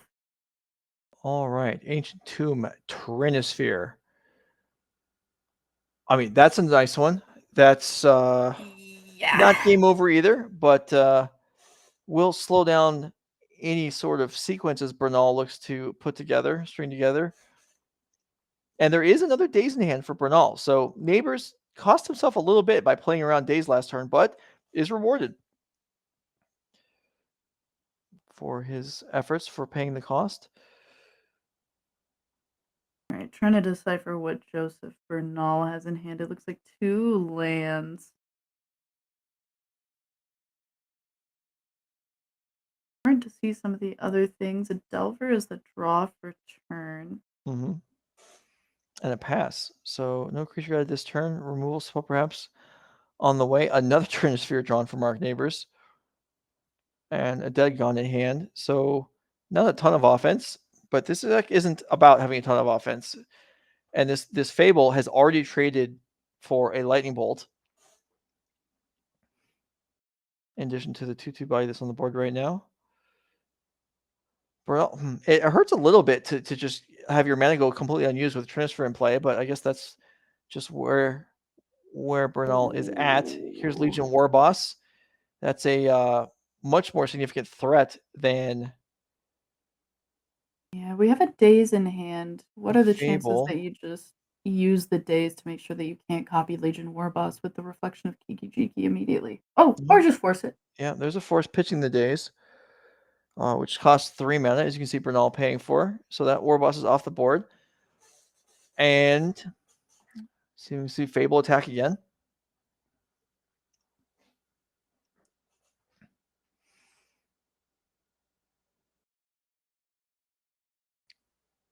Eventually we'll get to a point where Nabors will draw some effectively useless cards. We saw the duplicate Trinisphere, the Chrome Moxes.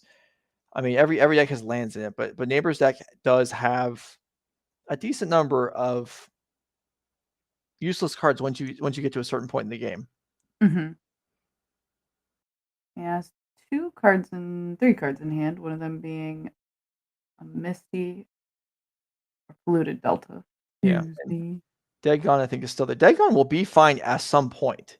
Here's a target for it right now if he wants to use it. Yep. Well, we can't use it quite yet, Well, that's but true. Good point. We got to untap first. We got to have mana Mhm. available. yeah, pay 3 mana for your 1/1. So now, this turn, anything Nabors cast this turn, he knows will resolve, as Bernal does not have 3 mana available to interact.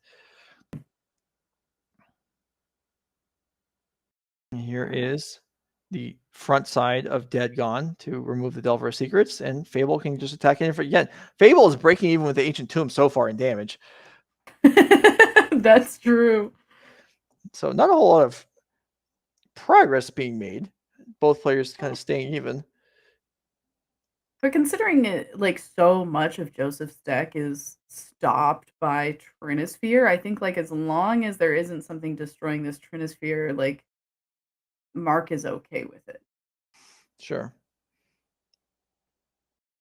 A 6th land would allow Bernal to cast 2 spells a turn. That would be nice. Mhm. Although, And I do think that there is another land in hand, actually. yeah, So. after all these forces, I mean, there's not that many actual cards in Bernal's hand. Yeah, and I do think that. Rainforest- Ooh, that Rainforest double Mm. meltdown? I think it's double meltdown. Yeah. Wow. So he's just sitting there. That's why this Fable's consistently getting through. Is Bernal has drawn sideboard cards, and Nabors has purposely or not, perhaps, avoided playing into them. hmm And Bernal takes another 2 damage. This is an unusual game. It really is. The amount of times that we've seen people bring in or not bring in sideboard cards in these like future games and then get kind of messed up by their own decisions or mistakes has been extremely punishing so far in this day.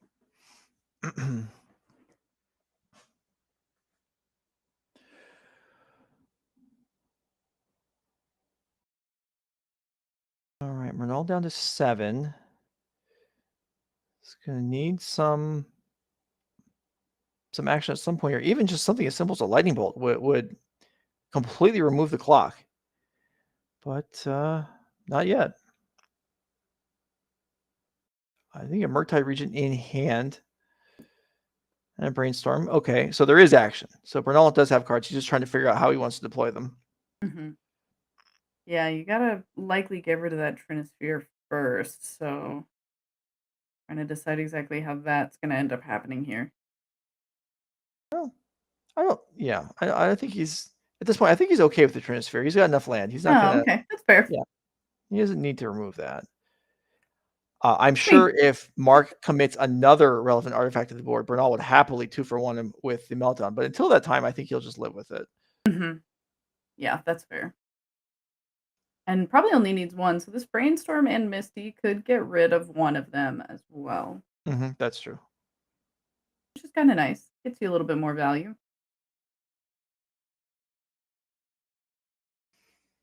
All right, Anna Force going to get dropped here.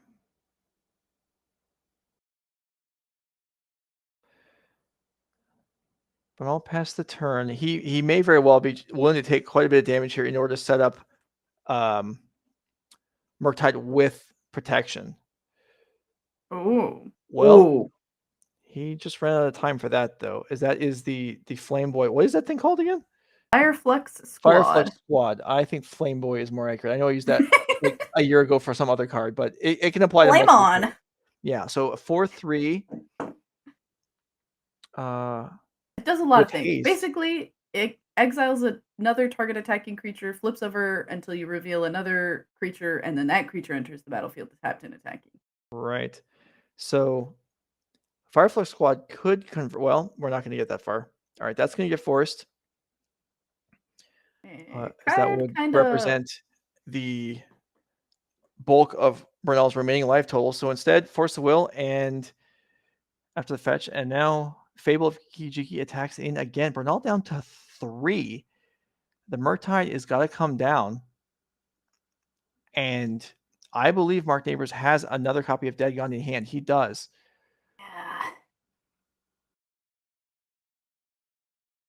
Yeah. Bernal's going to lead with expressive iteration, and he is going to bolt Ooh, the Fable. okay. So going for this play instead of the Murktide, still holding on to that, and now Mark's going to need new threats.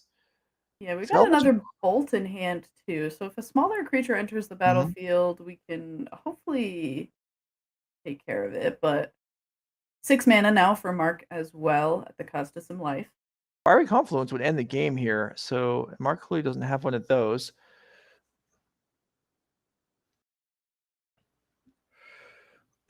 All right. If Bernal can dig this out, it's a well played game. He's certainly having to dodge some stuff here.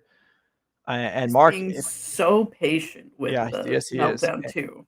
Yeah, and Mark has just needed another threat. If Mark had drawn another threat here, I think he'd have it. But among that grip of cards in hand, not quite yet.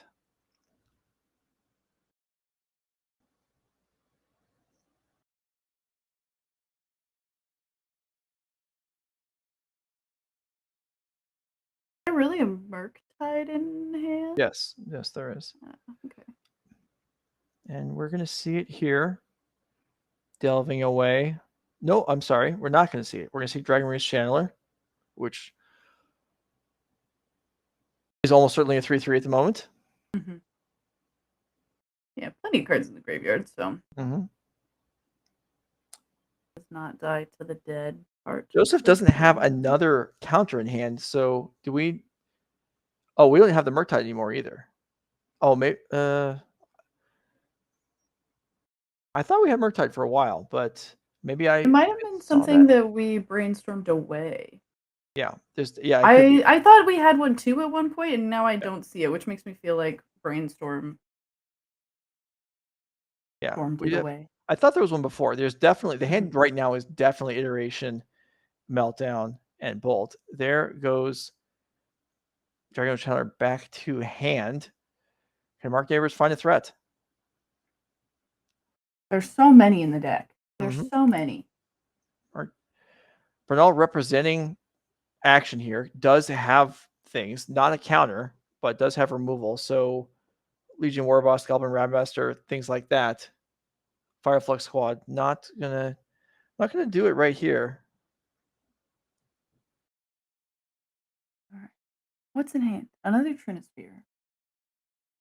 There is another Trinisphere. I think there's at least one Chromlux. There might actually be two. Oof. And a passing of the turn. Oh. Okay. Dragon Shadow returns to the board.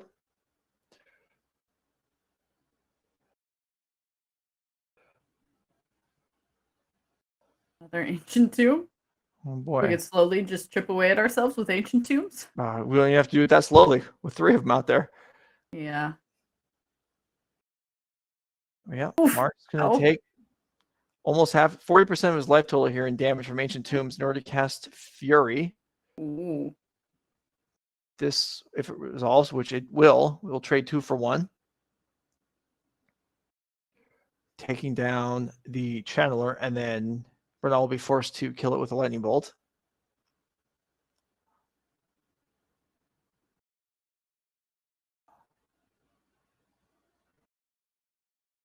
And it looks like one of the draws was a Brainstorm too. Oh, boy, I understand the temptation to just untap for the next turn. And if you draw another Lightning Bolt, then you just win the game. So Bernal's going to play the Brainstorm here. Okay. With Surveil. Another Bolt is lethal. This is... What is going on here? This is in response to Fury, I assume, although there's no way that Bernal can respond to it at this point anyway. Yeah. Expressive iteration was the reveal off the top. But you got to just dig for the bolts because the Trinisphere is still in play. Oh, I guess you could melt down and then be able to cast 2 bolts, but... All right. Iteration gets dumped. Brainstorm. Seize. Days. Brazen Borrower. Land. Okay. Well, not the best.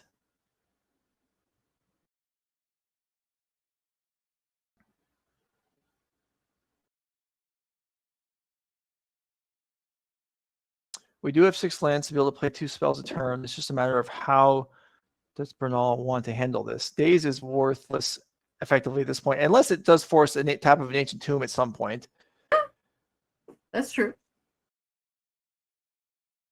Yeah, we are running out of lands on the field in the eyes of life total. Yeah, Mark Nabors has 1 dead Ancient Tomb as it is. Okay, Fury does take out the Channeler. Bernal will have to kill it as he did not find a second bolt to be able to bypass the Fury, so he will have to kill it. I mean, we know that Mark functionally has 2 dead Ancient Tombs because of the... Oh, is that another meltdown again? It's the same one. He put it back on the brainstorm. Okay. So, yeah, well, Bernal is forced, though, to kill the Fury here because it is a lethal attacker. He could just deploy a creature, I suppose, and chump block, but that doesn't seem like it would be in his best interests. He could bounce with Petty Theft. Okay, that's actually works pretty clean because Petty Theft can be redeployed as an attacker and dodge the Fury's ability to come back down on top of it until it's already struck once, and then the Fury's not castable. So this actually works out extremely well for Bernal. Maybe this will be enough to get in the game. He does have the Daze available.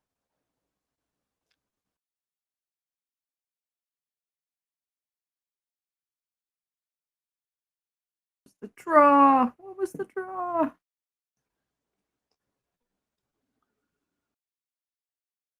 What are you even looking for if you're Mark? You're just trying to find something that attacks on the ground and it's going to force out this lightning bolt from Joseph.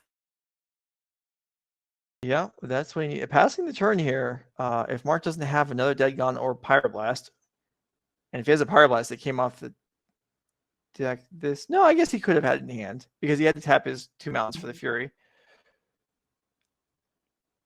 Unfortunately, all of the creatures also do die to a lightning bolt. So, all right, Mark Nabors down to 4, casting Simian Simian Guide. Spirit Guide. That is not going to get it done. This is going to lead to Brazen Borrower, and then even if there's a removal spell for that, Mark would then die to Lightning Bolt, and there is. Mark's going to Ancient Tomb down to 2. Oh my god! This Pyroblast was just the lack of a third red source is going to cost Mark Nabors this match, and Bernal will win with the Lightning Bolt. So well executed by Joseph Bernal. Tense match there for Mark Nabors, and you can see the hand left over. 2nd Trinisphere and 2 Chrome Moxes, all worthless cards, and Joseph Bernal advances to the semifinals.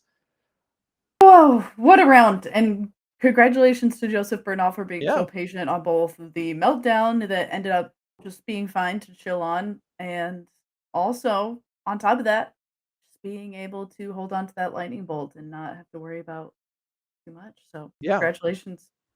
Yeah, I have definitely found that cards like Trinisphere, not lesser to a lesser degree Chalice of the Void, but Trinisphere, if you can play around it, if you can live with it, you should, because you can get to a game state where it's not impacting you that much anymore, which Bernal was able to craft here. And just, he had the meltdown. He just held it, saved it, and then bottomed the first one on a brainstorm or whatever, however he got rid of it, and just played around it, ignored it. And those Ancient Tombs piled up damage there. I don't know what the total count was on Ancient Tomb damage that game, but it was. I don't even know that we even got hit by anything Joseph Bernal did. Like, we maybe took 6 damage from Joseph Bernal. I think the other 14 was all Ancient Tomb damage. Yeah, they did work. All right, let's go ahead and look at our bracket, see how the quarterfinals turned out.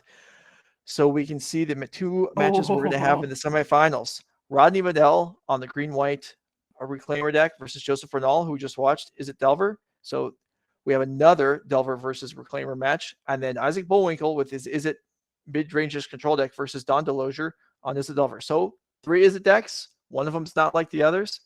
And we have a green-white depths deck. That is our top 4.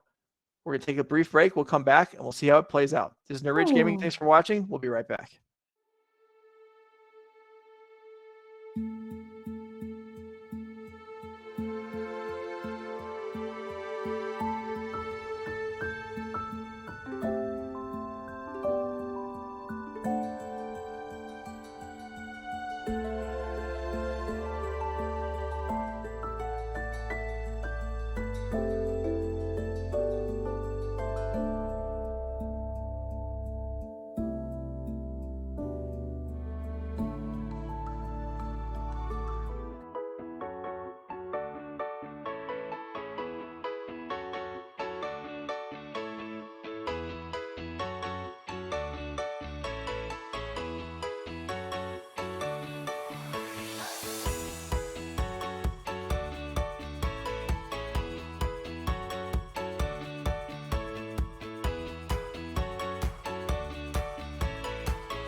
All right, we're back.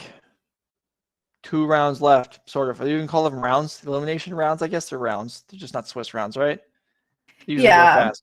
Yeah, they're All right. untimed, and people get to technically spend as long as they want, but not really. And I feel like they usually actually end up going faster than normal rounds. I feel like when you have the clock and people are like, "Oh, I can spend this much time to make a decision," people actually end up taking a lot longer. Yeah. All right. So you saw the bracket already. We got Joseph Bernal versus Rodney Bedell. That's what we're going to watch. We've got Don Delozier versus Isaac Bullwinkle on the secondary match. If the Blue Red Delver versus Depths finishes first, we'll move into the other and pick it up live. Let's go ahead and give the players a go ahead and go down to the table. This is the top 4 of the 140-player Legacy event. We shall see who's going to come out on top. Joseph Bernal for the second time this year. Rodney Bedell looking to knock him out of the way with Selesnya Reclaimer. We shall see. Yeah, we actually just saw Rodney take down an Izzet Delver deck right before this, so likely something that Rodney has had to play against a lot, and something that Rodney came prepared for. And I would guess, considering that we've seen so many lists tailored to play against Izzet Delver, that Rodney's deck is no different. Yeah, so I can tell you, actually looking at his history within this event, Rodney Bedell played against Blue Red in round 4, 5, 7, 8, and the quarterfinals. That's more than half the rounds on the day. 6th one today. Oof. I can also tell you this. In those 5 Blue-Red matches, Rodney Bedell has yet to lose a game. Oh, has gone 2-0 every single time? Every single time. Well, that bodes well for Rodney here, especially considering that out of the 4 people in top 4, Rodney is the only one not playing in his list. Yeah. Okay. So we can see the early game development here. We have a Delver of Secrets for Joseph Bernal, which, I mean, these Delvers are due to flip at some point. Again, this one failed. We've seen these not flipping all day long. Maybe the reason Isaac Bullwinkle decided not to play with Delvers is because they just don't flip for him, just like they don't flip for anybody else. Honestly, that's enough to make me not want to play Delver. So I would not blame anyone if they were like, you know what, I just played Izzet Delver for a little too long and watched a few too many of my Delvers not flip. And I'd be like, you know what, that's fair. It's a little bit results-oriented thinking, but also, like, that's one that you start to see enough times and you're just like, this is too annoying. I'd rather play just the reliable Dragon Rage channel. Yeah, all right. So, Rodney Bedell, we're looking at Savannah, Dryad Arbor. We have Thespian Stage, and we have Dark Depths. That's that portends monsters escaping from ice prisons and potentially wrecking house. Yeah, especially considering that we were able to accelerate with this Dryad Arbor. That's going to happen a lot sooner than we maybe would think it would. And Rodney is the only person playing a lands style of deck that we've actually been able to see assemble a Merit Lage. Right. Now, Bernal, and Rodney knows this because deck lists were open in the top 8. Bernal was the only one of our Izzet players that's playing 2 copies of Brazen Borrower. So there could be some hesitation on Rodney's side to actually run out the Merit Lage. Here is a Pyroblast on the Bernal's just going to pack it up. So okay. What just happened there? We saw a Pyroblast on the Dark Depths just to throw in the graveyard to be able to play Murktide. I'm pretty sure this is what we just witnessed. Just to be able to build Murktide. Bernal goes to commit the Murktide, and then Rodney's going to make a 2020 Merit Lage. Murktide's going to immediately have to chump block, and that's it. And Bernal just decides, well, that's it. That was an interpretive dance of what just happened in the match. You're welcome. Okay. Also, I feel like our camera quality is falling off a cliff in the last hour, but maybe that's just me being tired, and this is just how I actually look right now, like kind of fuzzed out in like, yeah. Honestly, yeah, that actually makes sense. So that's something I recently had some computer trouble, and somebody was like, "Oh, do you keep your computer on all the time?" And I was like, "Yeah, I'm also like on it all the time." And they were like, "Oh, so you just turn it off very often?" And I was like, "Yeah." And they were like, "Oh, that's probably what caused this issue." So yeah, they do get tired. Yeah. All right. So let's go ahead and take a look at these deck lists. See what's going on. Bernal, as you can see there with the 2 Brazen Borrowers main deck, but they were not available that game. I take it. Mhm. But he did draw the Pyroblast, unfortunately for him. Again, we went from seeing. Maybe I'm gonna start taking back what I've been saying. Normally, I look at like Brainstorm, Ponder, and Dragon Rage Channeler, and I'm like, there's a ton of card selection in here. You don't have to worry about running into your 2 of main board card and like having it get stuck in your hand. We've seen that happen so much in just like 3 rounds that maybe me saying that has either jinxed all these players or there isn't actually as much selection as I feel like the deck has just by looking at these cards. Yeah. Okay. Yeah, all options on the table. All right, Bernal's sideboard here. We know he loves Submerge. We've seen him play it in multiple different years, basically always in these blue-red Delver decks. We see a couple copies here. Are we excited about much else? I think we probably aren't. Maybe you bring in Force of Negation to deal with some of the scary sideboard cards, but Yeah. really, Yeah. this isn't great. He's not going to gain a whole lot here. Yeah, and Now, this is, I think, one of the rough situations that we're running into, and why Rodney is probably doing so well in this tournament is because it's a deck that people aren't coming as prepared to fight against. Submerge, however, it should be said, is excellent, but it's only a couple cards. All right, let's go ahead and look at Rodney's list. Other kind of deck, we have the 3, and I'm sorry, there's 2 Endurance main in this list, an extra copy in the sideboard, alongside Pyroblasts here, which are strong, Chokes, which are potentially strong. There is 1 Hamster card main in 1 board. Don't ask me if that comes in here or not. I would guess not, as this seems more like an anti-control measure. But the card not being printed on Magic Online, I haven't had experience playing with it or against it yet. So basically, that's what we're looking at. Some anti-flyer defense, some mana hate, and these Pyroblasts, which are just great all around. Versus Submerges Bernal brings in. Otherwise, we're playing the main decks. I mean, the strategies aren't going to change, regardless of whether our removal improves or not in number or quality. The strategies are the same. Rodney is going to try and go up the ground with some creatures that grow with time and get bigger and become attackers that threaten Merit Lage. And Bernal is going to try and get going with flyers and do his best to keep Rodney from assembling Merit Lage. And that's tricky because you got to pick and choose what creature you can remove. You can't kill them all. Very true. And Rodney going to be taking a mulligan here on the draw. This is kind of an interesting situation because we saw that in that first game, assembling Merit Lage was enough for Rodney to be able to take it down. Going further into these games, especially now that we're getting to see open deck lists, do you think that Rodney is just looking for that very linear game plan once again?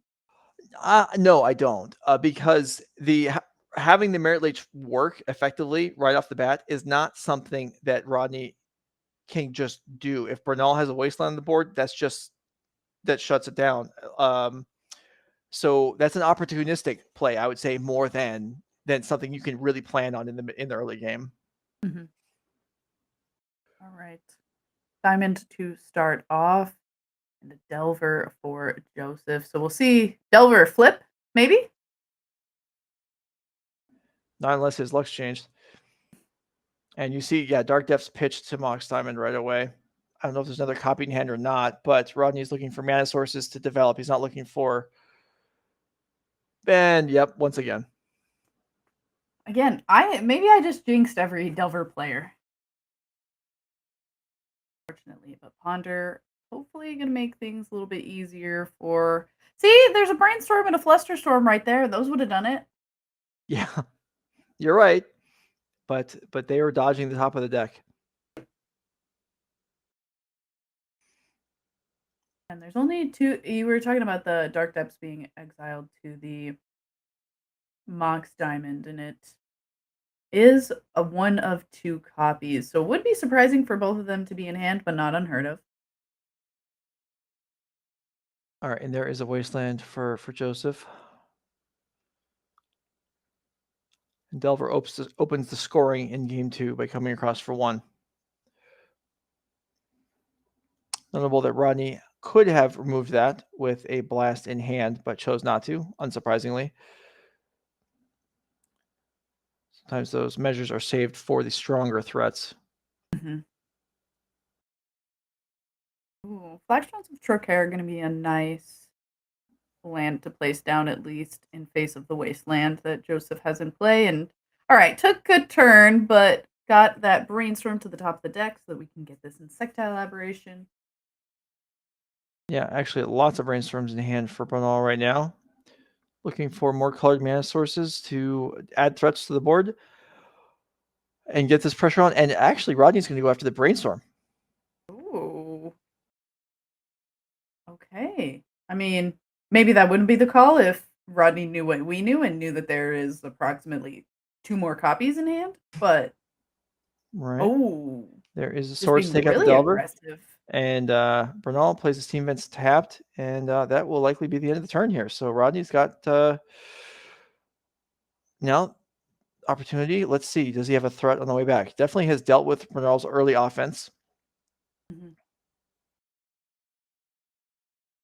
That early offense usually can segue into a Murktide that can do quite a bit of damage. But as we mentioned earlier, Rodney has not lost a game to an Izzet Delver deck on the day, and that has been approximately more than half of what Rodney has played against. Yeah, So it absolutely has.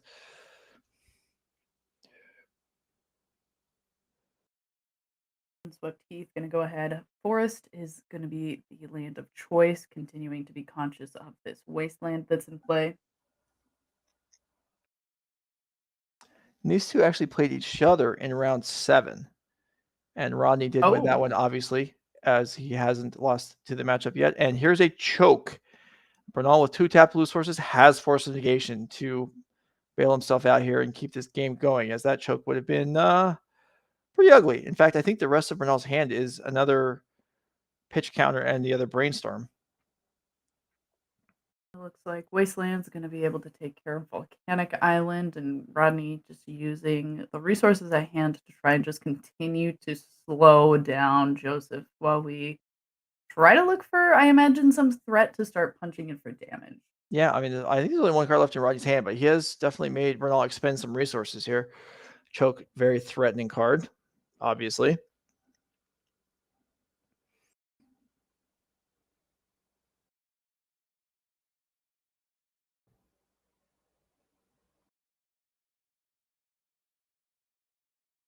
Yeah, I wasn't able to make out the other final card left in Rodney's hand, and Windswept Heath is going to be the land drop and pass for turn, and it seems like it's potentially a little bit of a scary place for Rodney to be in. That was interesting, the way that Rodney played that fetch land. He seemed, I don't know, hesitant maybe to commit to the board. He just wasn't sure what he was doing. It was just the timing, I guess. He was deciding when he wanted to fetch. And here is an endurance. So, okay, that explains that. This is a upkeep endurance, I believe, and Mox Diamond available to pay for a days, which Bernal does have, or at least had. I'm not sure he still does.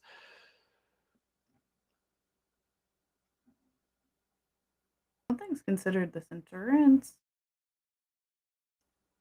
Is probably nice that Rodney finally has a threat on the board, but Joseph probably not feeling all too scared here. I think that I would be more afraid of my land situation if I was Joseph than the state of the board, aside from my Sure. lands. Yeah, I mean, that's reasonable. Rodney being empty-handed when you've got 4 cards in your hand, that's nice. There's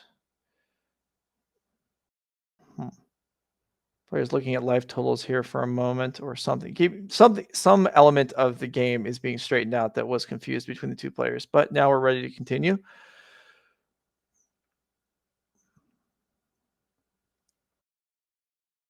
Ponder finds Brainstorm and 2 land.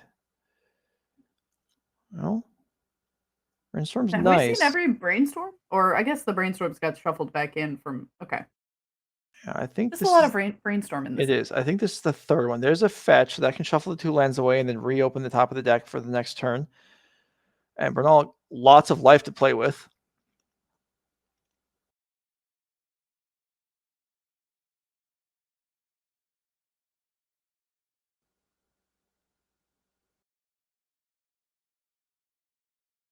Right, brainstorm And in land again. force. Ugh. I mean,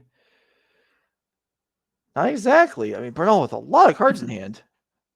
But I Yeah. don't think he has anything that impacts the board right now. Yeah, it's a lot of like counter spells, and I mean, brainstorm's got to feel kind of nice to have. There's one more brainstorm in hand, I believe, and Misty can kind of clean it up, as you mentioned. But yeah, Right. if you've got something applying pressure, Right. And these are just, I mean, so many of the creatures in the green-white deck are just forced 2 for once. Like Knight of the Reliquary. I mean, this is just an average creature in Rodney's deck, but it's such a big problem. Bernal's forced to force. force to force. Exactly.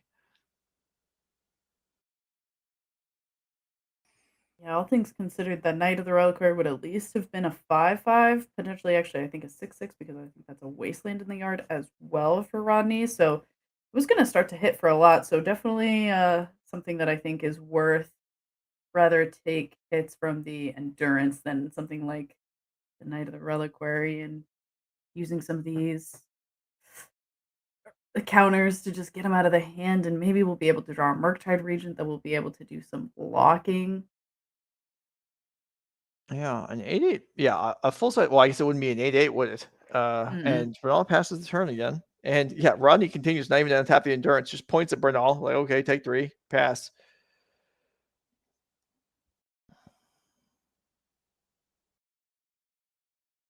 Looks I like mean, we have another Force of Will and the Flusterstorm in hand for sure for Bernal. yeah. Bang. I mean, this is adding up.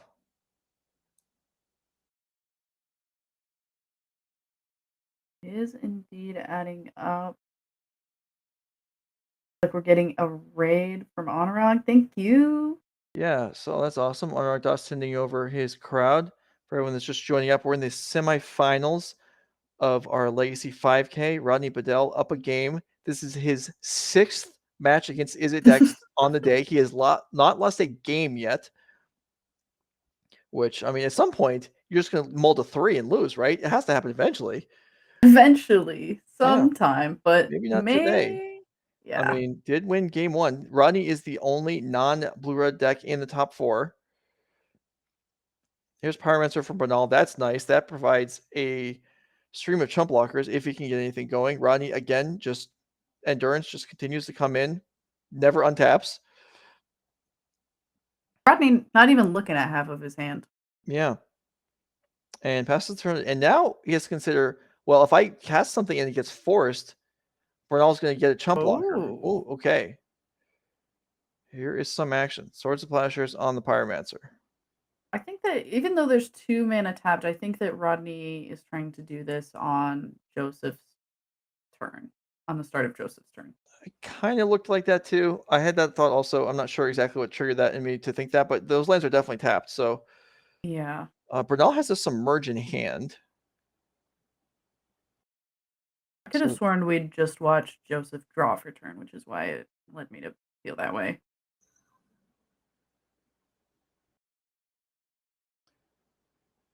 All right, Submerge on Endurance for a token.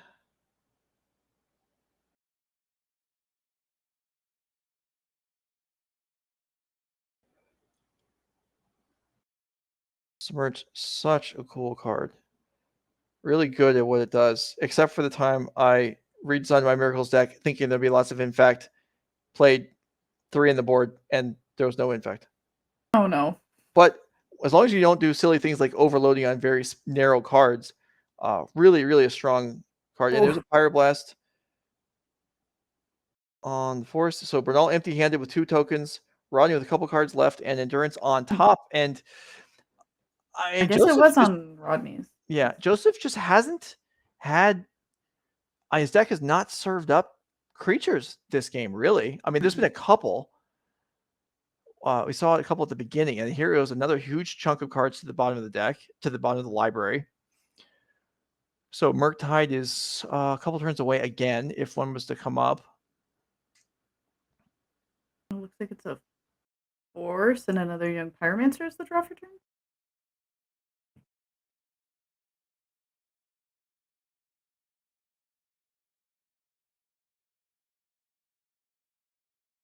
Endurance back on attacking duty. At least it untapped this time. That's true. And here's Untapped another- because it was on the top of the library. Well, yeah, that's true. Okay, so another reliquary comes in and resolves Joseph Bernal with, yeah, you're right. He does have another Forest and a Pyromancer, and that's on the board now. But this knight is, I'm not sure, but as long as it's a 5/5 at least, it can freely attack. Mhm. Probably Yeah, does I think anyway. It has to be a 6/6 as long as nothing has changed about Rodney's. Another 2-for-1. That's the third, I think, pitch cast counter this game. So Joseph just run out of resources here.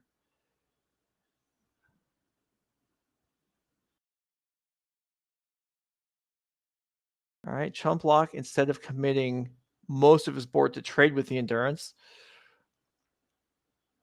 I think that makes sense. I think you're trying to keep this Young Pyromancer around for as long as possible. So this knight may have just been a 5/5. I can see 2 Windswept pieces in the graveyard, and then the top card above the red Elemental Blast, I think, is a land as well. So yeah, that there's was the Dark Depths, the 2 Windswept piece, and then there's a Wasteland as well. right. You're right. The Dark Depths got pitched to the Mox Diamond. That's correct. All right, Savannah comes in, Lightning Bolt to trade alongside the token for the Endurance. The token replenishes itself, and the Knight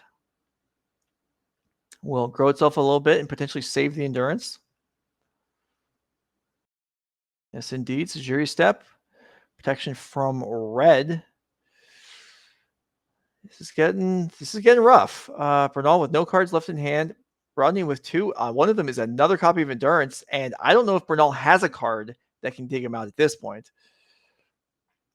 Yeah, you gotta be coming up with something that allows you to cast 2 spells a turn to forever that's make it. a bunch of blockers, but yep, as you Rodney mentioned, Bedell. it's too difficult. 7 Izzet matches, 14 game wins for Rodney Bedell. He is not messing around. Absolutely not. Into the finals for him. Congratulations to him.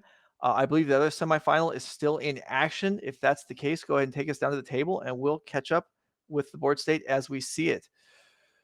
So we have Don Delosier versus Isaac Bullwinkle. Izzet Delver versus Izzet mid-range-ish, and you can see the counterbalances there. And I also have to mention that yesterday when we had an interview with somebody, they said that they'd driven here with Isaac and Don. So I believe that these two came in the same car to this event. Well, one of them's going to the finals, and one of them is not. Isaac looks to be up a game here, and we see the counterbalance in play. And you may look at that and say, "Oh, okay, nice sideboard card. Lots of people have that." Isaac is not sideboarding counterbalance. He's playing wasn't he the one playing the? No, I'm sorry, I'm wrong. He's playing Predicts main. I knew there was something unusual. He's playing the Predicts main. The counterbalances on the board, and the counterbalance does get picked off here. Murktide swings in for 8, the full amount, and Isaac felt very strong about his deck. And felt strong about it in specifically the mirror as well. Right. Yeah. The counterbalances, the Predicts, the Maddening Hex in the sideboard. The Predict is the thing that's the most interesting to me because that's a card that really nobody's playing in these blue-red decks. I'll try and keep myself from saying Delver because Isaac is not playing Delver.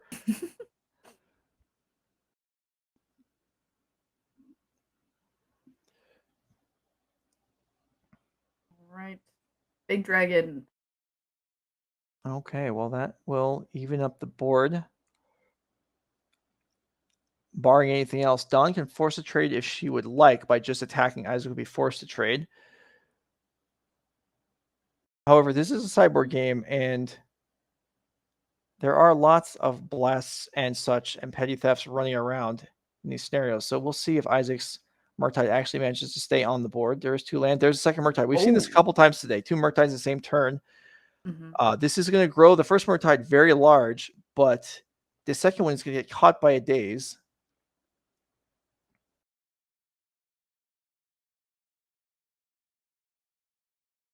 So 1 very large Murktide and 1 in the graveyard, and a blast will finish it up.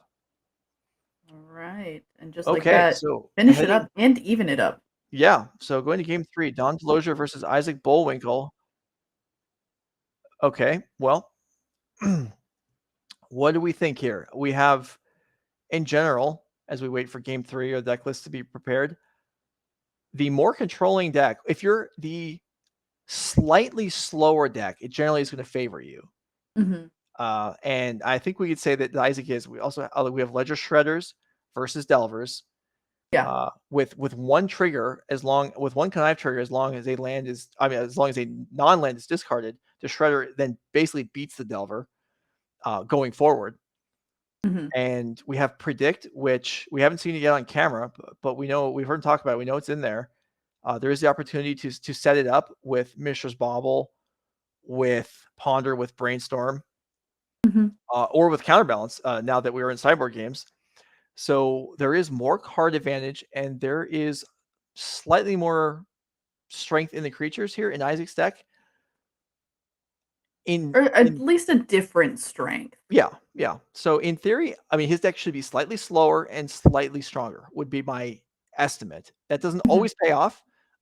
Being slightly ahead doesn't mean you're going to win every single time, unless you're Rodney Bedell. But you can see what Isaac has access to here.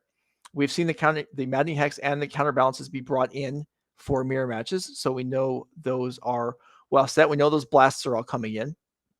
So that's probably what Isaac's working with. If we look over at Don Delosier's deck list,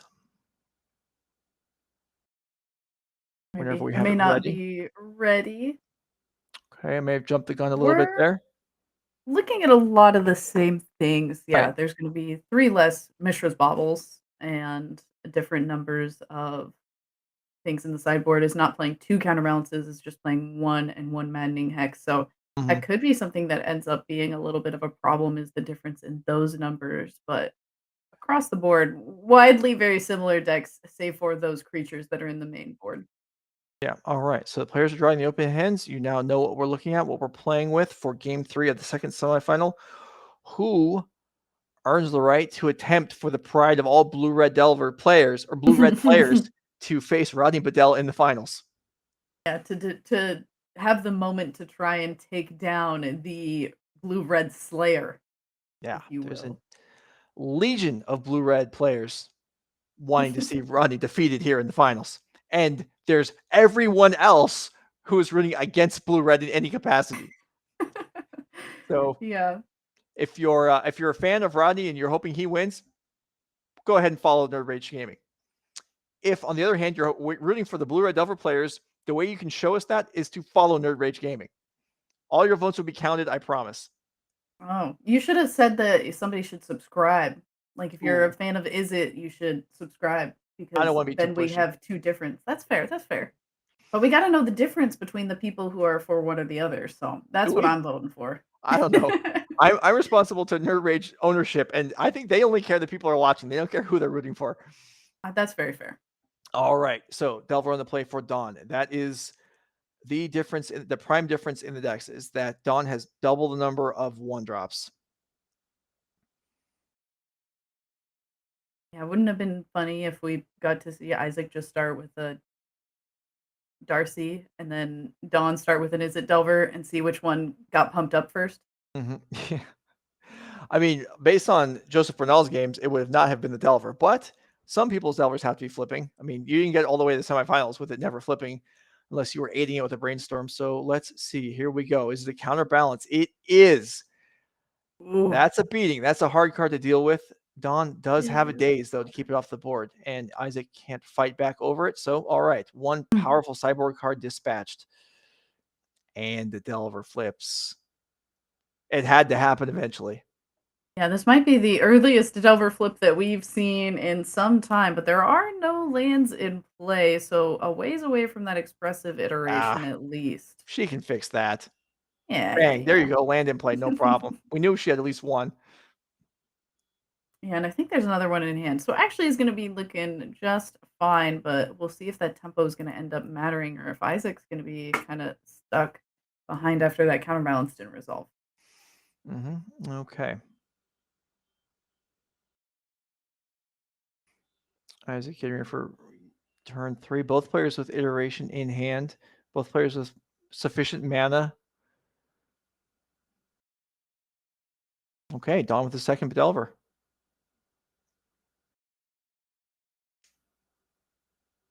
So this puts a little more pressure on Isaac's deck to actually interact as opposed to just building advantage. We know there's iteration. We know there's at least a brainstorm. In fact, I think there's 2 brainstorms. But none of that's going to get those 2 Delvers off the board. And Isaac at 14 already. If the second Delver flips, I mean, that life total can go kind of quick.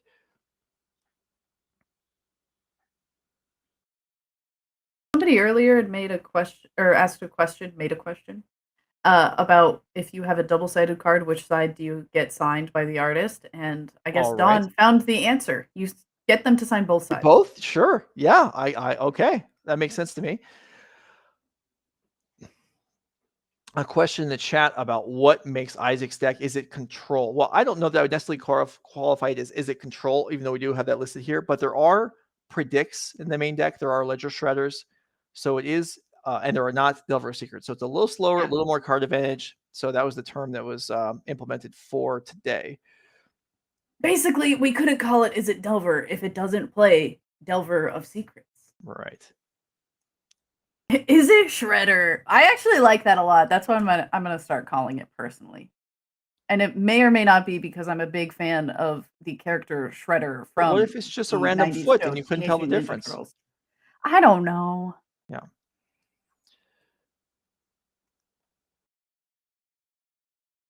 All right. Getting All that right. Steam Vents in play so that Mystic Sanctuary can be on a line. I like it in the chat. Is it comma Delver question mark? We can still call it Is it Delver? Issue solved. Petty theft coming down to lift the insectile aberration and make it start over. Reasonable play. Dawn's going to consider this. And yeah, that's going to go through. Oh. So nice for Isaac. Buys time.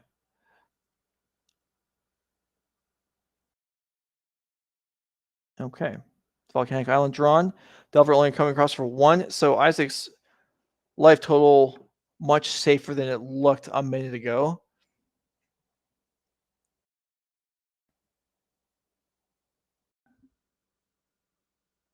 Cards in hand for Isaac look to be Expressive Iteration, Dragon Rage Channeler, Hydroblast? Hydroblast would make sense also. Both players bringing in all kinds of blasts. 3 actually, And potentially. then I started blasting.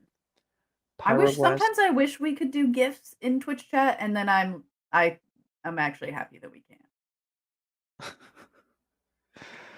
I know another chat I'm in that didn't allow gifts, and then they changed their mind and allowed them, and boy, it was better before. Yeah, I agree. It's a little bit too crazy.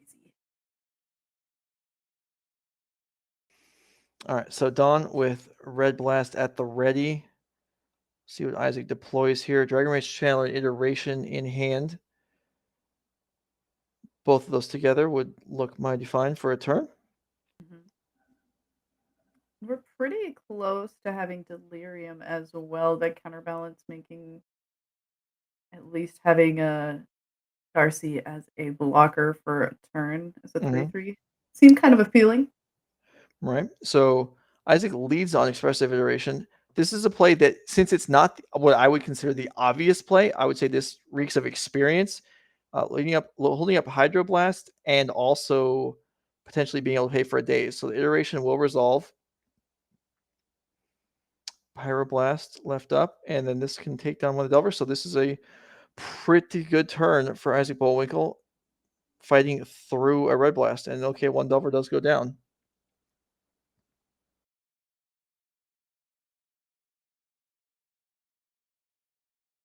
And a big thank you to everyone in the chat who are hitting us with those Prime subscriptions.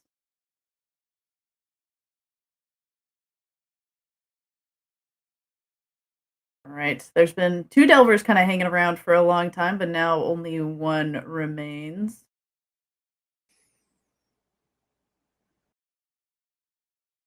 Well, lower one is on all you life, but need. also lower on cards, yeah? What's that? Isaac lower on life and lower on cards, I believe, as well. I think that's correct. It does have initial land input. It does have the Brazen Borrower in the Adventure Zone. So that is a card that can get paid off eventually. Here is Maddening Hex. Ooh. This one is one we have seen do some damage today. So that's in there. Maddening Hex, a curse. Isaac is now cursed. Whenever he plays a spell, a dice will be rolled. And sorry, a non-creature spell, and Isaac will take damage. And at 10, I mean, conceivably, that's just 2 spells. That would be a bit unfortunate for Isaac, but it is, a possibility. Yep.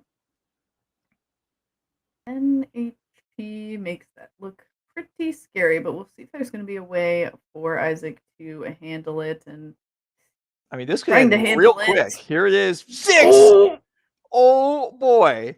Good luck with your iteration. Isaac Bullwinkle down to 4. Oh, all right. Murktide. 2 Wastelands and a Murktide Regent. None of those handle Maddening Hex. No, but Murktide at least can block Delver. I'm not going to say I like Isaac's chances in this game at this point. But, well, in a lot of ways, Isaac is basically locked out of the game. Yes. Well, he could roll consecutive 1s and get 3 more spells in. So, yeah. Good luck. We better hope that this is the sickest Murktide of all time. It's got to single-handedly win this game for Isaac. And it has to survive everything because Dawn just has to play any removal spell. What's Isaac going to do? Counterback? She reveals Pyroblast, which is going to flip, and then Isaac's not even going to bother.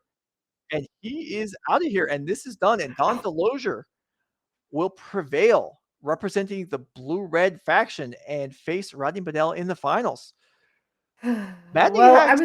Boy, it doesn't take long when you roll 6. Yeah, I don't think we've seen it do less than like 8 damage in a game so far. It has been very impressive. It doesn't take long when you roll 2 either. Yeah, because these decks like to string together spells, and that just puts a stop to all that. So we saw the counterbalance early, get dazed. Maddening Hex comes down several turns later. There's still plenty of spells, plenty of games still to be played. These blue-red matches don't end all that quickly, and there's plenty of time for something like Maddening Hex on turn 6 to just go to town. Oh, they don't end quickly, but the moment that we've seen a Maddening Hex come down, I don't think we've seen anyone get past like 2 turns after the Hex resolves. Yeah. So if you're looking for a game ender for your Izzet Delver games, Maddening Hex, that's the tech. Throw it in there. Yeah, it has been impressive. All right. So we've got 2 players left. We start with 140. 138 of them are done. We're going to take a break. We're going to come back. We're going to have the finals between Rodney Bedell and Dawn Delosier for the NRG Legacy 5K title. Stick around.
All right, we're back.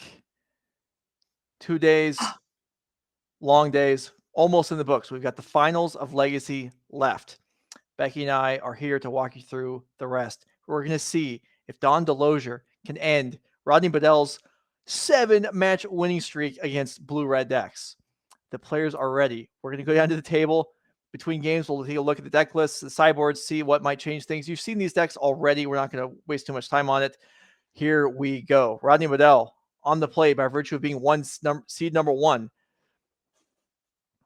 Yeah, and I believe did actually play for that seed number 1 position in one of the rounds, and actually was one of the people who beat Izzet Bullwinkle in round number 8. So Yeah.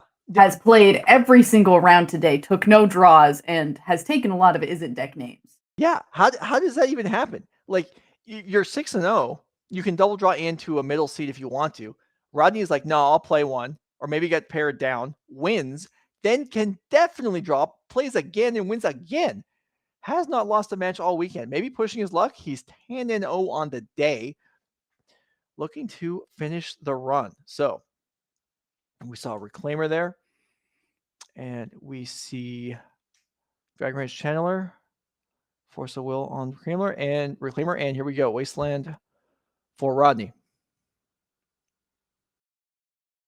Yeah, Dragon Rage Channeler, the thing sticking on the board after that Elvish Reclaimer is Force of Will. And we see, again, a player getting caught with Pyroblast opening hand, or maybe not opening hand, but in hand, waiting for a Brainstorm to be able to clean that up. Crop rotation on Flagstones. Nice. Just say 2 for 2. No card advantage here, but it does put a couple lands in play, including ramping one. Mm-hmm. More thanks to the Flagstones than to the crop rotation, but... All right. Hopefully everyone is enjoying being here with us. Dark Depths is the other land selected. 10 counters on that. Probably not getting removed one at a time for 3 mana, but you never know. Sometimes you got to do what you got to do. And Wasteland on that volcanic island, says Rodney. Yeah, that was all right. Getting specific here. Don Delosier. I mean, fighting an uphill battle here against Rodney, who clearly has experience and success in this matchup, even if we're just looking at today. Here's a Thespian Stage. Here is an attempted Merit Lage, and Don is Petty Theft looming. There's a Wasteland, and that's not going to help at this point. Dark Depths combines with Thespian Stage, makes Merit Lage 2020 flying indestructible creature. I feel like we watched like 2 other Selesnya Depths decks throughout the day, and none of them were being able to make a Merit Lage for one reason or another, and now we've seen Rodney do it like 3 rounds in a row. We have. Now, there also maybe is why Rodney is undefeated against Izzet Delver decks. That helps. That helps. But there is an answer in the deck. Don does have Petty Theft. Are we maybe we're looking to achieve Delirium and be able to chump to buy a turn here. Yeah, iteration post. If this is iteration post combat, that would work, and Don would buy a turn. Yeah, unfortunately, there's like 2 lands and 2 Force of Wills, and the Petty Theft revealed off of. Okay. And we're Rodney Bedell making no secret. These two must presumably know each other. Rodney Bedell beginning his sideboarding face up there. But yeah, so the Petty Theft was found. So maybe that wasn't post combat. Maybe there was another issue. Maybe Rodney was going to demonstrate the ability for Sejiri Step to make the Merit Lage unblockable, and Don would not be able to buy a turn. That was unclear. Regardless, Rodney Bedell up a game in about 3 turns. Up a game, and similar to how we have talked about this matchup previously as well, considering that Rodney has had to play against Izzet decks for the last 5 rounds. Let's slow down a second. I mean, you were just saying we've had a couple other green white depths today on camera. It hasn't quite gone like this. No. Maybe we should stop talking about the deck and start talking about the player. Rodney Bedell is 15 games in a row against blue-red. And That's a lot. That's a lot, any way you slice it. And I don't know if it's probably just like a mixture of luck. Clearly has played this deck a lot. Clearly has likely played this deck a lot in paper if you're playing something like Minsk and Boo, Timeless Heroes, something that Mhm. isn't available on MTGO. So somebody who likely has come prepared for this matchup in particular and just with this deck in general. Yeah, and we see again the same. Well, I mean, it's the same deck. We see the extra endurance on the board. We see the blasts coming in. We see the chokes. I mean, these are power cards. I mean, okay, sure, Pyroblast is generally going to be a 1-for-1, picking off Merit Lage and the other. I'm sorry, Merit Lage, Murktide Regent, and sometimes Expressive Iteration, sometimes Force of Will, justifying more than kind of a 1-for-1 at that point. But just using targeted removal to preserve the life total, and then we've seen it both with Elvish Reclaimer, just slow beatdown, endurance, slow beatdown 3-turn, and we've also seen just Merit Lage ending games. Let's go ahead and look at Don Delogier's deck list. And this Delver is the deck. part that is Mhm. scaring me time and time again, is I feel like we always start on Rodney's deck list and we're like, cool, there's like these 6 sideboard cards that are really good in this matchup and are going to like Rodney. We can see we have a little preview that lets us see, and I do believe that Rodney almost did all of that sideboarding face up as well. Yeah. So I also like there's a part of me that like there has to just be this Izzet hive mind. All these people who've now fallen to Rodney who are like, okay, what could Dodd do to finally end Rodney's streak? What has Rodney brought in? What can you anticipate talking about that sort of thing? And unfortunately, it just seems like these Izzet decks don't have as many tools to bring in this matchup. Yeah, and it's even worse. Bernal had 2 submerges. Don only has 1. Maybe Price of Progress can catch Rodney for a bunch of damage all at once to put a game out of reach. But I mean, there's not a volume of cards to be gained. Submerge is great, but we're talking about quality cards, not quantity out of the board, whereas Rodney has both. Don will be on the play in game number 2. Sorry. All right. So we'll look at opening hands here. We'll see. Don looks to be keeping. She is satisfied. Rodney, or is this going to be a keeper? I mean, this Selesnya deck doesn't seem to mulligan a whole lot, and honestly, neither of these decks is going to mulligan a ton. They don't have extreme requirements to keep. And here, Volcanic, and we're underway.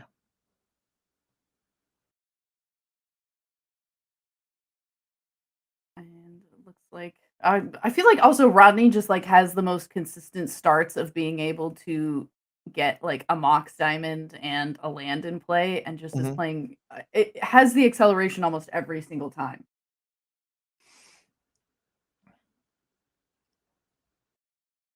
Yeah, Mox Diamond's not even a card I personally care for all that much. Playing with myself, but here it is I mean, it looks good a lot of times when you see other people play it. And here we go, Mox Diamond allowing Red Blast. It's especially nice when you're splashing another color. And this Brainstorm is foiled. Don does have second land. I was like looking for the card foil, and then looked at the Brainstorm and was like, it's not shiny.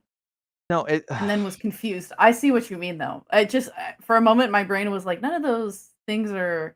Oh, it's been a long weekend. We'll forgive each other. Yeah, especially for you. I'll certainly. You got a lot of wiggle room here, and Rodney, as I say that Rodney has been playing super fast, is now playing extremely reactionary.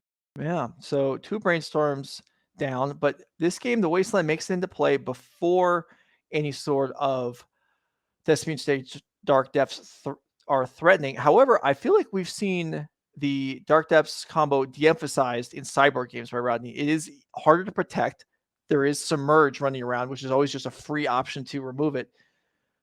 So this is where Endurance, Elvish Reclaimer, Knight of Reliquary, that's their time to shine. And I mean, if a game was won by choke, that wouldn't be the most unusual thing either, ever. Yeah, it would be a little bit of a. It would be a like sad way for the day to end, but I mean, not for Rodney, but from a like wanting an exciting game on coverage perspective, you know. All right, here is an endurance. So that may shuffle the brainstorms back in the deck, although this may be a time when Rodney chooses not to. Instead, it's just going to get forced. So he's not even going to get the option. Don giving up an extra card in order to keep the board clean. And yeah, so this Mox Diamond has allowed Rodney to play around this daze. So that kind of makes up for the card disadvantage just on its own. I mean, that and like there's 2 Wastelands in play, and having the Mox Diamond as a way to just continue to generate mana and not worry about it being destroyed there has been really great as well. To the dome. Okay. Not messing around. Yeah, this has got to be for a Murktide, right? Mhm. I mean, that at least seems like something I feel safe assuming. Mhm. As Don Delosier drops Rodney to 16.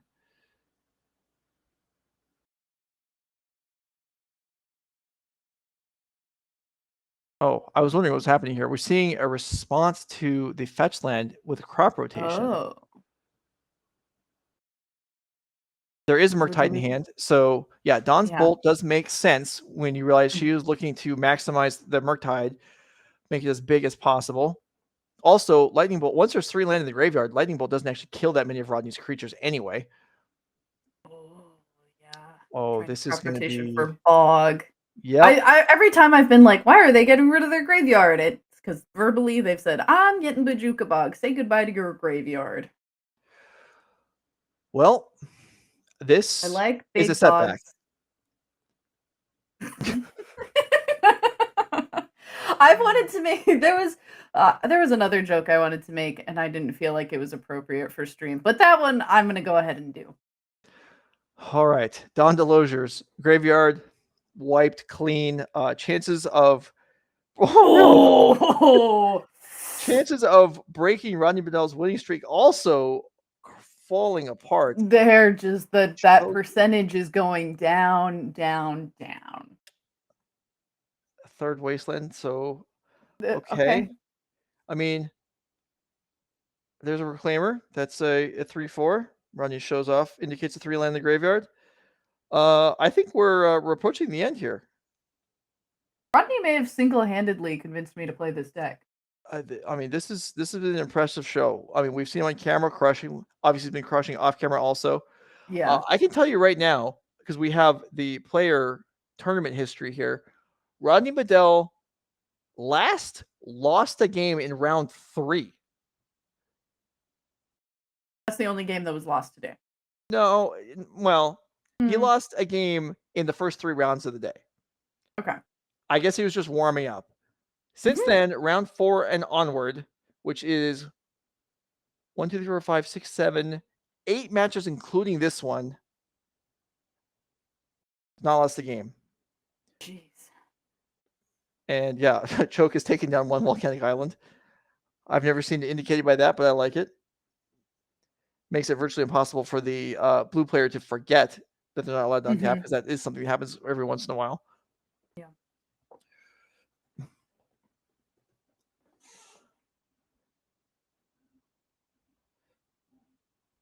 No. I mean, this is the reason that we've got this change to the name Selesnya Reclaimer. The Reclaimers, once you've got people locked out of the game in this sort of fashion, just go ahead, get those Reclaimers on board.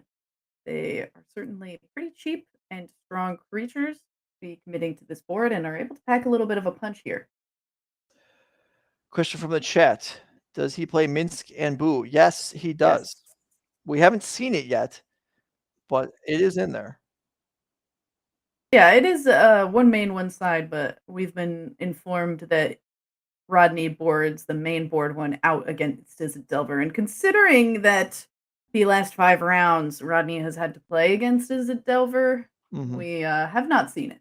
Yeah, it makes sense though. This isn't the matchup it's intended for, but it would be nice to see it. Although I think Rodney is going to be completely satisfied with his absolutely dominant display here. Don Delosier, is there a chance? I don't want to write off her chances completely, but I don't think it's, too negative to say Well, that, we need that to see. this looks rough. Yeah, we need to see petty theft into a way to counter the choke when it comes back down, and also just somehow get back into this game through the Elvish Reclaimers. Yeah, I mean, this is just so bad.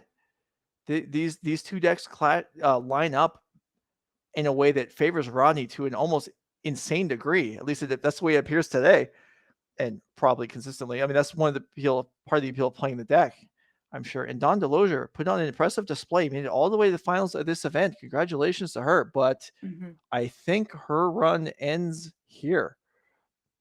I mean, it's hard. You're playing this deck that is extremely popular and extremely good. Again, was 20% of our meta, and of the top 20 people who made it into the final round of the tournament, half of those decks were Izzet Delver. So correct deck choice for sure. Rodney just so happened to be like, what do I think is going to be the most insane deck against Izzet Delver, because that's what I'm expecting, and how can I situate this deck to be in a great place, and just made the right one, and has also played it a lot, has mastery here, and is doing obviously phenomenal. Again, we've said it so many times, undefeated against Izzet Delver on the day, has very few losses at all. Yeah, and do you want to know? So Dawn DeLozier only lost once. Do you know who she lost to in the Swiss? I'll give you one guess. Is it Rodney? Yes. Oh no! So it's a rematch too. Yep. Oh. There is petty theft. There is the answer to the choke, I suppose, but that is really not going to do it. And Dawn DeLozier is out of here. And Rodney Bedell completes the sweep of the blue-red players this weekend. Dawn DeLozier only lost to one opponent. It was just happening Rodney Bedell twice. Impressive tournament for her. I hope she's very satisfied with second place finish, but nobody was stopping Rodney Bedell today. Let's put his deck list up on the screen one more time for anyone that's just joining in, wants to see what exactly it was that crushed the field today.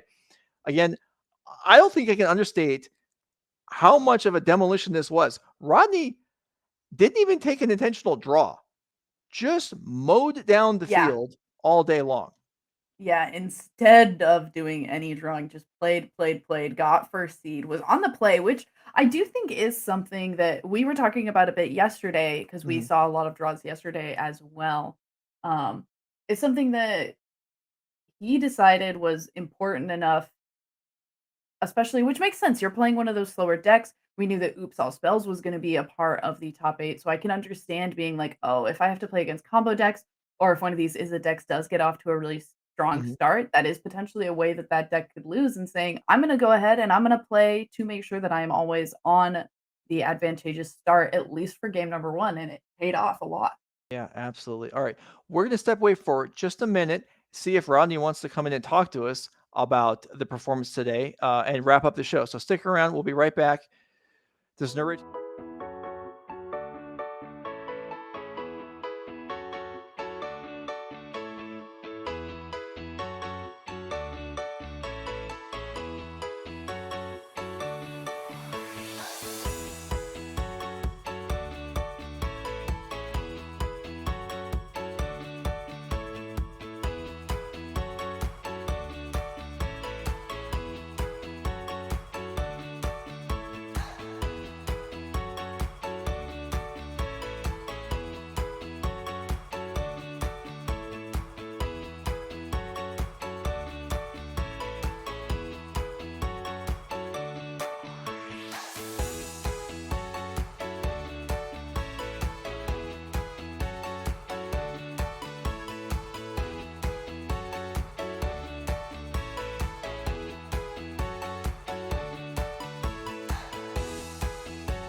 All right, here we are. The Legacy 5K is over. If you stuck around, you're waiting to hear from Rodney. Let's go ahead and bring him in. He's here. He's waiting to talk to us. Hi. Rodney, Bedell, holy cow, you crushed this tournament. I did Congratulations. like that. Yes, thank you. So, what I want to know first, because we were tracking this throughout the day, you didn't drop a game to Blue Red.